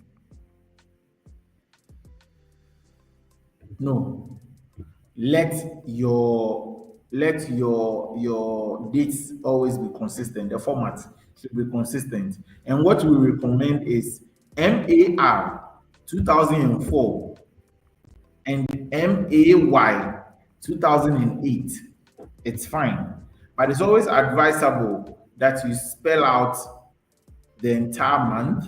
So March 2024 to May 2008.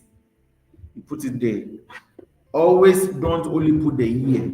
Because, for example, if you put 2023 to 2024, you assume it's 1 year, right? But if you started work in December 2023 and you ended work in, let's say, January 2024, it is only a month. So please, I beg you, let us be very, very, very cautious of how we do or format these things. Now, this one here, I'm going to get buzz here. Grammar. What are some of the typos you see on your CV now?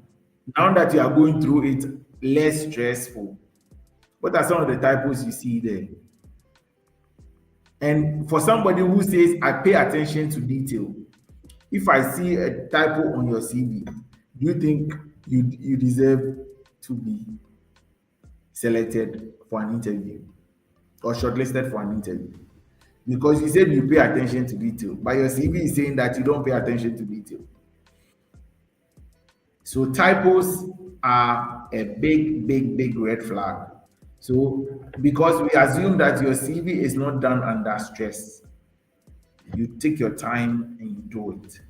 You take your time and you edit it. Past duties or achievements should always be in the past tense. Past tense.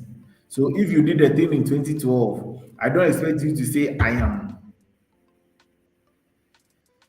Right? Or I do. No. I did. I managed. These are all things that you need to pay attention to. And then do not use first or third person. So first or third person pronouns, or he, she was, no. Always ensure that you depersonalize all your sentences. Now, I've heard a lot of people talk about the use of social media. And trust me, it has a link to your CV. And now, a lot of the things we do is that aside just you being shortlisted, one of the first things we do is to look at your social media, whether you like it or yes. So if I'm looking for somebody who is an HR person, I would want to go through social media to understand how he or she espouses the HR knowledge that he or she has. What's the level of engagement? What's the level of tolerance that this person has? If this person is supposed to be an expert, how does this person espouse some of their expert knowledge and expert ideas? So be very, very mindful of public profiles. Until today, I didn't know that threads comes out with a separate algorithm. So now I'm going to pay attention to it very, very well, because some of the things some people post on those less, they feel, oh, it's just about vibe. Or you go on YouTube and you are part of a stream, and then you speak gibberish. You say all the things on your heart. Please be very, very mindful of it. Be very, very, very mindful. So when it comes to CVs, consistency is key. You have to be consistent from beginning to end. So you realize I've mentioned consistent, consistent, consistent. Because if it doesn't happen, you will be in trouble. So please, I see your questions coming up thick and fast. What if you are not a social media person? Is it mandatory to create one and post?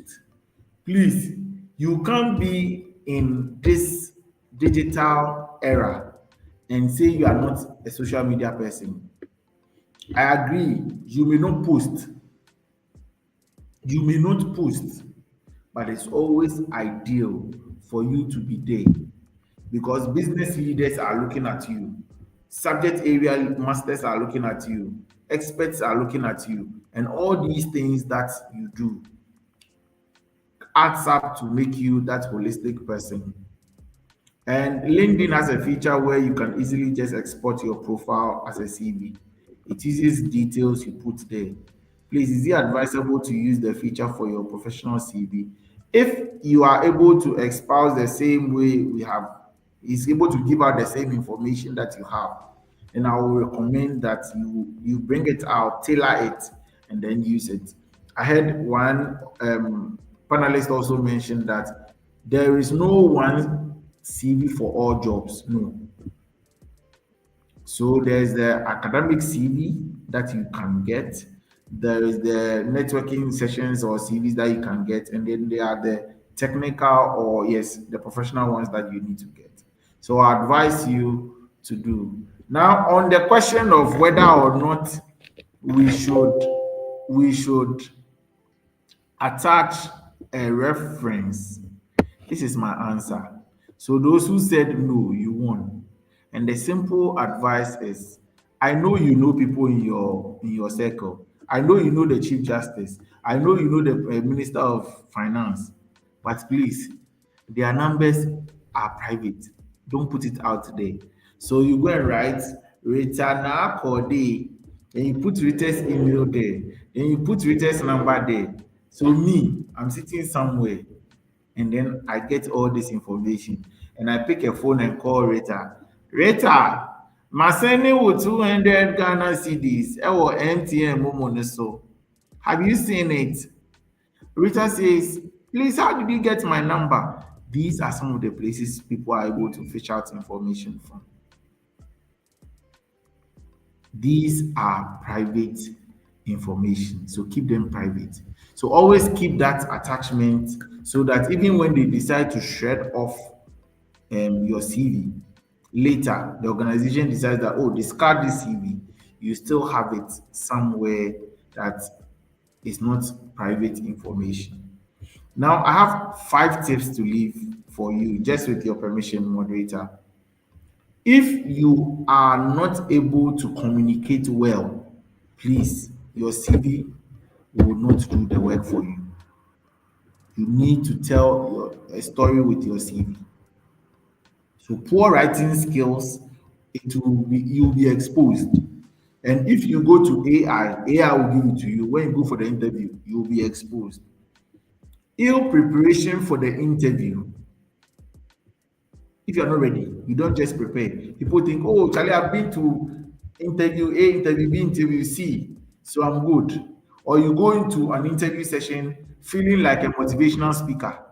Oh, and so I've been here, I've done this, it's been no. You flop. You need to prepare for every interview, no matter what.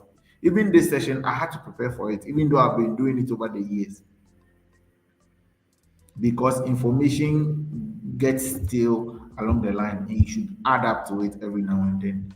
Please, for people who have the itchy feet syndrome, they join an organization, things don't just work. No, they want to run away. So they have 3 months, 1 year, 2 months, 1 year. The most you get from them is a year. Organizations do not look out for people like this because they feel they cannot build the organization around you. They cannot build you. You don't have institutional memory. You don't have institutional value. All these things, all the values that the organization wants to instill in you for you to reach the top, you will struggle with it. And for us millennials and Gen Zs, it's one of the things that we struggle with. Oh, the way they are not paying me, they didn't pay 1 month, 2 months. Otilo, I'm out of this place. No. And then those who go into an interview speaking ill of their employers, their previous employers. Oh, that man, we're not even able to pay salaries for 2 months. So the third month, we struggled.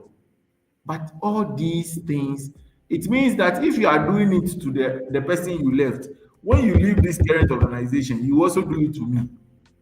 So I will not hire you. So these are some of the opportunities, the reasons why you see a lot of people out there. They say, "Oh, I've sent my CV or resume to places. I've gone for interviews, but they don't call you back." When you are preparing for an interview, there are industry knowledge that you need to get. There are role knowledge that you need to get. There are functional knowledge that you need to get. Sit down, plan it, put everything together, and prepare for your interview. And trust me, no matter how they put their questions in the CV, you'll be in the right frame of mind. Don't go for money. Don't go for money. Don't move anywhere because of money. Money is good, but money is not the ultimate. Don't tell lies on your CV. The moment you start telling lies on your CV, then you are setting yourself up to fail. So you go and say that I am very proficient in German. Meanwhile, the only thing you can say is danke and dankeschön. Ich mir geht, those are the only thing. They're just the basics. Then you say I'm good. Then you go for an interview and then they start speaking it and then you are lost. Always apply for jobs that you are qualified for. And then when you are not qualified for, just make sure that you prepare and go and justify the reason why they should give you an opportunity. And then always the last thing I end with, I know this one to come with issues, but personal hygiene. Personal hygiene. Poor personal hygiene will not get you the job. Doesn't get you the job. Poor personal hygiene. Armpit. Your clothes are not well ironed. You didn't do makeup. You didn't comb your hair. You didn't shave. All these things. Unless maybe the company just called you overnight, and so you have to be there. But when you are giving adequate notice, please ensure that you are on time, you are well prepared, you research about the organization, and then you research about your interviewees, the panel. That's if you get to know them. So thank you very much for this opportunity. I'm still available to share information, and then I've told Nan to share if she can share the checklist with you so that as you work on it, as you work on your CVs, they will act as a guide for you to be able to prepare and then get a winning CV. Don't forget, it takes only 7 seconds for us to have an impression whether we want to proceed with you or not. Thank you very much.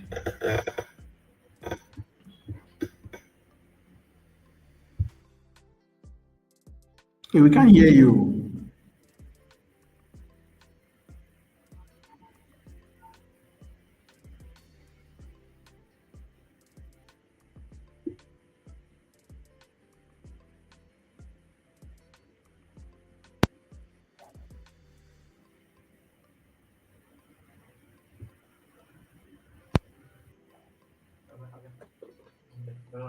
Can you hear me now?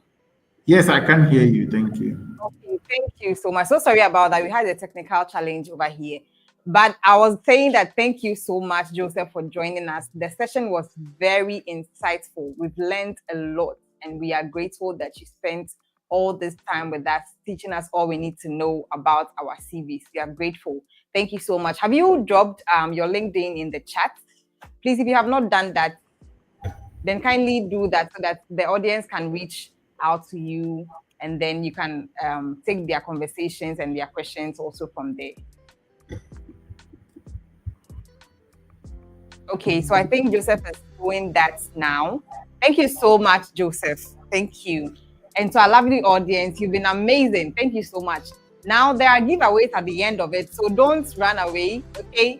There are lots of giveaways that are going to come up at the end of the session, and we just have one final session and we are out of here. So don't leave, stay if you want any of the giveaways. And I know that a couple of job opportunities have been shared, so make sure you're paying attention to the chat and some of the, the information that is put on your screen so that you don't miss out on it. Okay. So we are moving on to our final session, and it is the productivity corner, and it is going to be led by Mr. Joel Anaman, and he's going to take us through how to be productive. So basically, as a professional, what you need to do to be productive. And so I'm going to invite Mr. Joel Anaman here to join us. Anaman. Sorry about that. Okay. So, okay, he's here now. It's a noun, so. Okay, yes. Thank you. Okay, lovely to have you here. Thank you so much for joining us, and I'll leave the stage to you now. Okay, thank you very much. I am going to make this super quick. Let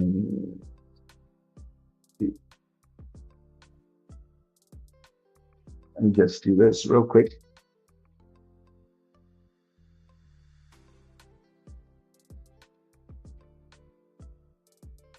Okay, kind of being given an advice. Yeah, great.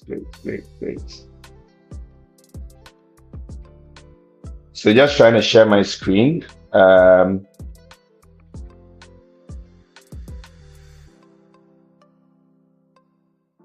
trying to move something from one screen to the other. So give me a second. Okay, great.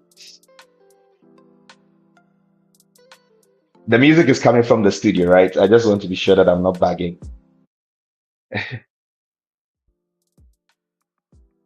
Okay. All right. So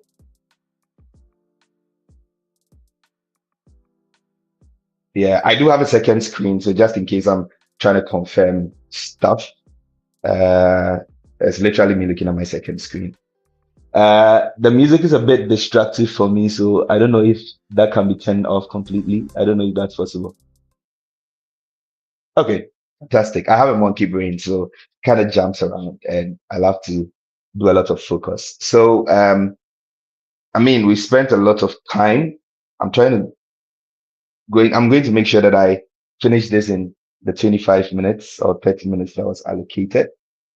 We're going to talk about unlocking your full potential, and it's connected to the productivity corner. And mostly, I think when we talk about productivity, it's pretty much common for us to think about it in a tactical manner.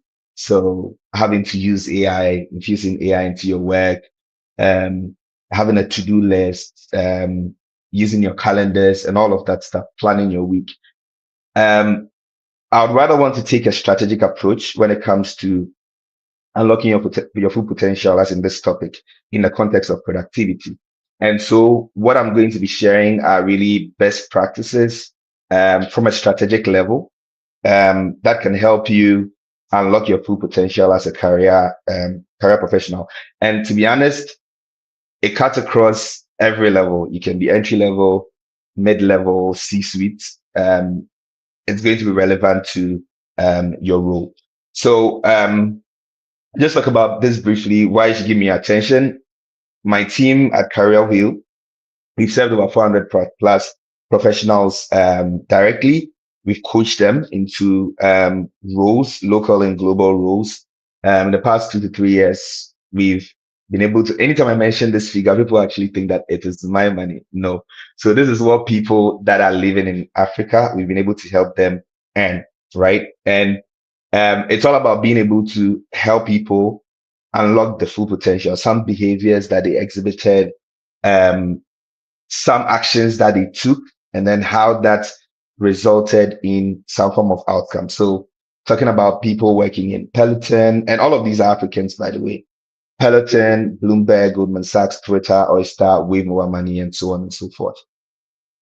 So diving in, unlocking your full potential. I'm gonna have a very boring slide. I saw Felix's slide. I was like, yo, this is really beautiful. But I'm going to really keep it lean. I have about 5 or 6 points that I'll be talking through. And then when I'm done, I'll also run you through the tool that I spoke about, which is Mandy Pivot. So here goes. Now, when it comes to being able to unlock your full potential, I mean, in physics, potential energy is like, let's dump it down a bit. Like it's more like the energy that you have at rest, right? As an element, the energy that you have at rest. And what that means then is that there has to be some form of action to activate it. Otherwise, it still remains as something that's potential, right? And the same thing applies here. So one major thing that I picked from a lot of the other speakers, I think Richmond mentioned this, was about being able to know yourself and more like finding a direction for you. And again, if you want to unlock your full potential, you should be able to create your vision. There's this quote that says that if a fish lives its whole life being judged by the fact that it's supposed to climb a tree, it would be judged as dumb, right? Or full of nothing. But then if you put it in water, it's going to swim. So it comes down to, all of this connects to your vision, being able to create a career vision for yourself. And career vision has to be very, very loose. It has to be more like something that you aspire to achieve in, let's say, the next 30 years, the next 40 years, the next 50 years, and very, very high level. I have a friend, Andrews, actually he's the one that I built the tool that I'll be talking about with. So Andrews has this vision that he wants to impact 1 million people, right? 1 million Africans with software. Very, very high level. And software, we know, makes life very, very easy and efficient. So that is what Andrews is focusing on. I think I want to get the name. Is it Bridge Partners? Bridge something, right? The organizers of this event. They also have a vision about impacting about 10 million people, 10 million young people on the continent. So the whole idea is that in your career, you should have something similar, irrespective of whether you are an entrepreneur or you are a 9-to-5 person or you're a freelancer, you're creative. You need to create that vision. And that vision is what you always go back to whenever you feel lost. Again, the vision is not cast in stone. So you should expose yourself to the fact that you can always modify the vision as you move along. The next thing that I'm going to talk about is keeping 1 to 2 year SMART goals. So gone were the days where you'd actually have to draw a career plan and then you write down things from, what I want to achieve in 10 years, what I want to achieve in 5 years. what I want to achieve in 1 year, 2 year, and then breaking it down to what I need to do daily. But when you think about it clearly, I mean, you can bear with me. If you look back 5 years from now, all the ideas that you had in terms of plans, detailed plans, and all of that may not necessarily be what you are doing now. You may be in a better position, or you may be in a worse position, or just a normal or optimal position. But the point I'm trying to put across here is that planning for long term doesn't really work, right? Based on the experience. And again, these are best practices. So I don't like to push it across as these are rules. They are best practices that we've seen with, coaching over 400 people. What really works is what you're able to do in the next, 1 to 2 years. And we found that mostly when people are able to set smart goals within that 1 to 2 year period, they are able to stay motivated. It looks like something that is more tangible, and then they're able to work through it. Because the whole structure is that you're going to set your goals, and then you're also going to break down those goals into systems. So the systems should be seen as daily habits that you inherit so that you can achieve whatever goal you need to achieve in that 1 to 2 year period, which also feeds into your bigger vision, right? So still tapping in from Andrew's experience, my friend, the software engineer who says he wants to impact 1 million people. Andrews could possibly say that this year or in the next 1 year, he wants to build a software that would allow seamless career discovery for, let's say, 100,000 or 50,000 students. That in itself is a smart goal, right? So he's saying that, okay, by next year, November, we should have had 50,000 students use the software that I built, right? And then get clarity on what they want to do. So if I go into the software and I'm confused, by the time I come out, I know exactly where I'm going to start my career from. But then it does not really end there, because that goal has to be broken down into systems. And when you read books like Atomic Habits, it's going to tell you that you're most likely going to achieve success when you build systems. And these systems are basically behaviors. So if Andrew decides to say, okay, fine, I am going to break this smart goals down into milestones. So my milestone will be that, okay, by maybe first quarter, I should have built a minimum version of the software, put it in the hands of people to test. That's like very, very clear. You are getting maybe 50 people testing the software, giving you feedback, making the improvements and all of that.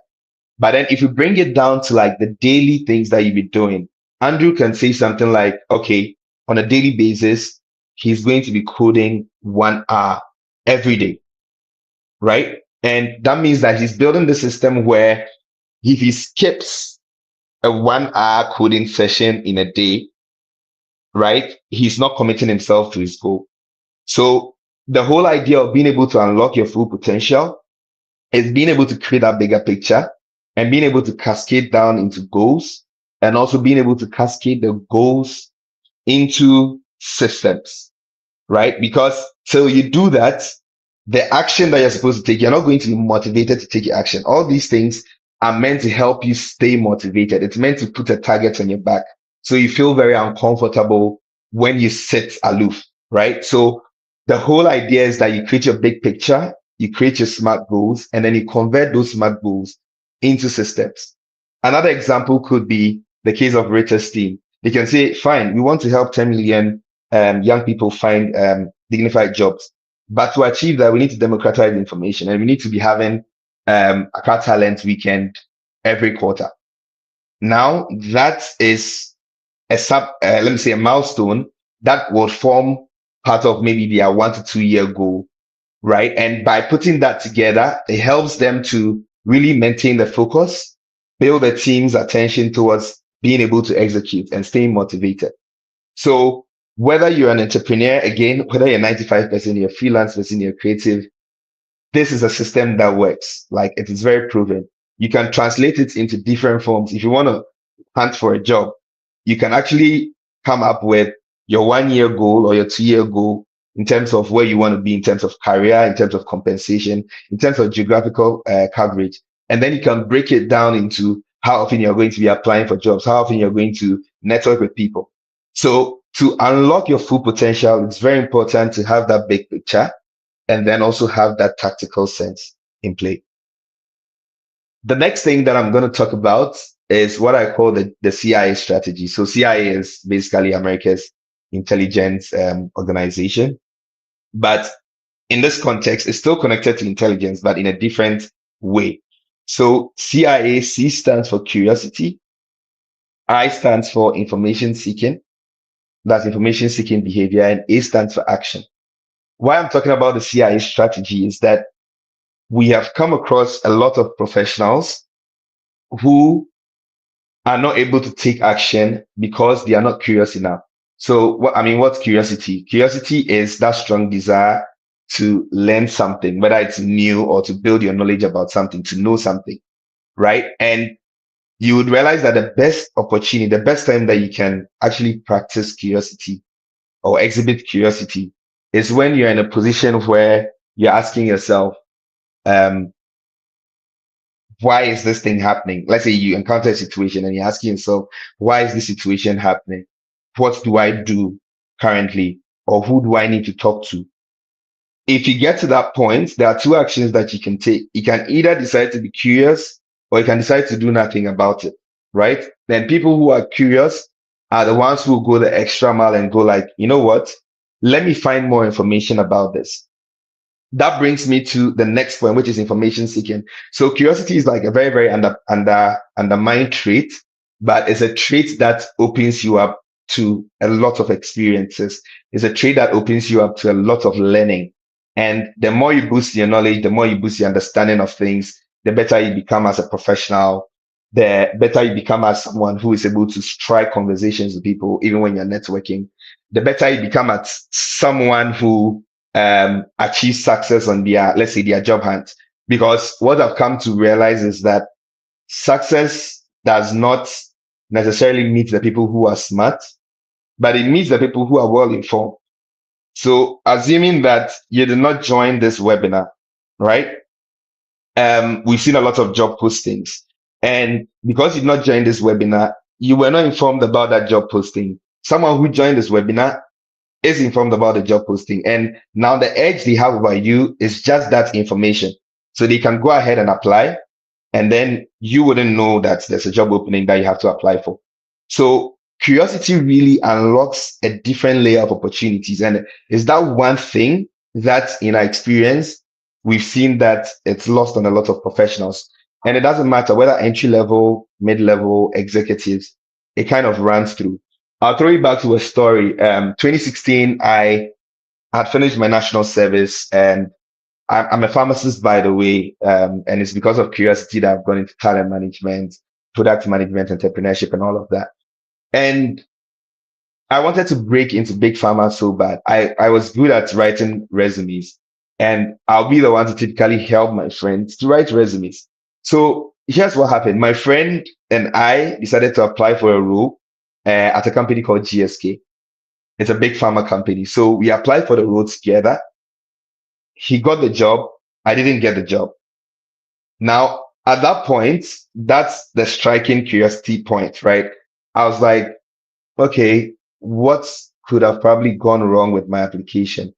Why didn't I get in? I mean, what is the case? And being a curious person, being someone who has trained my curiosity, I didn't end there. I actually reached out to my friend and went like, hey, Charlie, congratulations. I'm super excited for you and all of that. What did you do differently? Like, I want to understand why this is happening. And then he told me that, oh, he actually had a last minute referral, right? From someone internally. So that was like, mind opening, because till then I was not really focusing on a lot of referrals. And this is way back 2016, my very first job that I was trying to break into. And he had a referral. And it was later that I discovered that GSK had a policy of before someone can land a job, they need to be referred by someone internally so that they maintain their culture. They are very sure of the people that they are allowing into the org, and then they are building together. So by just being curious, it wasn't enough. Just being, asking myself that, okay, why did this happen? And all of that. It wasn't just enough. I decided to go the step further to seek the information, right? Which was what brought about the bit about the referral and all of that. And trust me, since then, apart from one job that I actually applied through, even with that job, I applied, got screened, and all of that. It was a coaching job it's a consultancy job for Amazon. Even with that, right, there was a point where even in the interview process, I reached out to someone to put in a word because then I came to understand the power of referrals. So there hasn't been a time where I've applied for jobs where I've not reached out to someone to get a referral or to get an inside look and all of that. So information seeking behavior can really set you apart. If you decide to move from just asking yourself, why is this happening? Why is that happening? Who is involved? What are the things to focus on?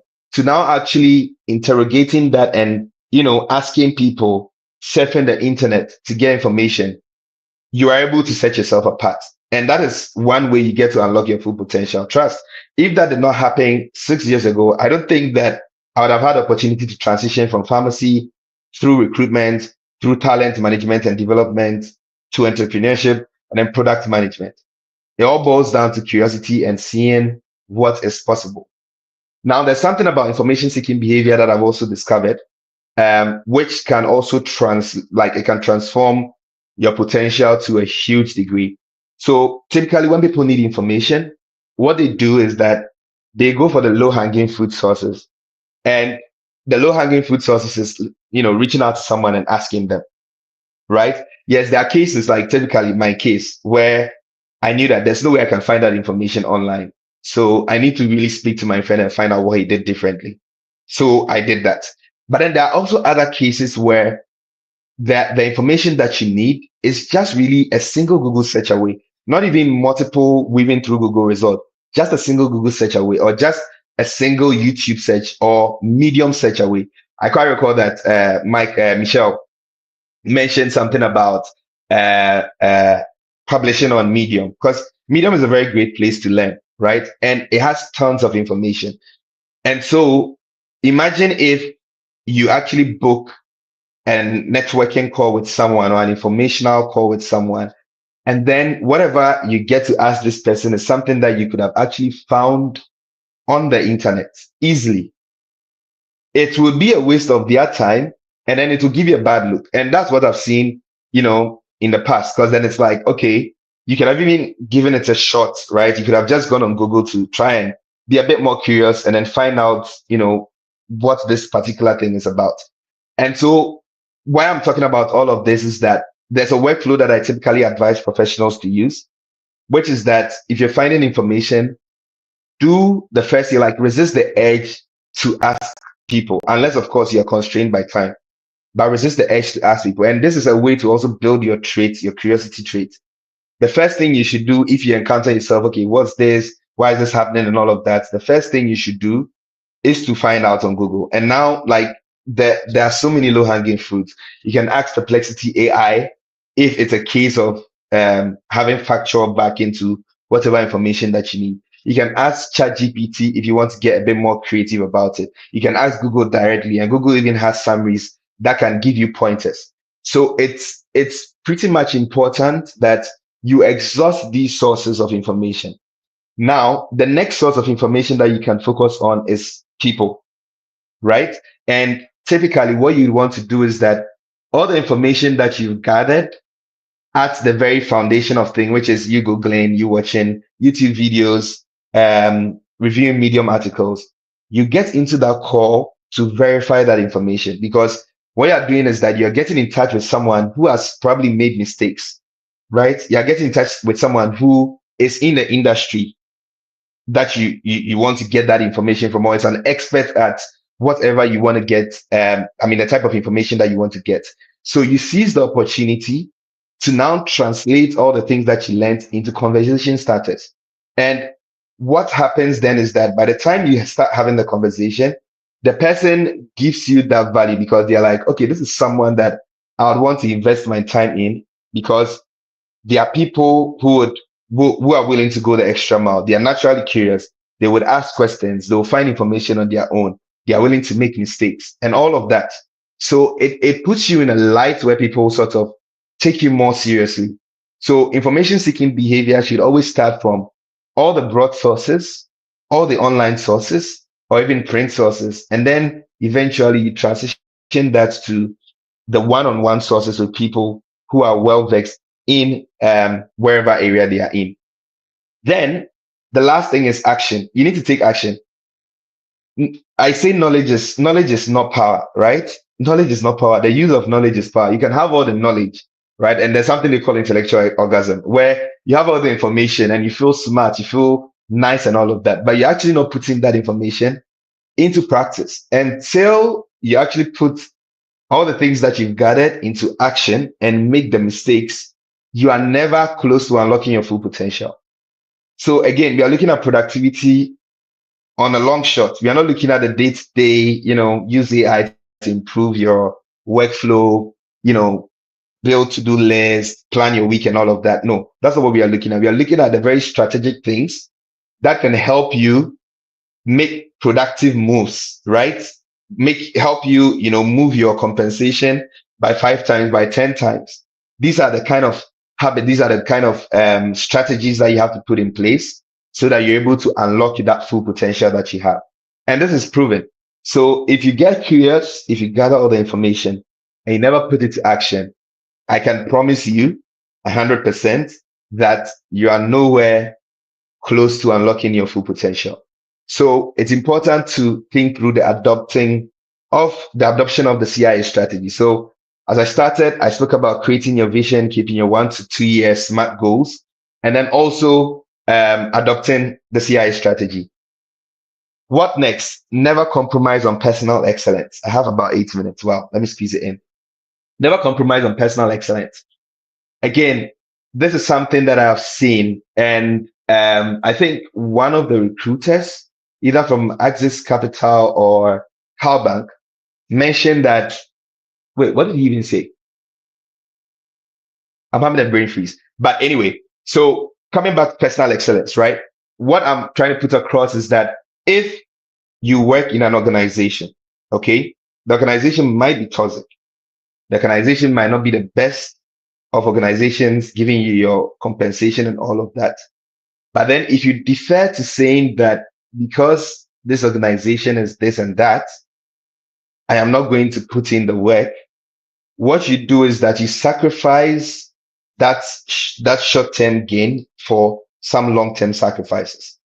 So let me give you a typical example. You're working in a role, the company is toxic, you ask for resources, you're not probably getting it, and then you sort of give up and go like, I tried, let me just relax. Now, what that relaxation does is that it impacts your own personal excellence. And history has it like there's proof that whatever you're doing now in your role and whatever you'll be doing most probably the next year is what you would use as leverage for your next endeavor. So the more you fall into that hole of, okay, I'm going to wash my hand, I'm just going to do the bare minimum and then walk away, it affects your ability to build that personal excellence. And what also happens with that is that normally when you're working in an organization, beyond the fact that, personal excellence means you're honing your skills, you're becoming better at what you do. Another thing that exists here is that you lose trust with your colleagues, your employees. And why that is important, why it's important to build trust with your employees, like even if you're in a shitty environment, let the guy who hates you know within them that you are good at what you do. And even if they have the opportunity to recommend you for a role, your name is going to pop up in their heads first. Why that is important is that career building is never linear. You could be a boss today and have a direct report, and then you could have that direct report being the one to refer you for the next opportunity that's opposed to maybe 5x or 10x your income and give you the best work-life balance you ever dreamed of. So never compromising on your personal excellence, it comes in two folds. You are first of all able to sharpen yourself, irrespective of the environment that you're in. You are sharpening yourself and getting your skills to use. Even if you're not getting opportunities to put your skills to use, in your 9 to 5, you can focus on volunteering the skills elsewhere and building that practical experience. Now, not only are you doing that, you are also ensuring that because of your work rate, because of the way that you're executing, you're building trust with your colleagues, and that social currency is priceless. Months down the line, years down the line, opportunities may come up, and then you might be the one just recommended for the role because 5 years ago you built a trust with your colleagues or your co-employees. 5 minutes more. I'm on the last part, staying conscious of your growth. So what are the points? Being able to embrace feedback. It's very difficult for some of us to, take feedback in. And it's partly because sometimes the people who give the feedback are very biased.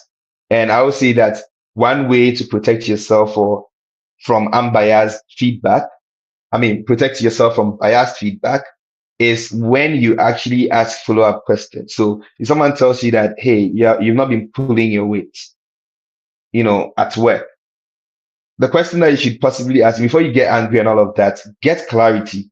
And that is again curiosity. So realize that curiosity is like a baseline thing. You're asking yourself, okay, why is this person telling me that I'm not, pulling my weight? Ask the person, in what situations have I, exhibited certain behaviors that, shows you that I'm not pulling my weight. And then by being able to drill deep, you are able to really segment between people who are giving you BS feedback and people who are giving you real unbiased feedback.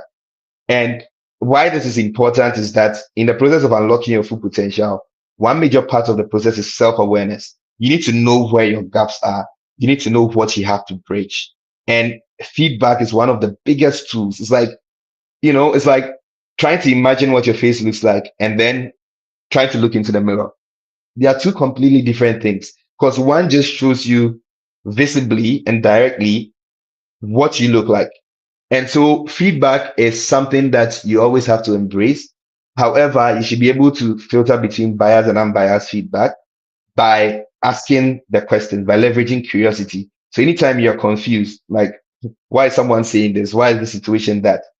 Pick up that curiosity bit and then ask follow-up questions. And that's how you'll be able to, unlock your full potential by being conscious of yourself and then improving any gaps that you have. Also, beyond taking feedback, even before someone tells you, you should be able to reflect and document the work that you're doing. To be honest, this is something that people do not do. And it is something that does not only happen in Africa, even outside Africa, right? We've seen it over and over again where people come to you to write resumes and they don't even remember the stuff that they've done. And that's one of the reasons why we are building Mandi, which is the suite of tools, but we have a career journal which helps you to document these things. Then at the end of the week, be able to send you feedback, unfiltered feedback, because this is like AI driven. So we give you objective feedback that tells you, based on the stuff that you put in. So if you're not honest enough to put in the stuff that went well, the big wins, the new things that you learned and all of that, you're also not going to get the level of detail of insight that you want to get. So even beyond that, you can still do the same thing, but, push that into ChatGPT and get feedback, right? Reflecting either on a weekly basis, on a daily basis, and then documenting your work is super important because it's again the very first stage of opening up yourself to, the whole self-awareness bit. And then taking yourself from a place of, okay, I don't have the skill, I don't have this competency, I need to bridge that, I need to put it to action, I need to perfect my craft. So reflecting and documenting is key. Then the other one is getting a mentor. So why is that important? Because in every learning framework, right? The things that you sit in and then people tell you, it's in a course or in a theoretical book or something, forms just 10% of your learning. The remaining 20% of your learning comes from what a mentor or a peer mentor. The mentorship doesn't have to be someone that is always like older than you. It can be a peer mentor, someone who's in your age group and all of that, but they've probably built a skill in a certain way. So Andrews is my typical go-to person when I'm talking about technology. I have other friends like David Levitt. When I'm talking about software engineering, I'll go to them and they're my peer mentors, right? These people would help you put that 10% into a practical context. So that forms 20% of your learning.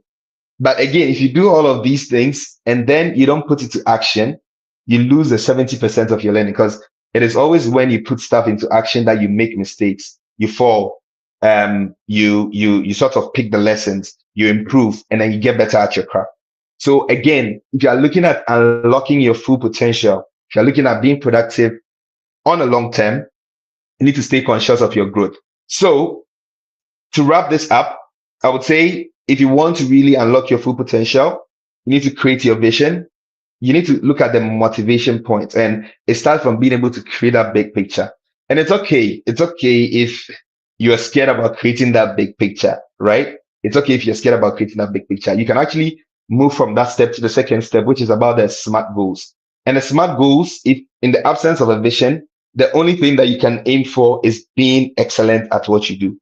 So if you're a customer service person, then you're being excellent at that customer service role, right? So you go and do your career discovery, and then you create your vision and all of that stuff. You can choose personal excellence and then convert that into SMART goals and get extremely good at what you do. So you keep your 1 to 2 year SMART goals. No need to do 5 year, 10 years, because you're in an agile environment and things rapidly change.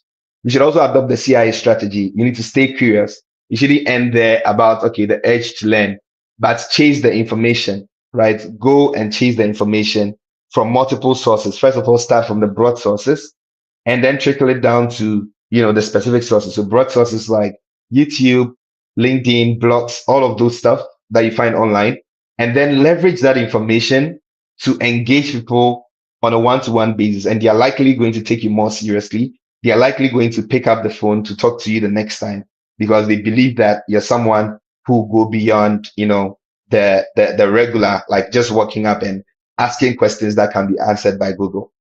Then the last thing is taking action. Do not fall for the intellectual orgasm piece. Understand that it's not knowledge is power, it's the use of knowledge is power. So being able to take action and putting all of these things to use is what will truly move the needle for you. And it's the same thing, like just think about it. If you want to get better at your job, right? Let's say you feel like, okay, your work is too manual. Literally go on Google, literally go on YouTube, ask how to make manual work efficient. Refine your search, go through the iterative process, through the information seeking behavior, and then also talking to people who are ahead, right? And telling them that, oh, I found this online. They said I should use this to automate something. They said I should use that to automate something.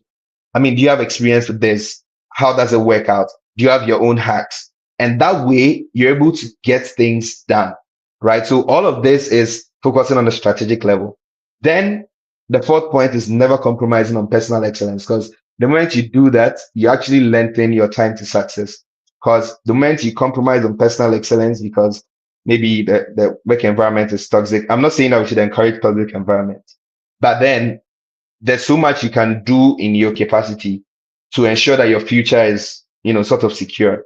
And one of those things is to ensure that you have personal excellence. So you're putting in the work and building trust with your colleagues. You're building that social currency. And then the last bit is staying conscious of your growth, embracing feedback, asking questions, again, leveraging curiosity to ask questions, and then, segregate between biased and unbiased feedback, reflecting and documenting in tools like Mandy or any other tools that you deem fit, and also getting a mentor. And the peer mentors does not necessarily have to be people who are years and bounds ahead of you, but it can be people that have a skill, they have some competencies that you do not have. And then by building that relationship with them, you're able to bring value to them as well as unlock your own full potential.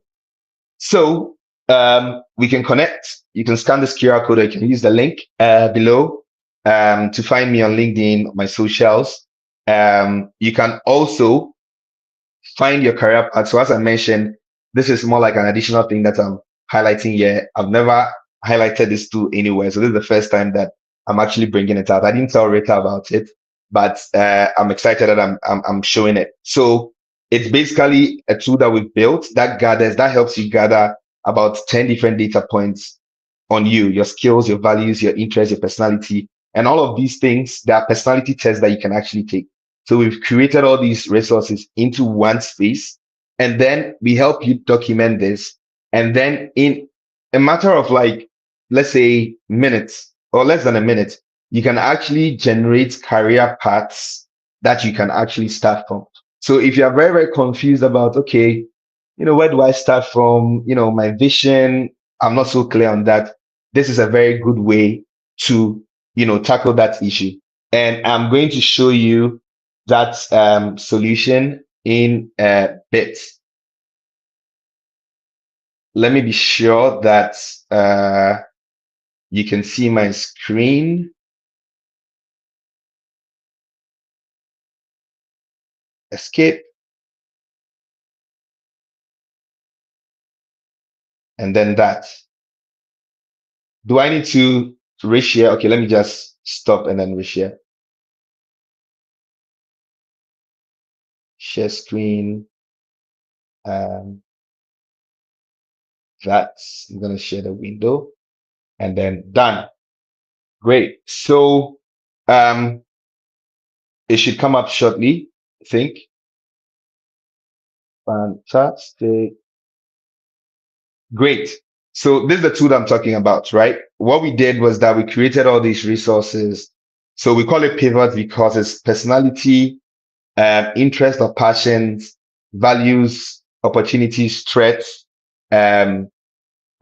skills, right? So all of these things are things that fit into your career. People would say, oh, upload your CV into into ChatGPT and then prompt it about what jobs you qualify for.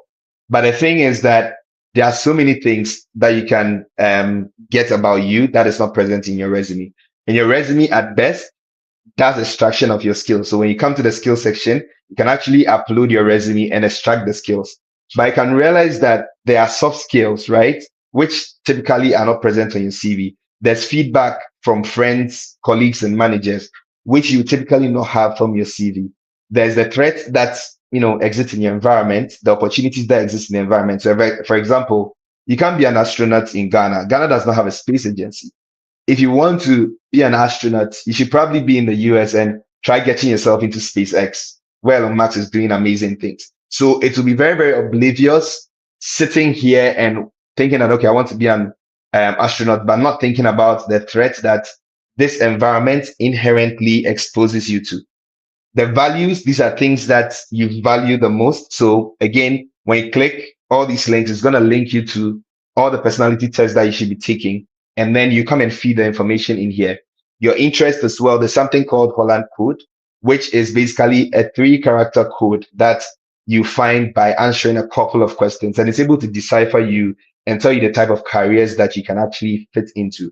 So yes, the interest and passions, we tell you that your passion is never going to feed you alone. Like if you don't commercialize your passion, it's not going to feed you. So the question is, how do we bring the passion conversation into your skill sets, the competencies that you have, and then craft a holistic pathway for you and tell you that, hey, this is a career pathway that you should look at. And again, this is a tool that Andrew and I built. And then the last one is the personality. So taking a personality test, taking your work preference test, even having the opportunity to look through the test and say, I disagree with this, I disagree with this, I disagree with that. Now, this is you being able to leverage curiosity, right? Go through all this process to now gather the information about yourself and feed it into this model.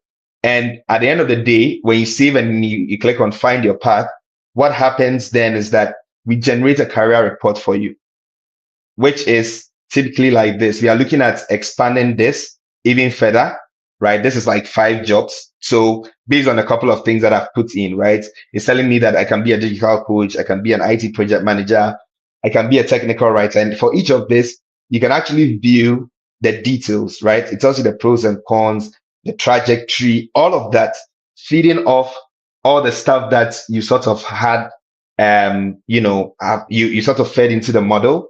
And then it's giving you that hyper specific feedback.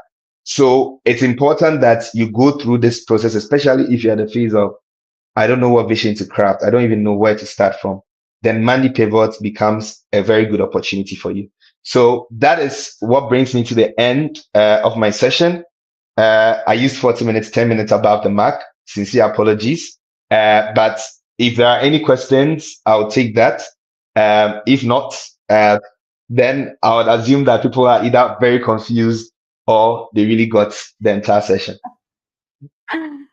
Thank you so much. I think people really understood what was spoken about. But we're just going to check the chat to see if we have any questions over there.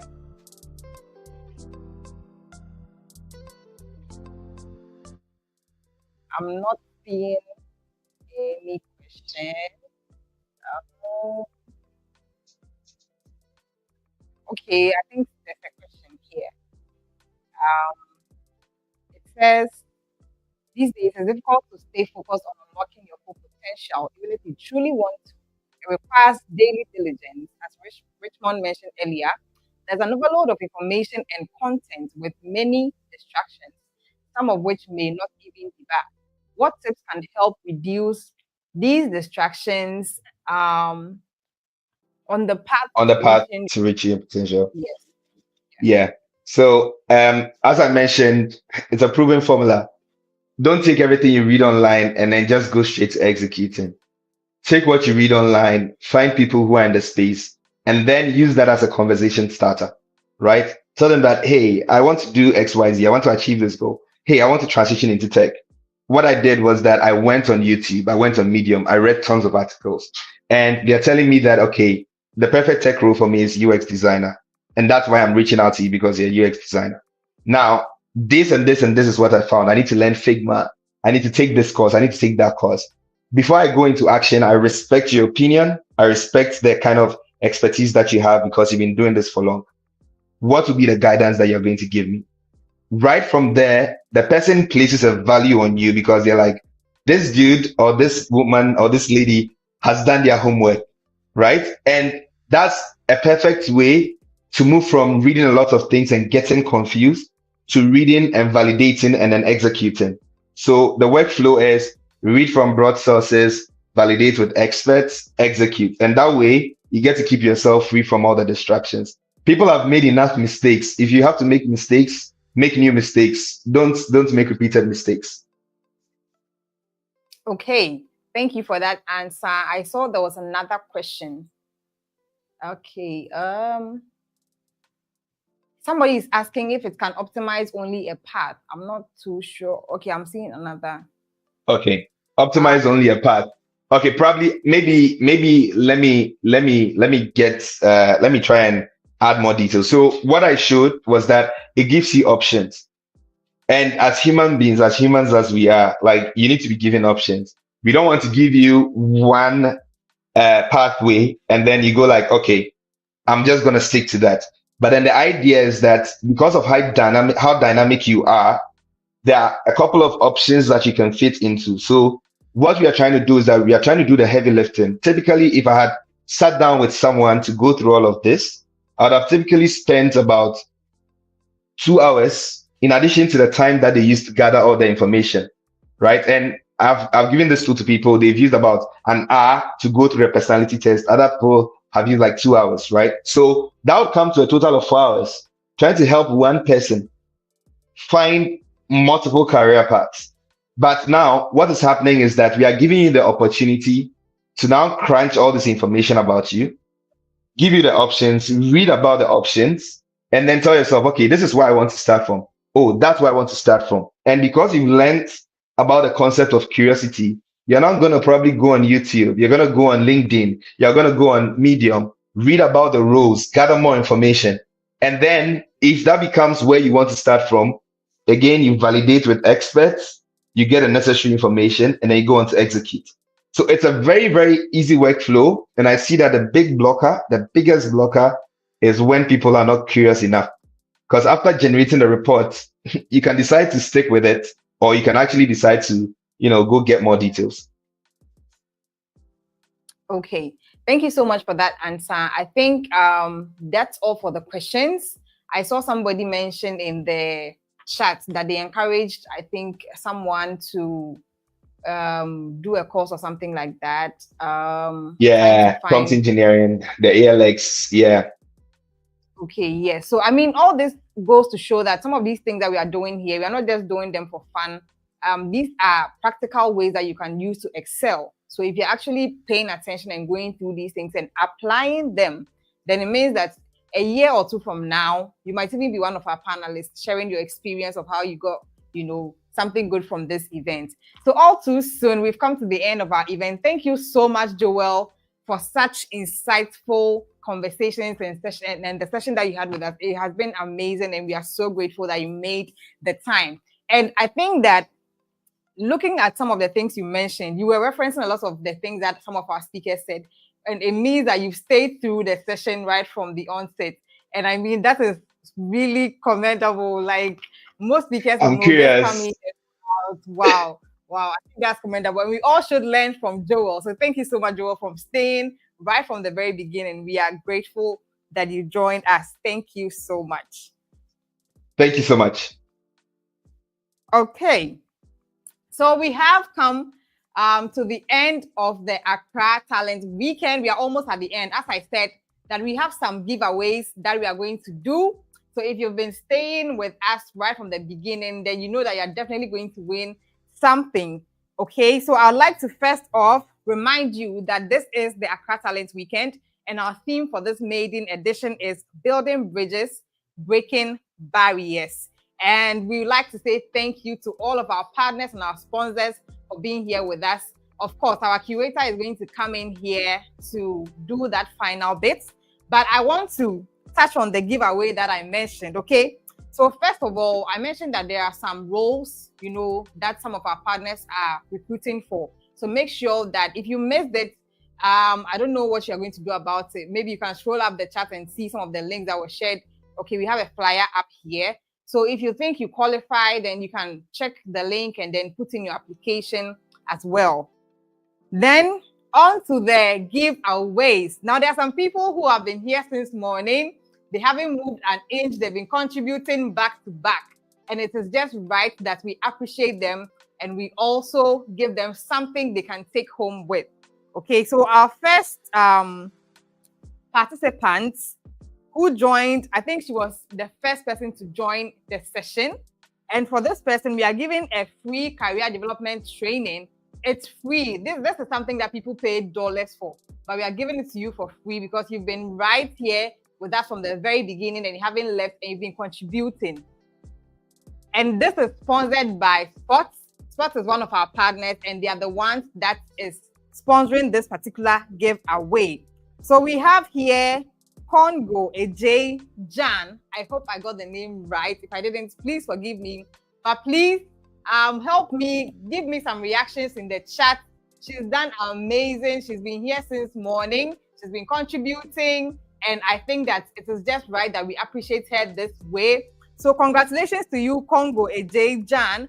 You have a free career development training sponsored by our partner, Sport. It is a training that is going to help you develop in terms of your career. Yes, congratulations to you. She's so surprised. I can see her reaction in the chat. Yes, congratulations to you. Thank you for being here with us. Thank you for being here with us. So we have more giveaways coming up. We have a CV revamp. So this CV revamp is going to 3 people, and I'm going to mention their names. These are people who have been contributing, they've been connecting, they've been asking questions, they've been answering questions, they've been interacting with our speakers. And these are the 3 people that are going to get that free CV revamp. You and I know that people do CV revamps and they charge so much. But here, and this is like the only platform you're going to get such freebies. Because tell me where you would get these freebies from. Only from the Accra Talent Weekend. So we have Michael Ikupa. Michael Ikupa, you're going to be getting a free CV revamp. And we have Nada Fiawo.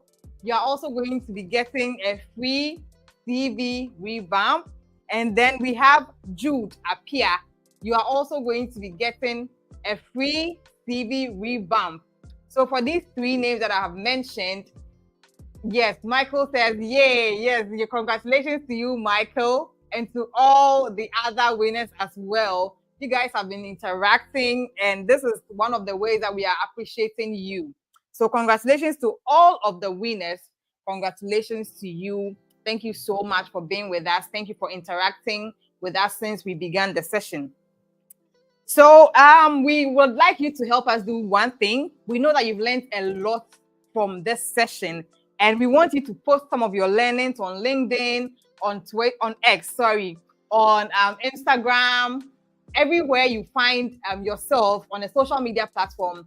Just post some of your learnings and tag us at ATW_24 on X, and then Accra Talent Weekend via other social media platforms. So please post your learnings and then tag us as well at Accra Talent Weekend and use the hashtag ATW24. ATW24. We'll be sure to repost all of those posts that you're going to be making as well. So finally, as I said, we have come to the end of this amazing event. Thank you so much, everybody, and to our speakers. I'm going to invite the co-founder for Grow with Bridge, who is also the curator of the Accra Talent Weekend, Madame Rita Na Kode Clotte. She is the one who is going to give us the closing remarks. And afterwards, we're going to take a group photo. So please position yourself very well so that you can put on your camera afterwards, and then we can take, a group. Okay. All right. So we are just going to usher in Miss Rita Na Kode Clotte, who is going to give us the closing remarks.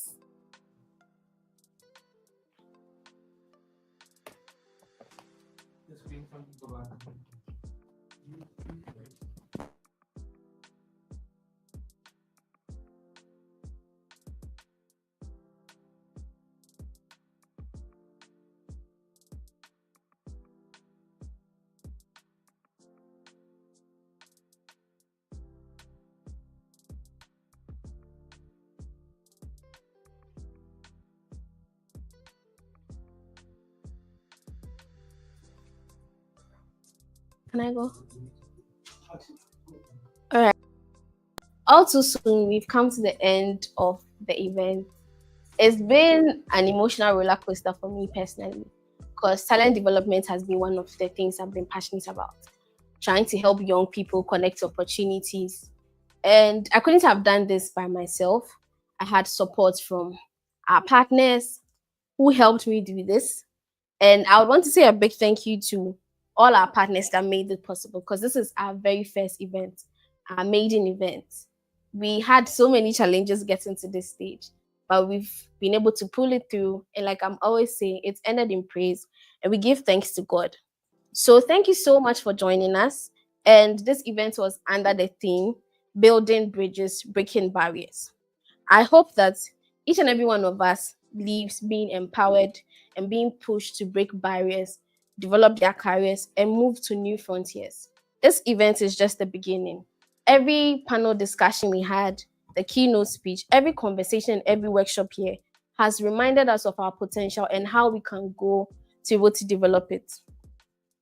After today's conference, over the next few weeks, kindly watch out for some of the programs that will be coming your way. One of our maiden training programs will be starting in January, which is called the Jumpstart Program. And we'll be using this to support early career young professionals or fresh graduates from the universities to help build their careers and then connect them to job opportunities. We are also going to be having a High Plus podcast and then a High Plus Insights, where we'll be sharing updates on what is happening on the job market and also getting insights from speakers to share with you. Before I leave, I want to mention all our partners individually to thank them, starting from our sponsor, WeWire. Thank you for sponsoring us. Also, Sports for sponsoring some of the initiatives like the giveaways we gave. They sponsored all that. We also have BTech Connected, Keldo Global Innovations, the Skill Club, Africa Discourse Channel, our co-curator who made this possible. I hope I didn't miss, Career Wheel and Monday. Thank you so much. And then Axis HR for also helping us with our workshop. I'm really grateful to each and every partner and organization that helped me to make this successful.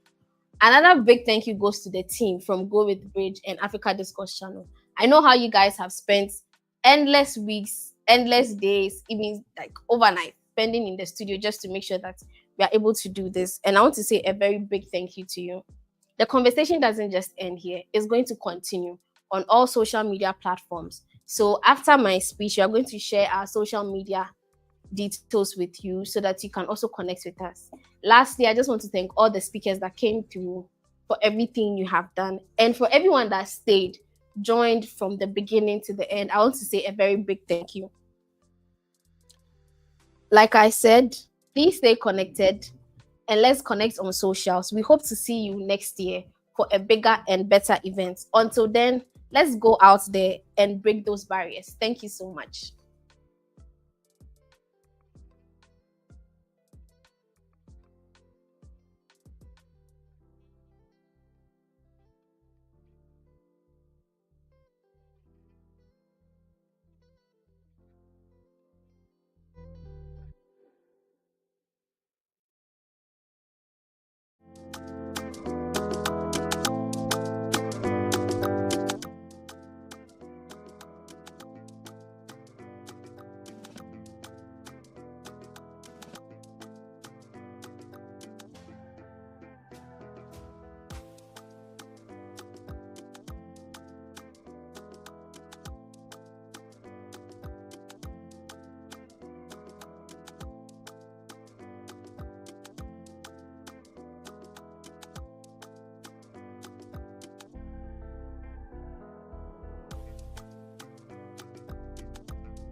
Hi, Nakode here, and welcome to Africa Discourse Channel. Imagine a place where ideas flow freely, like the great rivers of our great continent Africa, where stories about innovation, growth, and then ideas that are painting and shaping Africa are being told. From the Cape to the Sahara, and then from the tech startups happening in Lagos to Nairobi, where the tech innovations are, ADC brings you the stories that matter, the conversations that are inspiring our generation, and then ideas that are transforming Africa. But hey, it's not always serious business here at ADC. We also give you the scoop into the latest trends happening around the continent, untold stories in Africa, and a large dose of fun and entertainment. Join us as we delve in, explore, laugh, share ideas, share stories, and maybe you can find your next big idea on Africa Discourse Channel. Welcome to Africa Discourse Channel. Catch up with us at www.discoursechannel.com and follow us on all our social media pages at Africa Discourse Channel and get the latest scoops into the trends happening in Africa and news about Africa around the globe.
for Be Tech Connected.